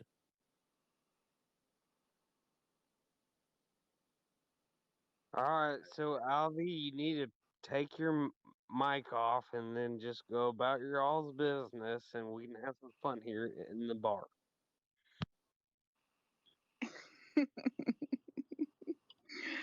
Exactly. Oh shit, we got Hi, Loco Loco. in here. Fuck. The ticker symbol he's asking about being delisted, was it an oil company? According to this, DGAZ is a 3x inverse natural gas. So if natural gas does well, it does not do well. Okay, that was recent, and it was because the stock was supposed to be delisted, and instead it wasn't, and it was left open for like almost the full day of trading, and it went to like $25,000 a share before they delisted it. It was a mistake. Yeah, I've heard of that one before. Can you guys hear me all right now? Yeah, you're better, Vic. Yeah, what I was gonna say is they tend to get delisted due to nefarious activity or not maintaining market cap. Yeah, I mean, and another note on that is also was a 3x inverse, so its price action is already crazy compared to whatever it's following. Well, sounds like that was cleared up. Yeah, thanks, guys. Hey guys, how's it going? Hey. Doing well. I just had a quick comment. I was watching a YouTube video, and it's just a YouTube video about like conspiracy theories and whatnot. And I mean, it's a late night bar, so I just decided to go ahead and listen to it, right? So then I listened to it, and I was like, I should probably bring this up over here, only because it kind of like made sense to me and like what's going on. But basically, it's like it's a conspiracy about like separated internet. So like basically, or segregated internet, where like there's, you know, big tech conglomerates that kind of feed into a more democratic, liberal, Republican, you know, whatnot, um, kind of ideology, and that's how like, you know, they keep people from communicating, because if, you know, you're given you're fed a certain ideology, then you're gonna stay in the ideology. And I kind of got the metaphor of like, say, you know, we're all in cells, right? Like in a prison. Um, you know, the walls of our cells would be considered those ideologies, right? And those ideologies are keeping us from communicating, right? From looking at the real, you know, negative aspects of, you know, where we like society in general, you know what I mean? It's like, I think we're coming to a consensus where we're breaking down those walls and really seeing that, you know, those walls are made up by people that are dictating how much we can earn, you know, how much we're able to make, you know, how much we're able to um, win in life, you know, how much we're able to win in the stock market, you know what I mean? Yep. So I think the biggest thing, the biggest fear that they have is our communication. You know, they're the warden keeping us in these cells, making sure that we're not communicating with one another, because if we communicate with one another, we understand that, oh, you know, we could actually break out of this. There's more of us than there are of them, right? So I think that really resonated with me, because I was kind of thinking like, what's their whole deal with, you know, having, you know, this stock go up or that stock go up, or, you know, these people are bad or those people are good, or apes are bad people. It's like, I think it's just the communication lines where if somebody that listens to CNBC, you know, were to see an ape, they're just going to be like, you know what, don't even talk to me. I don't want to talk to you. You're a bad person. You know, it's those communications. They're making that cell between, you know, us and those people. Do you know what I mean? They're reinforcing those boundaries that maybe are not how people may think if they actually, you know, saw the facts or learned about what was going on, but rather those walls and that cell is built for them. Do you know what I mean?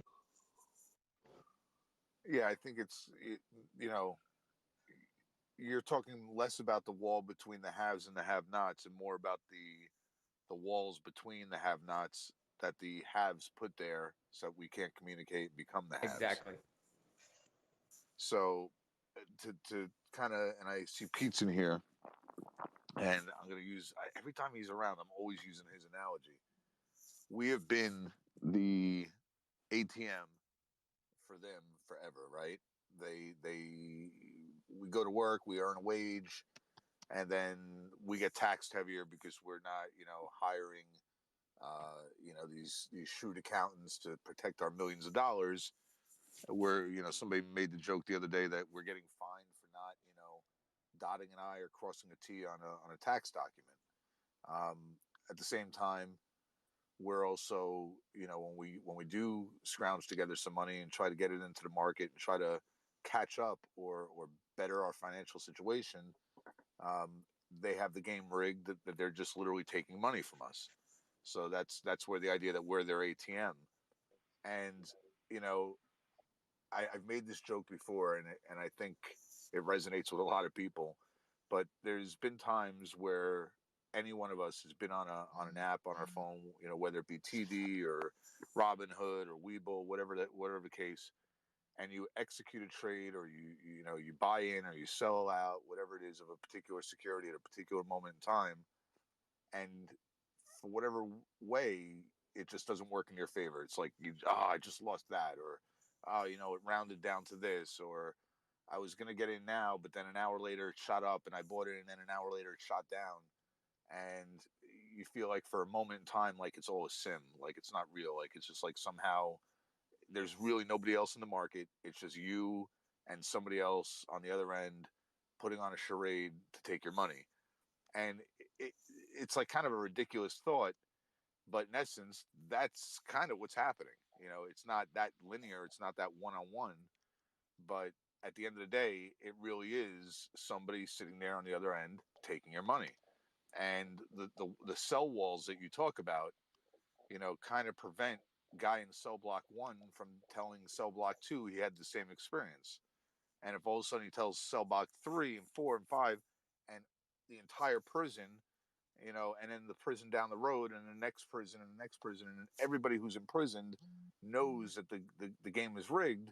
Well, now we can like point it out and try to do something about it, and that's what they want to prevent. And this situation, it's just like, if you were to, I'm very big on like plots and storylines. If you were to try to write this, oh, we're going to lock them in their house for a year, we're going to give them an extra $2,400, and then we're going to not let them leave, and they're going to have nothing else to do. Well, that's what happened. Like, literally, if you didn't have the pandemic, if you didn't have people at home with nothing to do, this wouldn't have happened. If you didn't have the pandemic and you didn't have people getting stimulus checks and unemployment, chances are this wouldn't have happened. Um, if you didn't have the technology and the ability for people to communicate while they're at home, bored out of their mind, with extra money, this wouldn't have happened. But all those things happened, and because of that, they got caught, and they got caught in a big way, and they know it.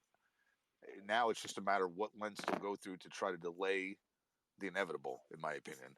You know, this is the first play that I've heard, this Goldman Sachs thing, where maybe they found some type of another loophole, but I still don't see it as being enough. I don't know, because I don't know enough about that yet. But the point is, those cell walls are gone, and we're all talking, we're all communicating, we're all figuring it out together, and they can't stop that. Yeah, I think it's funny how you mentioned, us being on lockdown. They literally put us in a prison with no walls at that point, with open communication, and like literally books and books and books on how to get out of prison. Yep. And the coolest part is what it ended up birthing was this fantastic community. And now, even though we can't all see each other in a real bar right now, we can see each other in this kind of bar. True. And we can hear each other doing kind of barish things. I Hey, have an old man chorus for also, everyone. can I speak to Joe? Whatever. I forgive me, I can't read well, but hey, you have a awesome personality. You got this. You have got this. Just stand up tall, get the backbone in you, and hey, go in life and nail it like a fucking boss. You got this.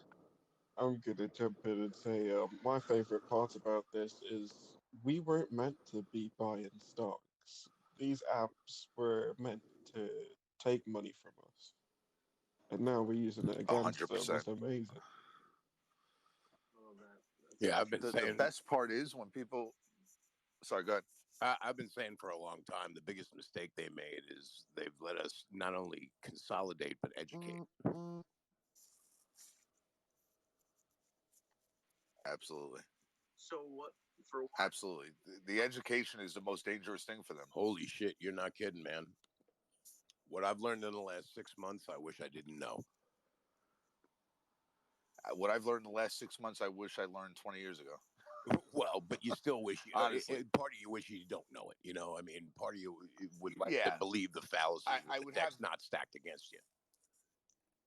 Right. I would have more confidence in the human race if I didn't know it, because I mean the level of atrocity here is disgusting. Yeah, It really is. I'm in agreement.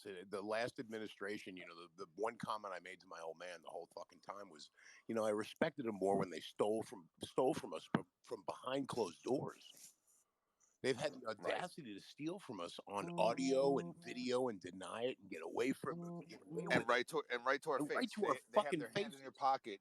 Every They goddamn have their hand in your pocket. You call them out for it, and they just tell you no and walk away. Well, and the biggest, it's like how you can't change reality. The biggest shame of the whole thing is I have friends in the DC area who are career, you know, they're career federal people. And it's a shame to see people of honor being taken down in the process of all of this corruption taking place. You're talking about people that dedicate 30 and 40 fucking years of their life only to be shot Right. down. They're just the fall guys. They're just the fall guys for the people that can't get right. touched. The problem is that's the what it fall comes guys down are to. the good guys. That's the fucking part that sucks. Yep.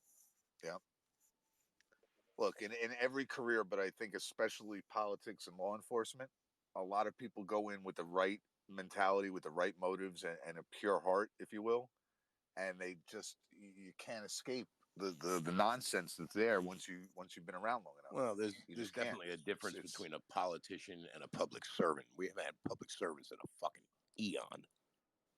Yeah, true. I just wanted to. But you know, to go back, I just want to go back to the gentleman from England. His point that we weren't meant to have this ability to buy stocks, and you know, it was just supposed to be a mechanism for to take money from us.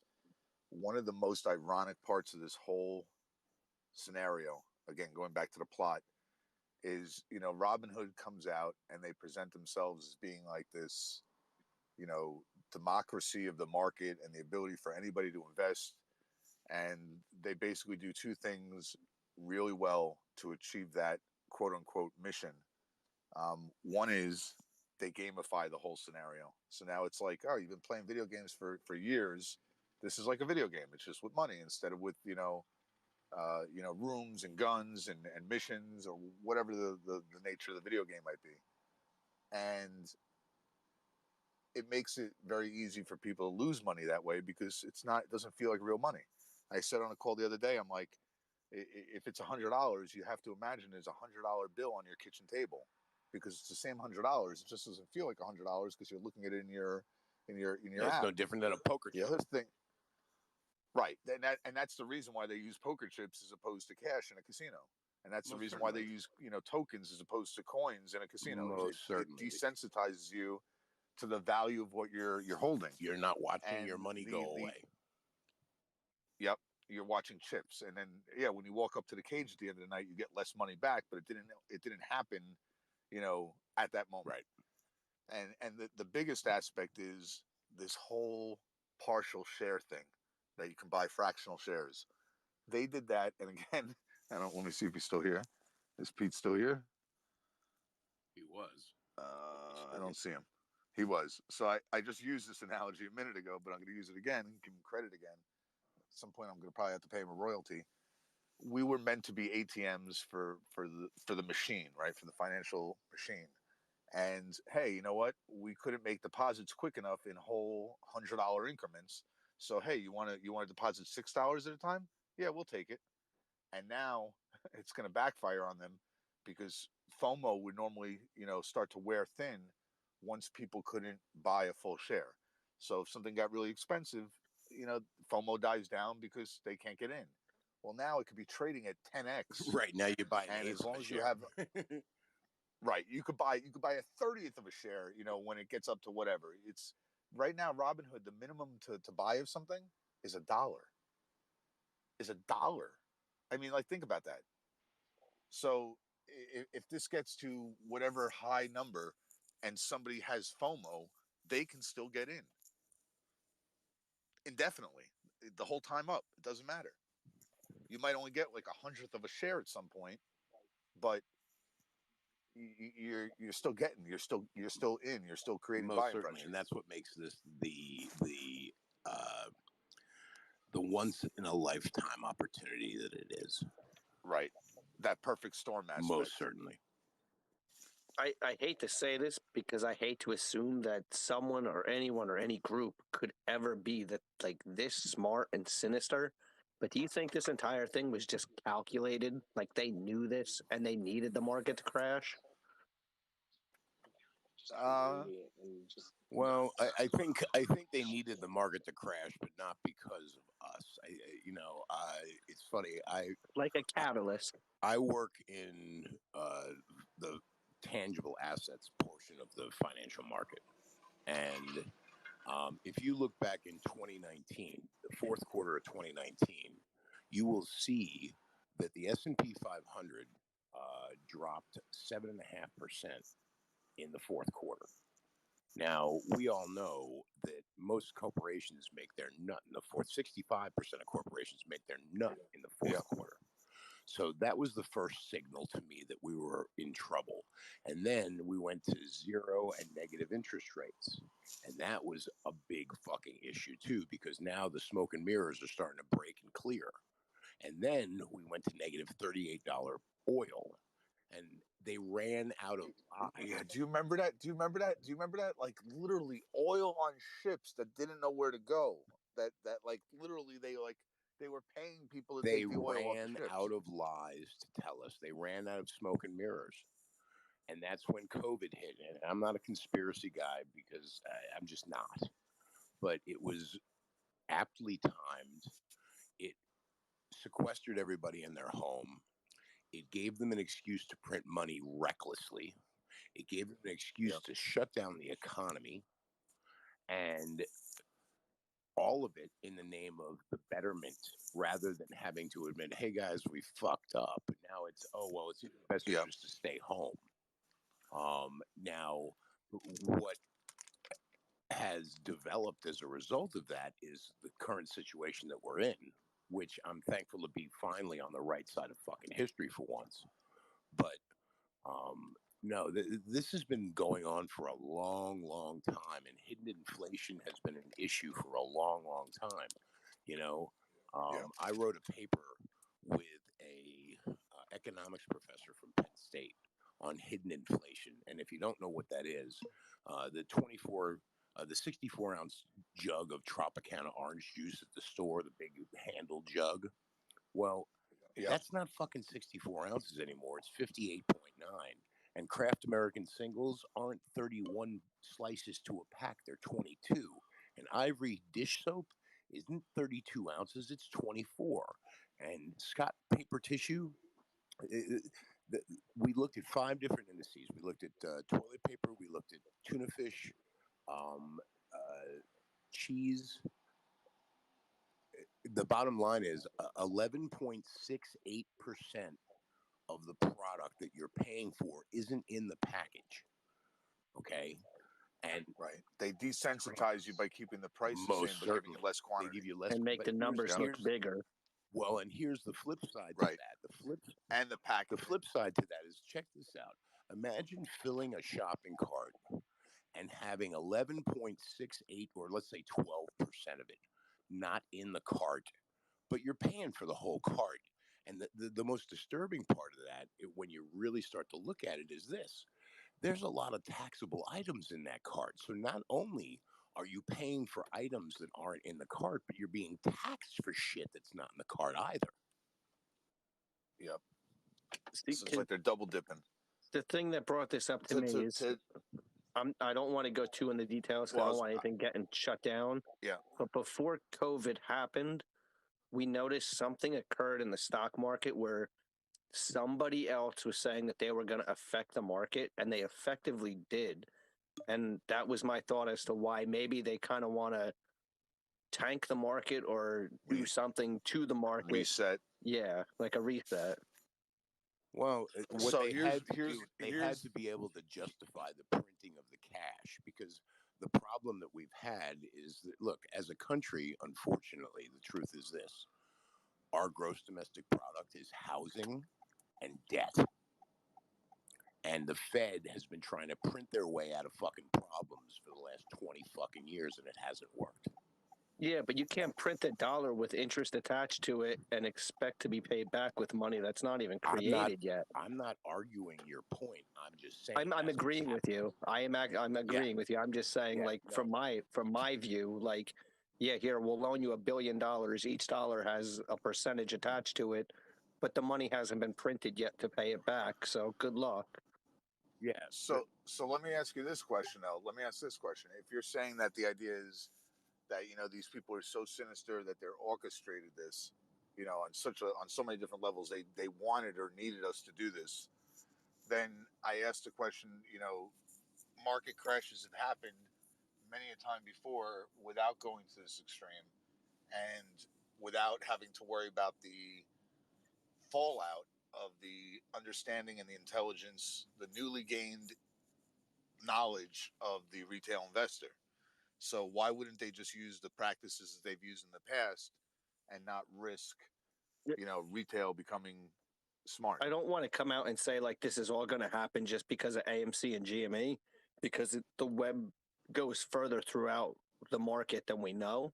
It's just the fact of like everything in every sector is being affected to it, like ETFs, like people's pensions. And I'm not trying to go down that dark, sad road. I'm just saying, like, now they're going after ETFs, they're going after pensions and loans, like housing, technology, entertainment. Like it's going to be market. it's going to like a house of cards, right? It's going to be like a house of cards. Yeah, because the housing market crash was extremely bad, but it didn't affect as much of the market as like this effectively could. Right.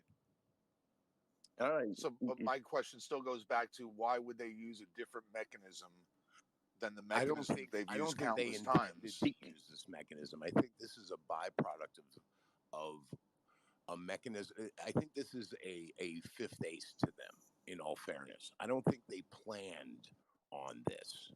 I think this was something that was so out of their purview that when they got hit with it, they thought they could beat it by normal means. And I think that's what happened. I don't think this was, I think they did plan on tanking the economy using COVID. I do think that they planned on it being able to reset the way in which they print money, because, you know, it's no different than a fucking hurricane. Look at it this way. You know, or war, no, hold on. or let war for that Let matter. me just finish my train of thought. You know, what happens is you have a hurricane come and gas prices go through the fucking roof. And when the hurricane's gone, the gas prices still stay elevated because they are saying that production has been slowed down or it's been shut off or whatever. In all fairness, there's plenty of shit in storage. Okay? There's plenty of shit in storage. But there's a big enough buffer. Most certainly. But while they've got the price up, what they'll do is, you know, let's say gas goes up to $3.79 a gallon during the storm. Well, when the storm blows over, instead of going back down to $2.95, it goes to $3.15. And everybody sighs, going, "Oh man, it's not $3.79 anymore." They don't remember that it was $2.87 before the storm. They're just thankful it's not $3.79 now. And that's the problem. They change your reality. Well, the problem is we as people, and I'm guilty of it. We as people we only see what the fuck is right in front of us. You know, it's no different than you call a pawn shop and you say, "Hey, I got a Rolex that I need to borrow on," and they go, "Well, you know, I'll give you $3,500, maybe $4,500 for it." That guy walks into that shop. He wants $4,500 because all he heard was $4,500. He didn't hear $3,500. Right. And they're banking on that psychology to to work for them, and that's where I think this whole thing went sideways. Is they didn't plan on this happening, but fortunately it has. Says this is the first time really that we have the chance to decide things. Like we're the ones that finally have the chance to like set the price. Like usually like you said with like gas, like, oh, thank God it's not $3.75, it's only $3.20 when it was $2.50 6 months ago. It's just because that's what they tell us it is, and we have to abide by it. This is Swallow it. Yeah, This is the first time. This is the first time we have a seat at the table. and I think How they we handle it hate is all that. another story. I think they hate that. And the funny I think part, they hate it, and I think they regret the fact that they did it to themselves. and the funny part of it all is the reason they put these social places and spaces together was to scrape our info so they could fuck us further. And in turn, it's actually worked in quite the inverse. Because they didn't realize just how much we were going to learn, just how deep we were going to dig. Like, we really are stupid idiots to them. So just the fact that we actually did research and found all this stuff, they're flabbergasted. They got no clue. They tried to kill the goose that laid the golden egg, and instead they woke a sleeping dragon. Well, because to us, money equals they time. expected to them, go into these money spaces. equals status. Yeah. And money equals status and brains to them. They think they're smart because, they've been saying it on the news. They call us fucking dumb money. Meanwhile, this dumb money has been paying for their fucking penthouses for years. Yep. I posted something today in regards to, like, the guy who works for the hedge fund going home, and his wife asked him how today at work was, and he says, oh, it was great. Today we only lost $1 billion. Like, these stupid apes don't realize we're winning. And it's like, that's really how they look at it. Like, we're the ones making money and actually doing things with this as they're losing it, but they still think that they're in charge. Like, they can't accept the fact that, like, hey, we got beat. Like, we really need to stop this. And I think that's here's the thing that makes here's the hardest part. Here's the hardest part for us. You ready? We're thinking that like $1 million, $100 million, $1 billion is all the money in the world, and to them, it's not about how much they lose; it's how much they make as a whole. So if they're losing X, but they're making X 0.1, 1.1X, they'll keep doing that. As long as they're turning a profit, they'll keep doing it. That's the bottom line. It's not about whether or not they're losing. It's about, are they making more than they're losing? Well, and they they're also accustomed to us not speaking in the terms that they speak in. Because here's the thing, and I can tell you as somebody who sells very expensive shit, if you make something sound expensive, it will sound expensive. But if you make something expensive sound like a rational purchase, you can sell it all fucking You'll day sell them long. like hotcakes. All fucking Sell day me long. this pen. Exactly. Right. Okay. As crazy as it is, I mean, I sell rare coins and metals. I've sold coins for $2 million for a single fucking coin. I got tantalum on my finger, so I know what you mean. So here's the thing. It's perceived value. And if you make it seem like value rather than cost, it's a whole different game to them. Yep. We, as people who don't have money or don't have that kind of money, we don't see it as anything but cost. Holy shit, did you see what that cost? Oh my God, that thing cost a fortune. And we're mesmerized by the numbers. But they're not. Well, yeah, that's like the rich people buying $50 million paintings to hang on a wall to look at, and we're just like, what in God's name? Right. I'll go buy the print for $12.95. It'll look just as fucking good. Exactly. Yep. But here's the question: if you got to the point where you had so much money, and I already know the answer because we're Never all coming in a from the point million where the answer years. is going to be no. Never in a million years. But for them, but for them, their relative mindset is, I have enough money. I bought the boat. I bought the third house. I bought the fifth car. I have the third wife. So what's $50 million for a painting? I like it. I want it. I want to be able to say I have it. Yeah. I want to be the guy on the block with the nicest painting. I think that's what makes this different. I think that's why not only systemically is there going to be a lot of change as a result of this, but I also think that there's social change is going to be taking place too, because I don't know about all of you, but in me sitting down and figuring out what I'm going to do with all of this when it's said and done, the thing that surprised me most about myself was the first thing I wanted to do was something for somebody else. And I think there are a lot of people in our group that think very much the same way. I was in a discussion last night, and we were somebody had asked me, well, what's the first thing you're going to do for yourself? And it really took me like a good couple, 3 minutes to figure out what I was going to do for me, because when you were on Loco's call, right? Yeah, when Loco's call, like when given the opportunity, the only thing I could think about is all of the things I could do for other people. And a lot of us, I have a feeling, are in that same boat. And I think that's going to go a long, long way. Yeah. I was actually, I kind of knew this guy, David Gruner. We did a lot of work on cars. He's a surgeon in the city, and he buys like a lot of high-end cars and stuff like that. And he got to a point where he told us, he goes, yeah, I'm I think I'm done with cars. I'm looking at jets. I'm looking at a G650. And we're like, wait, a jet? Like, what? Why? You live in the city? And he's just like, well, why not? Like, cars just don't do it anymore. Like, I need something like more flamboyant. I need to show to like people just how much money I have. And I guess it makes sense in that aspect. Like, to us, we think they're stupid and foolish, but to them, it's like, I need to show off. Like, I need to maintain that status. Well, where do you work? Do you work in the car business? My friend does. He has his own shop, and somehow he got hooked up with this guy, and the guy was just insane. Like, he was making a lot of money a year.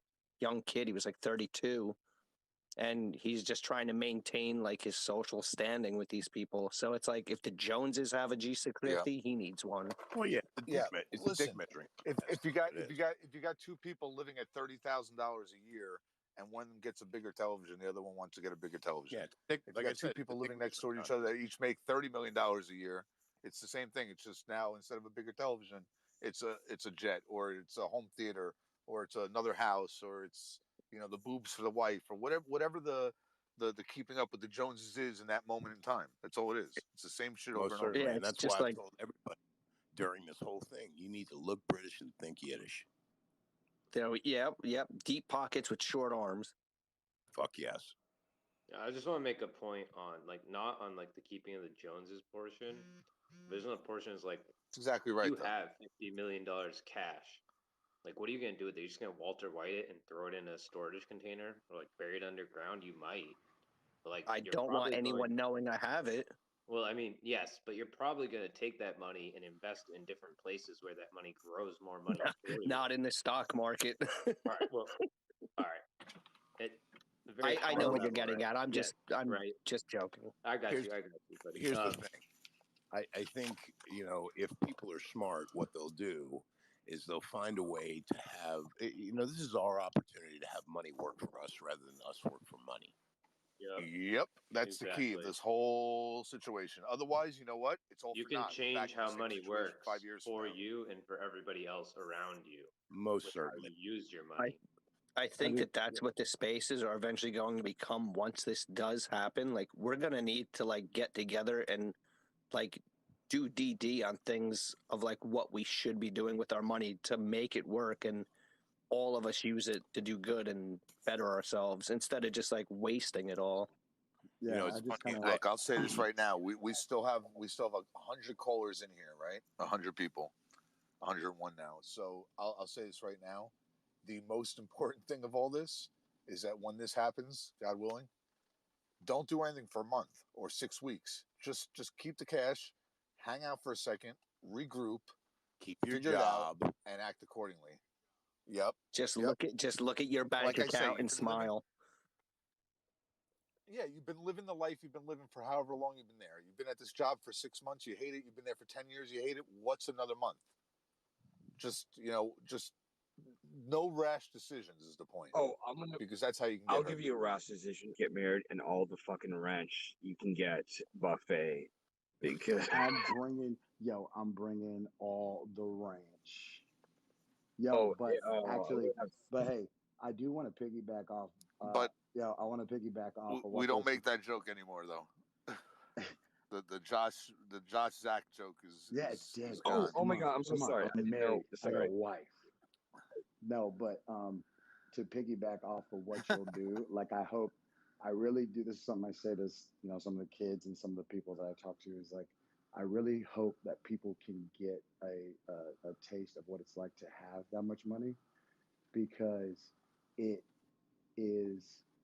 could be a slippery slope. So the best thing I can encourage you guys with this, and then I'm out, is to really serve other people, because I have way more purpose in my life and just direction of who I want to be, even more than when I was playing professional football. And that's when I was making that kind of money and had the idea of what can I do for me. And the best thing I can leave this with, and I'm out, is just to serve other people, man. Just serve Zach, other people. can I ask you a question? Zach, before you go, I'm gonna throw out an anecdote, and I want you to tell me if you relate to it. You know who Mason Plumlee is? Plumlee, I don't. Or the basketball player. Yeah, the younger brother. Yeah. So I was hanging out with him like 4 years ago, and he had literally just signed up with the Nets. He was, his second year in the NBA. He was an NBA All-Star his first year. He played in the All-Star game, freshman of the NBA, everything. Like, he was blowing it up. And he's driving his brother's, he went to Duke, he was driving his brother's Audi A8 that had like 80,000 miles on it. The front bumper was literally held on the car by 2 lag bolts. Like, we used to joke with him, we called his car Frankenstein because it had like bolts out of its neck. Like, without exaggeration. Right. And it comes time that he's like, everybody's giving him a hard time. Like, bro, you're pulling up to practice, you're driving that. Like, and at Barkley, you pull into the stadium, there's a turntable, and all the players' cars are there. And then when they go to leave, they just almost like a candy machine. The turntable pivots and shoots each car out. You just drive straight out. You don't have to make a U-turn. So everybody's giving him a hard time. So finally, he's like, I'm going to get a Maserati. And we're in a dealer, and he goes, he's talking to the salesman. He's like, I just want the least expensive Maserati, which this is right around the time that the Ghibli came out. So the Ghibli starts off at like 60 grand. Right. So he's like, I just want the base Ghibli, like the least expensive, the whatever. And I'm looking at him, I'm like, frugal, buying an expensive car. you just signed like a fucking ridiculous contract. You've already gotten some payments, and we're having this conversation, and he's like, yeah, I don't want to be too flashy. They're telling me I got to get a nice car, but I don't want to go crazy. So, like, the car he's about to get has got, like, for a Ghibli, mind you, it's got, like, 18-inch wheels. It's got a wood dash, a beige interior. The car was, like, bronze on the outside. It looked like something that a retiree would drive in, like, South Florida, right? This is not what, you think of when you think of a Maserati. So I'm like, well, if you're going to get a Ghibli, why don't you get like a GT-MC for like the weekends, like the coupe convertible, but like the carbon fiber, like the MC version. So he's like, and he turns to me, he goes, just like this. He goes, my mother told me I should never date more than one girl at a time, and I'll never need 2 cars at once. And he was dead serious about it. Like, he was so down to earth. And I'm like, if more people took that approach to life, they'd have a lot more happiness because they wouldn't be caught up with the bullshit. Right. By the time we were done, he ended up he's like, you know what? All right, so you got this with the 21-inch wheels, carbon fiber dash. So it was still a Ghibli, but now it was like an $80,000 or $90,000 Ghibli. And that's what he ended up getting. And he was delighted with it. But the point of the matter is, most guys, and it's almost like, I forgot who was throwing out I think it was Kringle, was throwing out like the lotto analogy. And this is, I think, more prominent in football than basketball from what I've seen. They'll make money and they'll spend it faster than they're making it. Shaquille O'Neal. Partially because of the fact that they've been working so hard for it and they overindulge. But more often than not, is because they're trying to bring everybody up with them, and the people that are trying to bring them up, that they're trying to bring up, they don't care. They're just taking, to the point where they're in as bad, if not a worse situation by the time it's all done. Right. Which is It horrible. kind of goes back to what it kind of goes back to what we were talking about earlier. Is just there's some things in here that are happening, right? So knowledge is being passed around in here. We talk.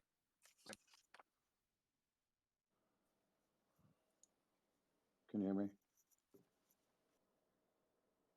Yeah, sometimes David like steps an inch to the left or right, and his mic just goes haywire. So and it's and not then you. and then he'll come back talking as if nothing has changed, and then he Yeah. crashes.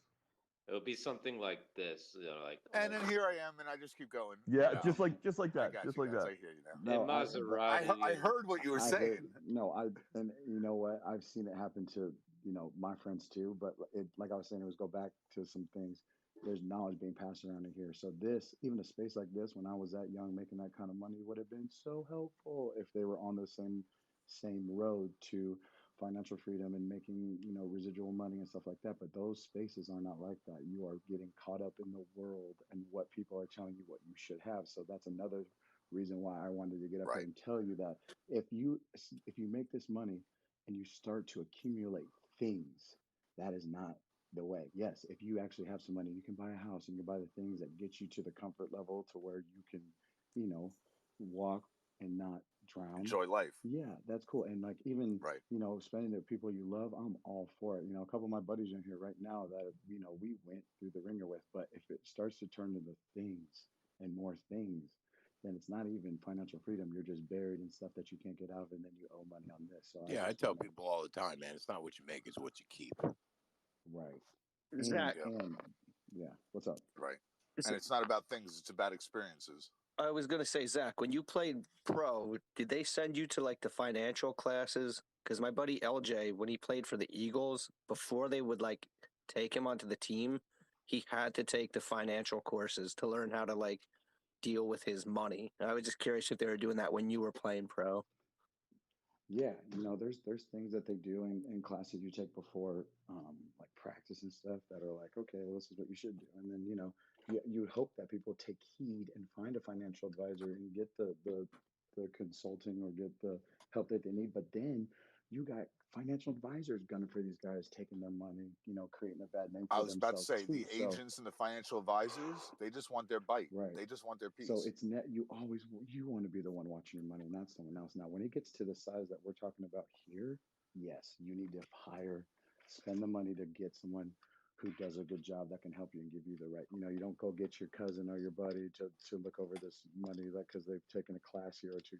Like go find someone, do your research on someone to help you with this, because it will bring out some of the true parts of who you are if you do have that type of power and that type of money. You'll buy the things that you've always thought about, and you'll go to places you always. But just be careful, because it could go as fast as you make it, just like you said. Do you guys have any tips on like how to find a good financial advisor? I was going to say, go to like the nicest part of town, look for the most expensive cars. I'm being dead serious. Walk up to a guy driving a Rolls Royce and say, who's your accountant? Don't ask MC Hammer. First of all, you'll end up doing business with the guy if he's if he seems like he's open to that. But more often than not, he'll tell you, well, I got a guy I've been using for 25 years. All right, who is he? Yeah, or if you know somebody who does well, that they looks like their finances are working for him, be like, yo, who you talk to? Who's your guy? Oh, well, talking about this, So just kind of have to shop around for sure. Thank you. But I don't mean the school teacher who just put an addition on their house. I'm talking about the guy who's just like bought his 4th boat and I always wonder, what has does his this guy 9th do? car. What is he doing? Right, that's the guy you want to ask. All right, can I ask a question? Thank you. We're gonna say that this squeezes. We're gonna say that we sell at whatever point we sell at. Now, when we sell, it's in the broker. We already know we're paying taxes on it, everything like that. My question has been, do we contact like the CPA and the tax advisor, whatever it is, before moving it to the bank, or do we put it in our bank before contacting them? The first thing is banks will only accept a certain amount of money per. Yeah, it was like 3 million or something like that. I'm not sure. No, that you're confused. You're confusing two things here. So the 3 million is the SEC's limit on a transaction of selling stock. Yeah, the bank limit is much less, I believe. But basically, they'll flag your account for suspicious activity and hold your account or lock your account out if you don't warn them ahead of time that you're transferring large sums of money due to the brokerage trade. That was some advice that I heard, is to call your bank and let them know. Yeah, the second thing is banks are only insured up to a certain amount of money via the FDIC. So you need to look out in there. I know we have a guy in here, JM. He. I can All right, explain go it for it, Dan. Yeah. real in like 20 seconds or less. So I the FDIC appreciate used it. to only Thank insure an you. account. Yeah, no worries. FDIC used to only insure accounts for 100,000. Now it's 250,000. And if you had $1 million, you'd have to go to 4 different banks, open 4 different accounts, put 250 in each, and then you're fully insured. That's cumbersome. That's inconvenient. That's not easy. It's more of a pain in the ass. So instead, what they came out with is something called ICE, which is the insured. I forgot what the C is. Now I used to forget what the I was. Now I remember it's insured cash. It's really late. Insured cash sweep. And what it is, let's say you go to a bank and you have $1 million, they'll take 250, and through their network, without you doing any running around and going to 3 other banks, they'll put 250 in another bank, 250 in another bank, and 250 in another bank. So this way, all million of your money is insured just at 4 different banks without you having to do the legwork to set up those accounts. Well, and you got to be careful. You still with go the into one FDIC bank to get the too, money in. You got to be careful because the FDIC also doesn't have to pay you out immediately. My understanding of the FDIC is that they can actually make annual payments to you to make you whole. Originally, if the bank goes under. Originally, the FDIC was a band-aid of the 1929 stock market crash. That, the rush on the banks. Yeah, that essentially got evolved into a larger insurance for people and their money in the banks, to trust the banks again out of the crash and out of the depression. Right. So then the other option is obviously you go into hard metals and you store there, and that's what Well, we get to what you were talking about before, Big Daddy. I've had a bunch of I've had a bunch of people reach out to me, and I've suggested to them, because people have asked me not only about metals but also about storage, and I've suggested that there are alternatives to banks. Safe deposit boxes aren't the only safe place. There are depositories that you can rent space from that not only insure your goods but aren't affiliated with the Fed at all. So if there's a run on banks, you don't have to worry about getting into your safe deposit box. If your bank's closed, you don't have to worry about that shit. There are plenty of security centers and depositories nationwide that you can take part in and use, kind of like a safe deposit box, but they're not federally associated. Which now they're still insured and they're still bonded. Most certainly, yeah. In order to for me, because I deal with rare coins and precious metals, a portion of our business, we roll people's IRAs into metals. And if you're rolling IRA into metal, all IRAs have to be third-party custodian. You have to have a third-party custodian. So we have a depository. We have one in Delaware, we've got one in Dallas, and we've got one in Toronto. The cool thing about that is whether you're storing IRA metals there or not, you can still have an account with them. And because of the way states tax purchases now, like there are certain states that will get taxed on bullion purchases or rare coin purchases. And what I'll do is we'll run them through Delaware for 3 months. We'll put them in Delaware in storage for 3 months. Once it becomes custodially theirs for 89 days, I can ship from Delaware to them and forego having to pay the tax, because technically it's coming from it's coming from Delaware, not from Louisiana, where my company's headquartered. So I'm just saying that, the depositories are completely bonded, insured. They have to be in order to be considered depositories. Now, this is going to sound like a stupid question, but are we talking about like gold bullion, or are we talking about like rare coins? Or I deal in both. I deal with rare coins and precious metals. I deal with the numismatic side. I deal with real high-end, ultra-rarity stuff. But I also deal, it's kind of weird. I deal with everything from the inane to the insane. I got people that are collecting fucking state quarters. They call us, and then we've got, like I said, I had a guy that bought a $2.5 million coin from me last year. Shipwreck gold. So it's everything. But as far as storing liquidity, is it just in weighted gold, or is it in like some particular, like, you know, golden eagle, double mint, whatever? Like, I don't know the first thing about coins. Well, there's but is it plenty some of coin? there's plenty of options as far as there's plenty of options. I mean, you can either buy bullion or you can buy numismatics. Numismatics is like the fine art side of metals. Bullion, you know, it's just by weight. It's just sold by its weight: gold, silver, platinum. Right. And it's sold by weight. And I tell people that you got to be careful because there are certain bullion products that are prone to leave a 1099B, and there are certain products that don't leave a 1099B. And, you know, those are the kind of things you got to know to get in and out of, because privacy is key.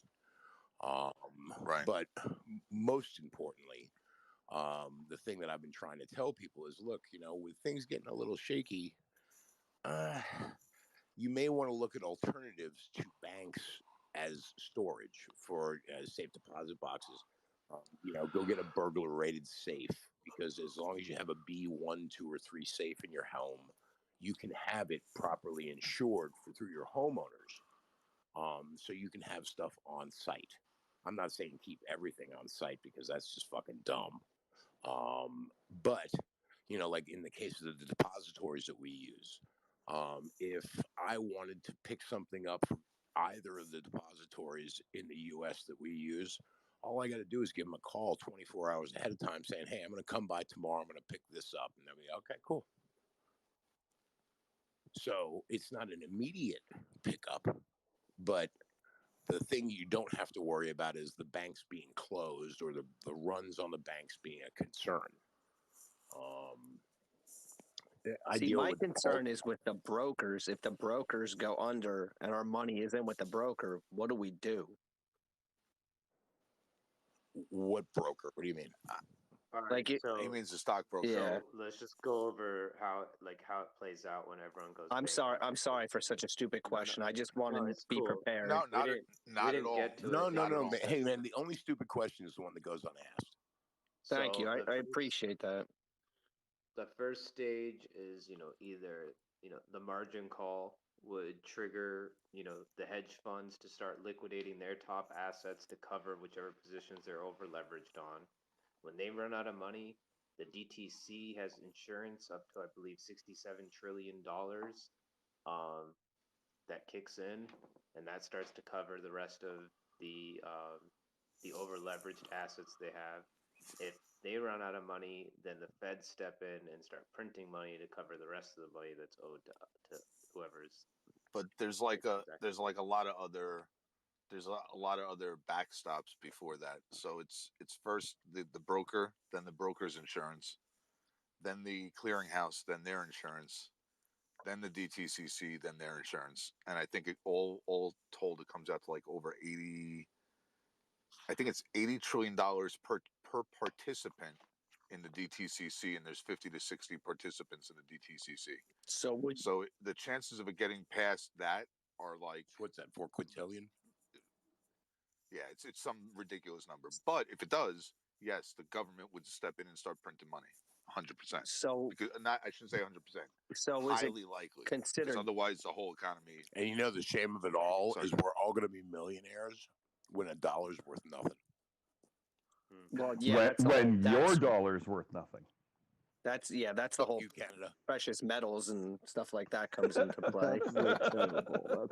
Hey, so while they're When talking your on that dollar- end of the when- bar, when- can we when talk on this end of the bar? That's when When your Englehart comes dollar's into worth play. nothing. No, this is what nobody heard. It was when your dollar's worth nothing, eh? Oh. And I you can't take anybody seriously whose money's it's a fucking loony. All right, come on, really? Listen, I've been stockpiling loonies still and find those around pennies my for the house. last 10 years. I went to Canada. So I went to Canada. I don't know how many years ago, probably like 7-8 years ago, and I think at the time the dollar was like bought you like $1.25 in Canadian dollars. Makes sense. And I went to a dollar store. I went into a dollar store, and I was just like, I was not sober, so, but it was funnier because of that, but it's still funny. I'm like, this isn't even a dollar store. This is like a 75-cent store.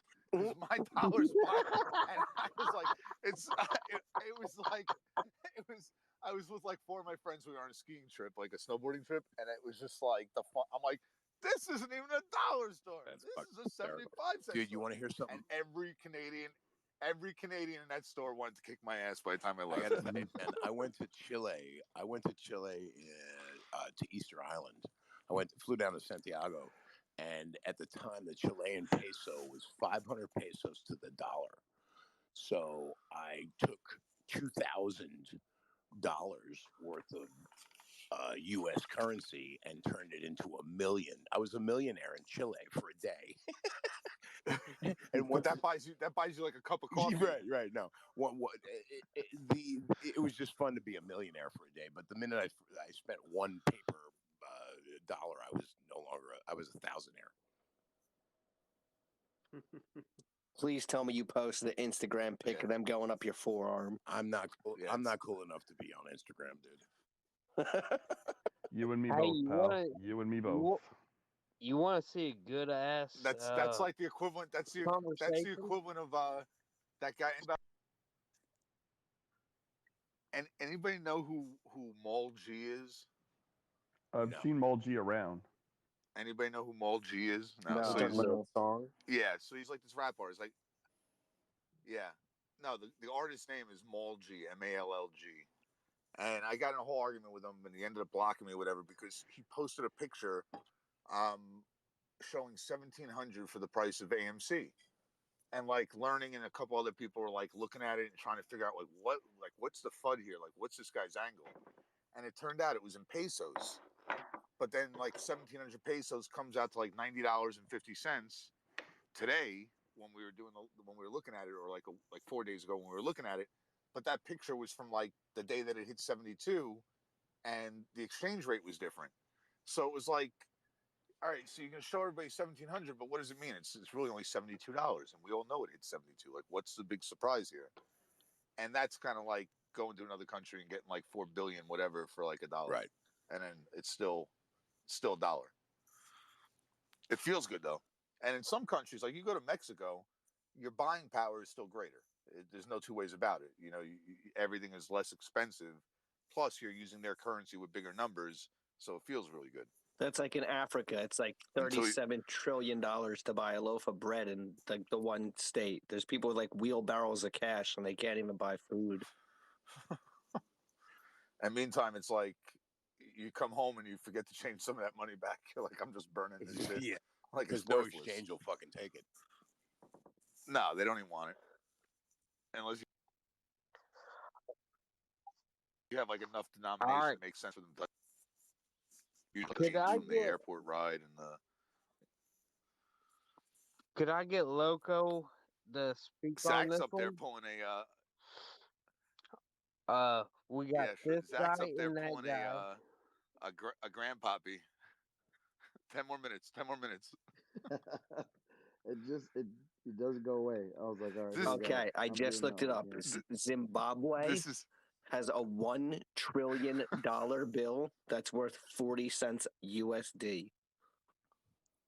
Oh my God! Yeah, if you want to go try to become a millionaire, that's $2 crazy. million in Zimbabwe. Good luck with no hands. Literally, you wouldn't have. You go there with like $1, and you're already a billionaire.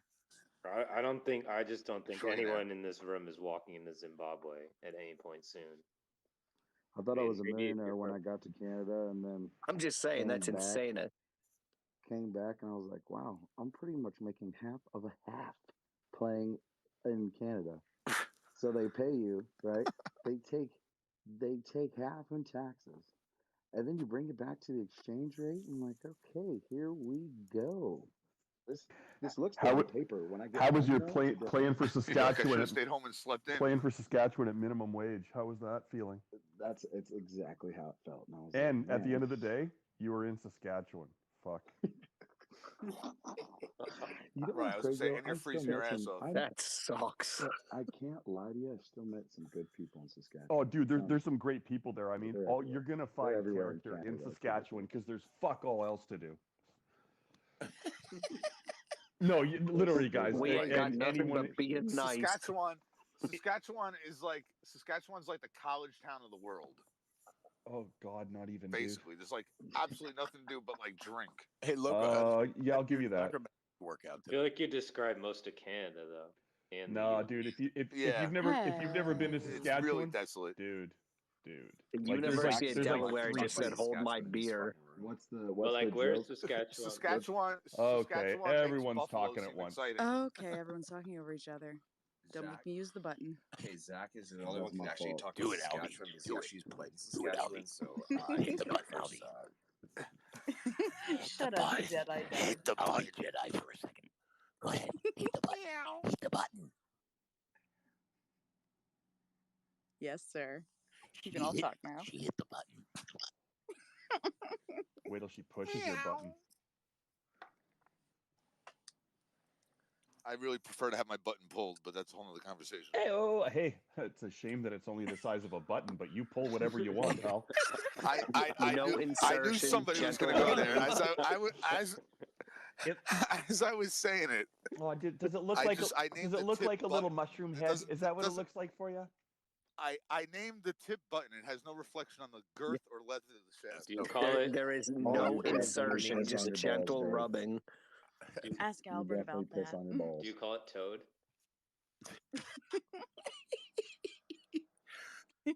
I have a different name. I have a different name for every 4 inches of it. The angry inch. Names, so you do the math. So what you're saying is you have So half a name for it? It's basically a method of colonization then. Is it 4x inverse leveraged? Listen, I'm not saying I'm hung like a horse, but Wait, I got this. The reverse gangbang. Dude, that was so bad, man. That's like as bad as no, fuck, we can't get into fucking penis jokes. Or can we? Or is it too late? Dude, my dick gets into bars while I'm still arguing with a bouncer. Hey, sometimes you get the wrong hole, man. What do you want me to say? And she's still All right, so anybody want to hear? All right, time out. You open up Pandora's box, no pun intended. But I'm gonna tell the funniest joke. You ready? This is a funny fucking joke, and it's a really funny joke. So this guy, he's like an executive, right? He works at a hedge fund. Hey, let's just go for this. I'm gonna morph this joke on the fly. I'm not He's that guy. successful. This gentleman, we'll just eliminate all confusion. This gentleman is an executive at a hedge fund, and he has a meeting with a Japanese businessman in Japan. And it's a really important meeting, and he decides to fly in the day before because he doesn't want to be jet lagged. Loco, you're killing me. You're killing me, Loco. What, can you hear that? Oh, fuck, I didn't mute my shit. It sounds like he's performing a breaking and entering. Are you fucking a No, it was ice. It was ice, and I can't stand the sound of ice. Ice makes my hair on the back of my neck stand up. Wow, there's something I'm going to use later. Thank you. Exactly. Thanks. I thought you were appreciate fucking drywall. Sorry. He's getting ice out of the freezer. And it was frozen. He was banging it around Please to break it up. finish the joke. I hate working on ice. Please. So the gentleman goes. He's got this big meeting with a Japanese executive in Japan, and just to make sure he's not like under the weather, he's going to fly in a day early, so this way he's not jet lagged. So he flies in a day early, but he's still all jet lagged, and he doesn't know what to do with himself, so he gets a prostitute, and whatever, he does his thing. The next day he goes for this big meeting, and he doesn't really know anything in Japanese. But when he meets with this executive, they're like, we're going to go play golf. And the executive doesn't speak English and he doesn't speak Japanese. So they bring a translator along.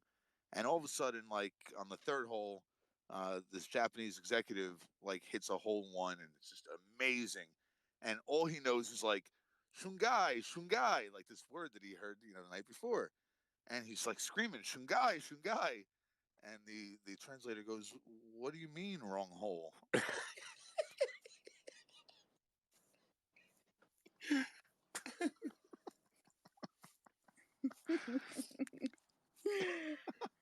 a fucking great joke. It's a Does great anybody joke. have no? It's a great joke. Does anybody But have you rim shot Dave, David, I missed that. Could you repeat it?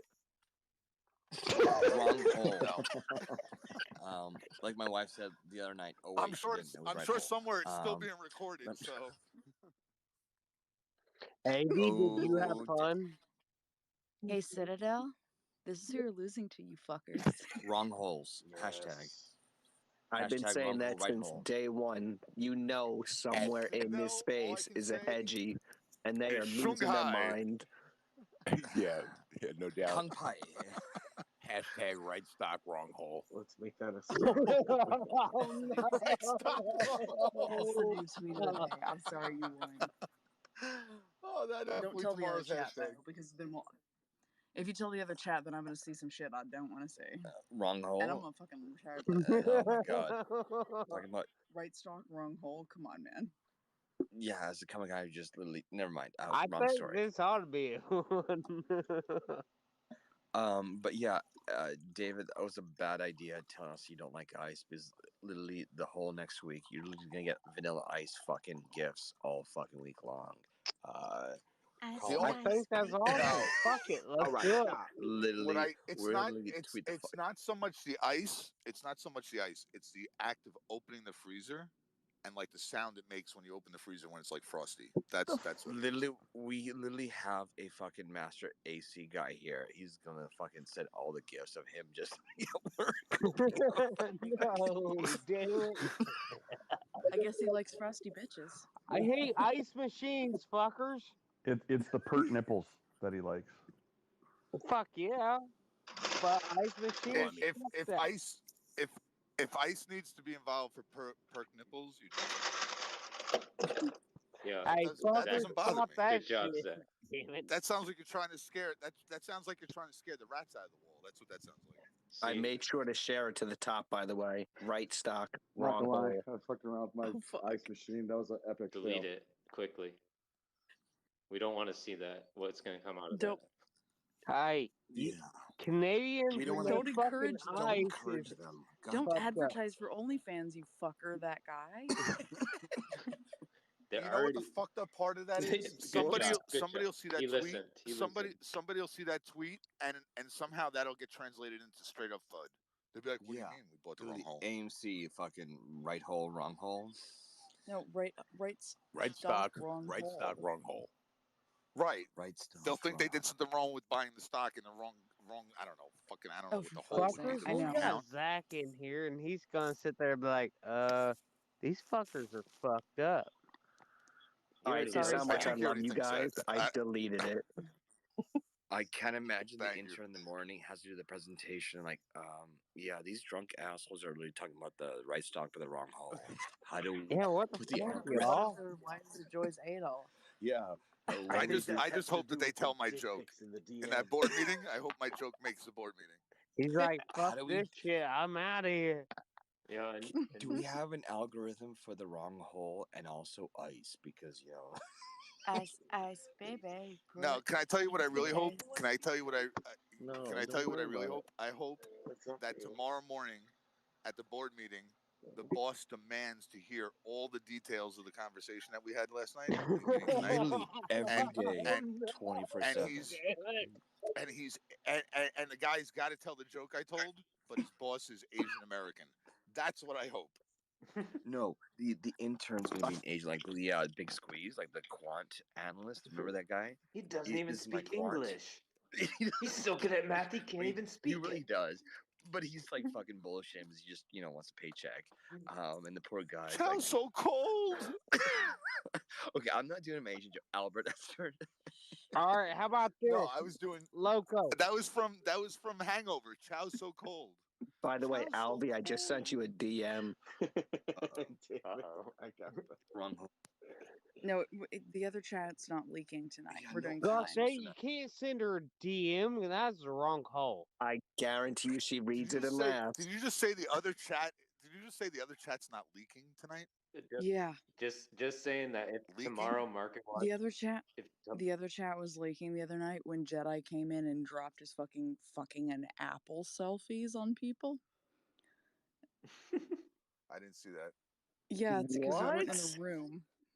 I think I'm happy I didn't see that. Apple selfies. What are those? Don't worry, David. I'll take care of it. I'll forward Hey, it. put it in the wrong hole. How Yeah, about I don't know if I want that. send me an how about happy selfie this? just for afraid. fun too.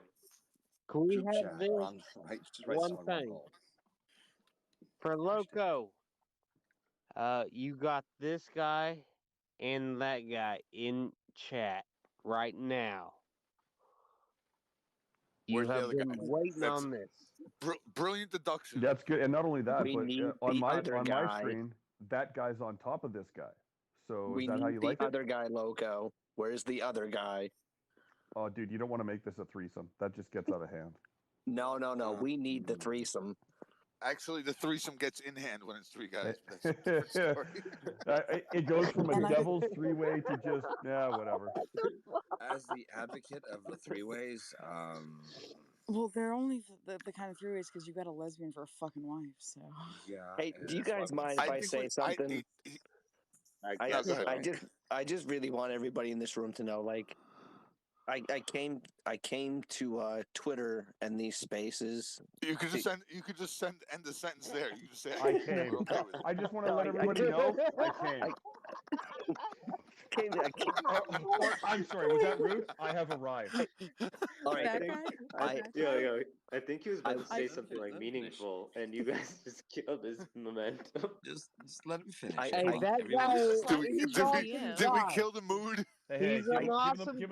guy, damn it. Give him the board. Give him the board. Give him the board. Just spit on it. I just Go ahead, want you that to know, guy.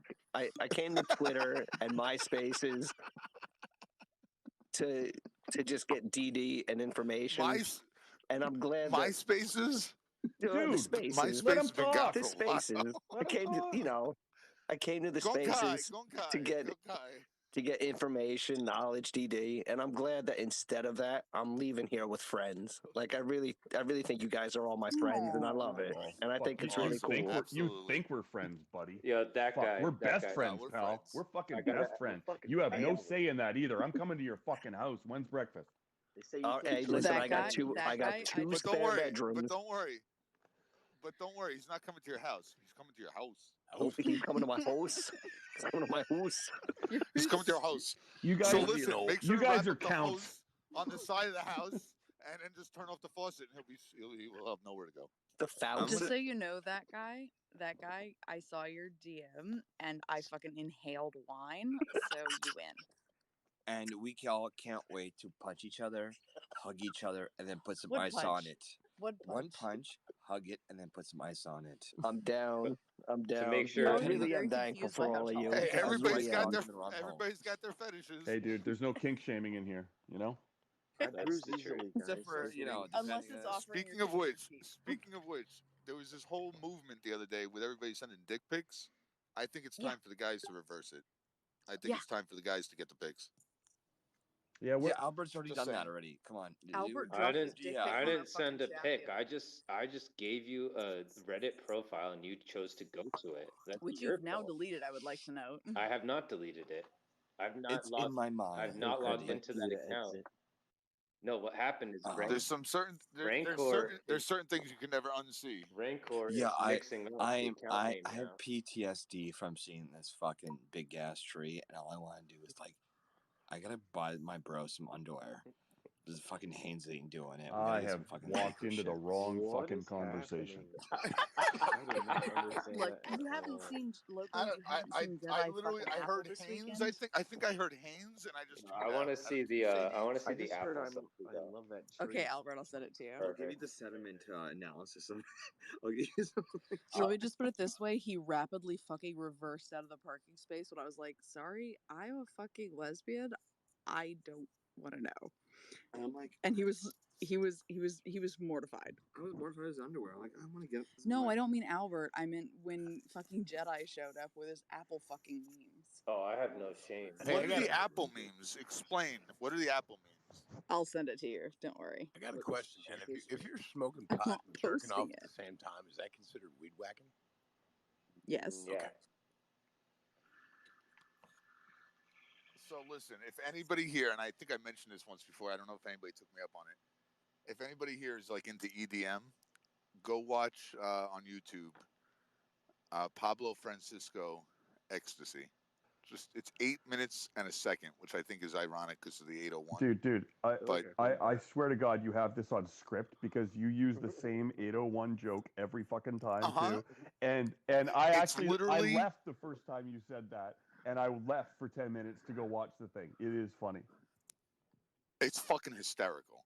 But the thing was, when I was telling everybody to watch it, I didn't remember. Like I didn't really pay attention to how long it was. But then when I was like telling everybody to go watch it the first time, I'm like, holy shit! And the video's 8 minutes and 1 second long. I'm like, that's gotta be Francisco on what? coincidence.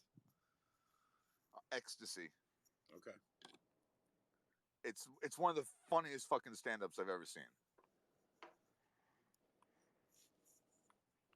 I guess everybody's gonna come back in 8 minutes and 1 second.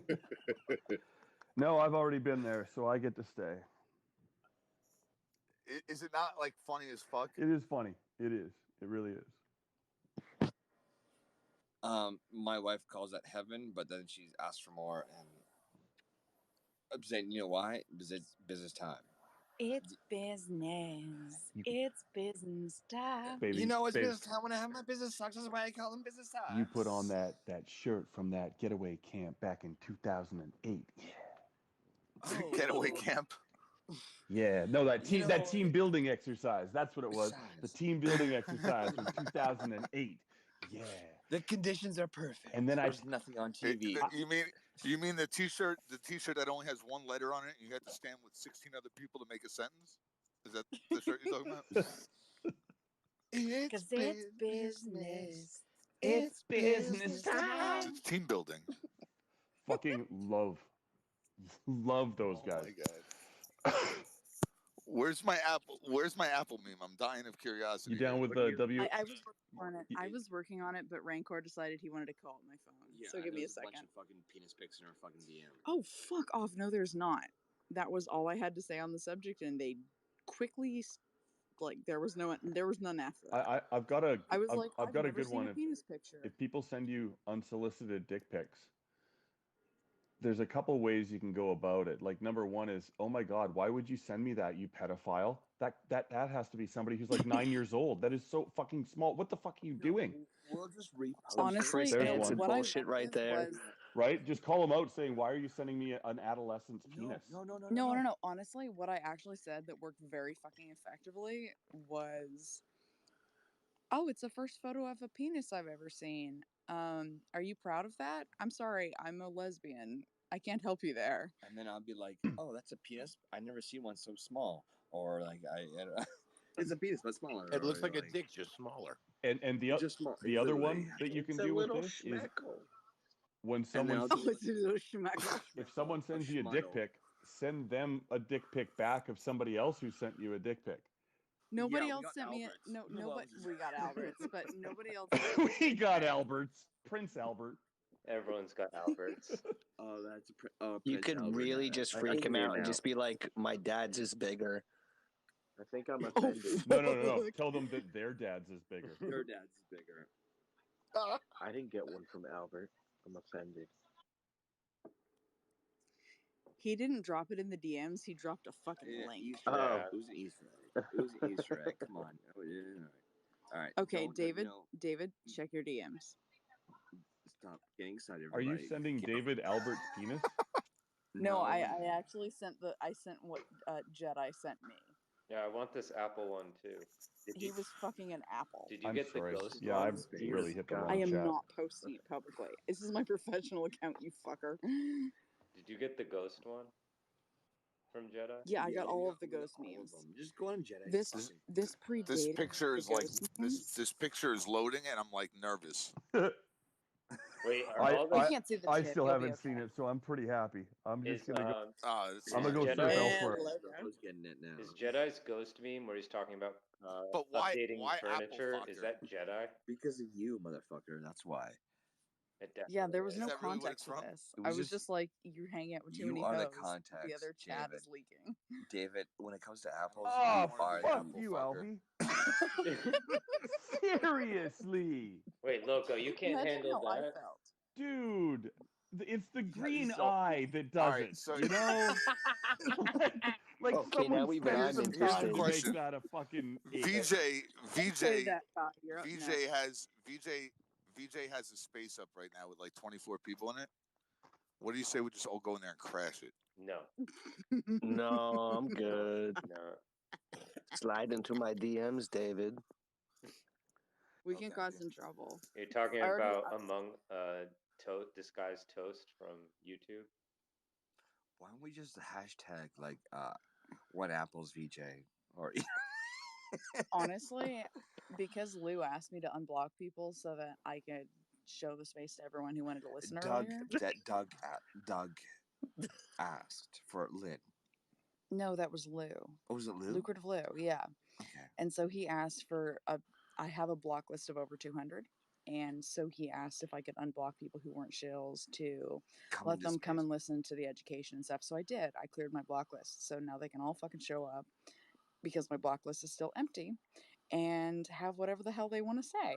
So, And they last like 30 minutes into the space. They just dip the fuck out. And they dip the fuck out after 30 minutes. Yeah, they were pissed. All right, can I make a request? Yes. Can I make a request?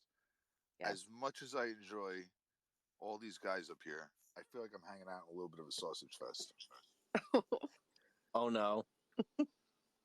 And this is why Who's coming up? I'll be as a host. There are, Well, there now are we've added this guy. Bring up like I'm Wendy scrolling or through. Ashley or. Oh, we have. there are plenty of non-male people in this chat. Just come up. $6 yes. Right. And I would like to just say that I will prevent you from getting dick pics, ladies. If you want to come up, come on up. Where's Rue when you need it? Like I'm gonna diversity. send a damn picture of a thumb hanging out my zipper. Just straight up, my thumb straight out my zipper, just as a dick pic. Fuck it. If your thumb looks like your dick, This profile. either you got a fucked up thumb, This profile or you've pic- got a fucked up dick. Please don't judge me. This profile. We still can This have profile pic for. Fuck. This profile pic for Plastic Donut is awesome. Anybody see this? No. The dog playing. Basically, he's on like a soundboard. Look. You DJ? Yes, plastic. No, it's the soundboard. It's like he's in a studio. Oh no. Play some beats for the backdrop. Come on.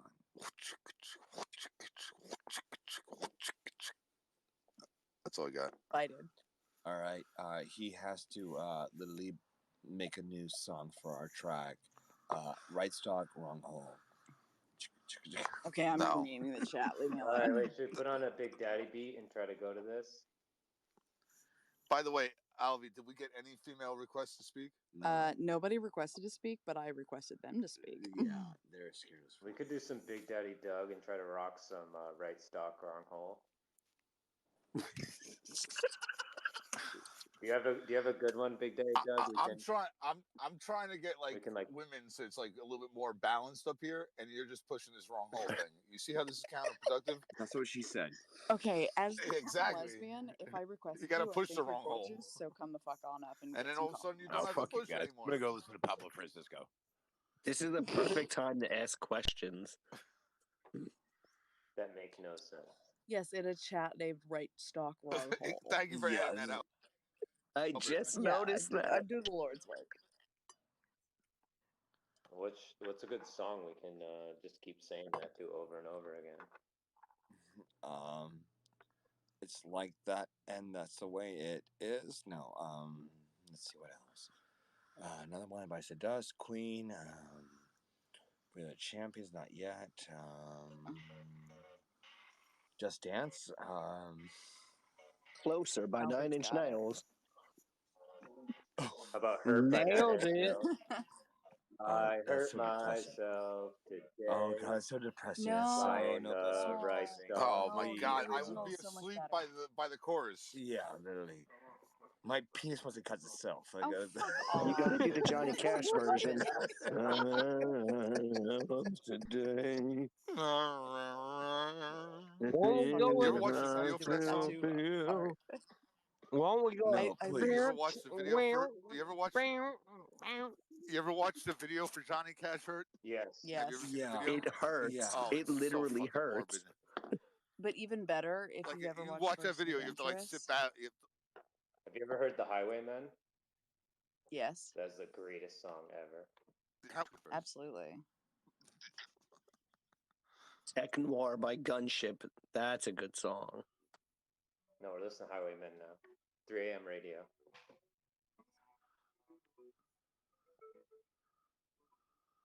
This is like the country supergroup of, what was it, like the 60s or 70s? Zager and Evans in the year 2525? What? No, they're a country supergroup back in like the 70s. Oh, that's awesome. It was like Johnny Cash. Is AMC Ape on this call? I don't see him. But like I also can't see 46 of the people that are. But I see everyone, so I'll look. We have no face here. No face can lay a fucking. It's not laggy that bad. It's laggy. Are there any interns that can come up? Maybe you want to speak to your day job.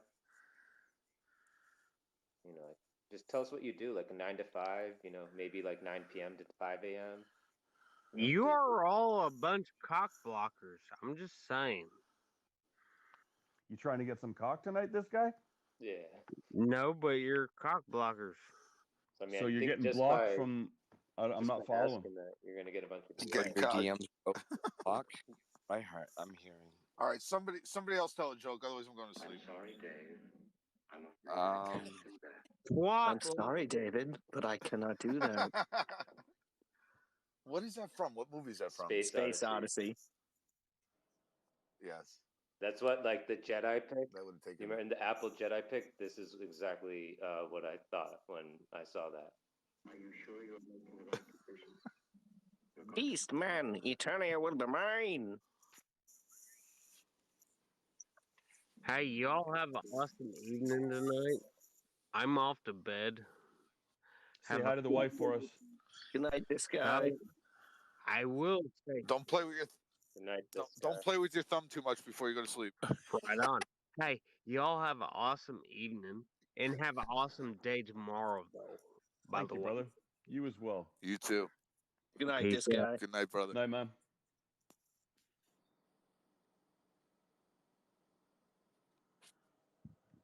And a hush fell over the crowd. Whether he's sober or not, he sounds. I think I can go to sleep. Oh no, he's shit faced. He was on around about 6-7 hours ago when he was mowing the lawn. Totally sober, easy to talk to, whole nine. I know. I was here for that conversation. I love him to death. He has a British accent. I love him to death. He has a British accent and speaks the Queen's English. Yes. Fellows, I have arrived. Exactly. I am finished with the Queen's duties. You get a couple in him. He's like, you want to see my finger sticking out of my jeans? Oh yeah, dude. Speaking of which, Vic, did you ever get everything sorted out yesterday?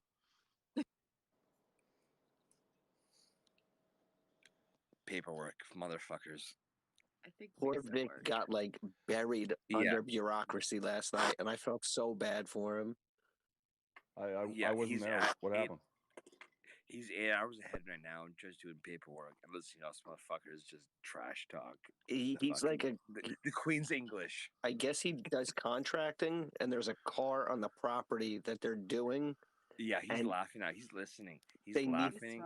He's throwing up LOLs. Like he's laughing and just keep hammering the English colonies. Yeah, they needed to look at the car to look at the brakes or something, and they were like, "We need like mental tests for the work being done and stress tests, and is it safe, and are you hazmat protected?"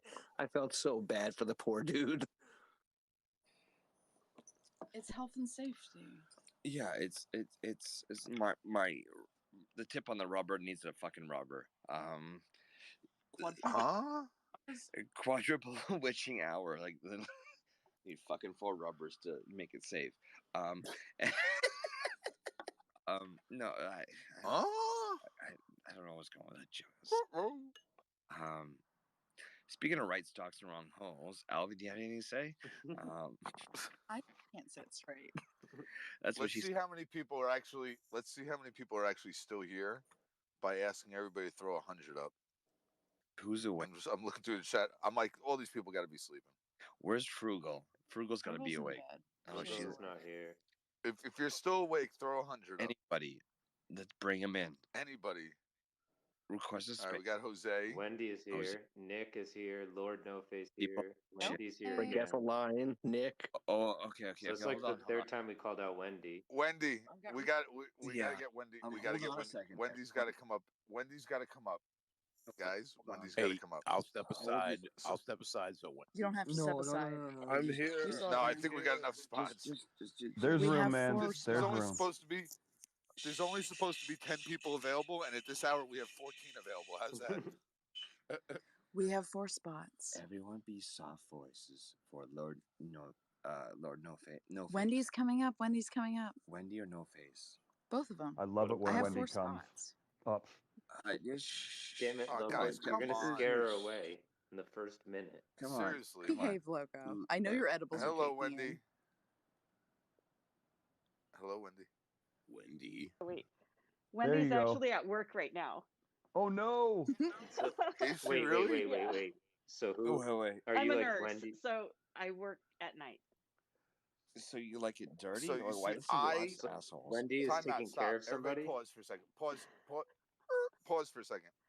Everybody, I already knew Wendy was a nurse. Wendy, do we want to tell them how I knew you were a nurse? Because were you here thought for the she whole was night? Alvy, you dumb fucker. Ah, somebody's paying attention. What? It also says in her profile that she is a cardiac nurse in United States Naval Reserve, Battle of 801, a veteran, and not mom of Alvy. twins. And And not That is Alvy. awesome. And also not Alvy. You dumb. I'm trying to figure out an answer to a question. Wendy, were you here for my anecdote right after we started the late night? No, I just jumped on I- I don't know, about 20 minutes ago, and then I had to take my ear thing out because I had a patient with runs of VTech. So Are you doing your charting right now, Wendy? Wait, hold on. David, retell the story. Let us all listen again. I'm not retelling the whole story, but I did without detail explain that I confused you for Alvy because Because I the red literally hair? had like one eye open, red hair. Oh, is that green what eyes. happened when? That's okay. Yes. It all comes Yep. together now. And I was like, It's not even yep, that red. comes full circle. It does. It's literally from 10 feet away from my phone. It's the same picture. It's like Her picture literally. is of a scuba. Oh, she changed her picture. changed my Okay. picture, yeah. Did you tell them why I Oh, changed my this picture, is David? Wendy, the Scuba Wendy? Yeah, this is Scuba Yeah. Wendy. Oh, Scuba Wendy. I know Wendy. No, I didn't even realize that you were Scuba Wendy at the Wendy's time. been in these spaces Until you just said Scuba late Wendy. night What other Wendy is there, dude? There's only Scuba Wendy.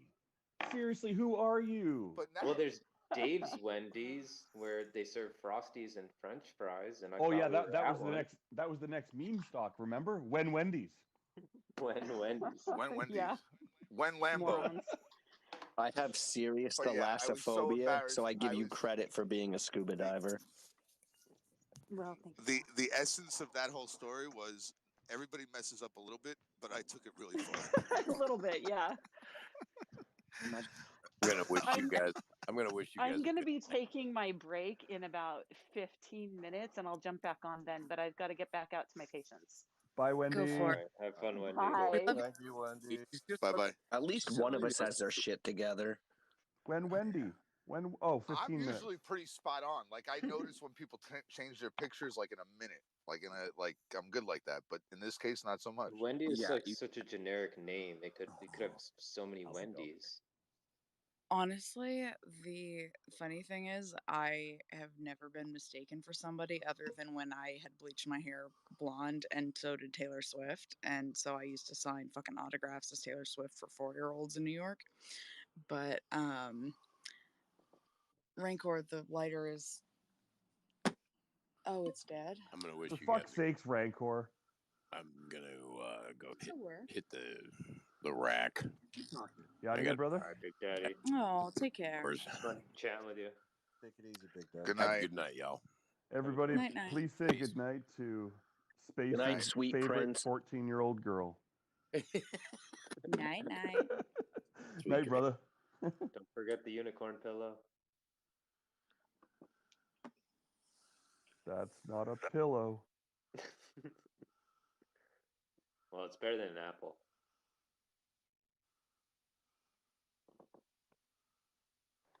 How's everybody's night? Looks like you guys are having a good time. Always. I'm sore, but I'm in here, so you know the smiles make the pain go away. I hear that. What happened? Frog hole. Oh no! I ran into some dude named Peg. Oh no! It was No, wait. I was This helping guy, I that was guy, helping and the other guy, right? Yeah, no, I was helping a buddy spread some topsoil. So we put what was it, like 18 yards of fucking topsoil we shoveled out this afternoon, and then I had a soccer game tonight. So I'm done. I'm just fucking beat. Oh, give it 2 days, and Wait, then it's where'd you really going to shovel it? set in. Where'd you shovel it? He's rebuilt his backyard. He had to redo a whole septic treatment plant in his backyard because he's got lakefront property, so they require a whole fucking full-on treatment facility, not just a field. But you shoveled it. You shoveled it in. You said somewhere. Or you shoveled it. You shoveled it in, or you shoveled it. You trying to make a joke here, brother? Is this what you're trying to do? I'm trying to get you to say. I'm trying to get you to say. I'm waiting for it. Oh yeah, good job. Well done. Well done. Wrong hole. Right stock though. Right stock though. Oh my god! I need somebody to tell a joke. Jokes keep me awake. Why don't you just like Anybody? go to sleep? I haven't been up for like. Because it's almost pre-market. Yeah, I didn't sleep. What's today? Tuesday now. I didn't sleep since 41 minutes to pre. Sweet, start working. All right, I got one for you, David. Spell the word spot.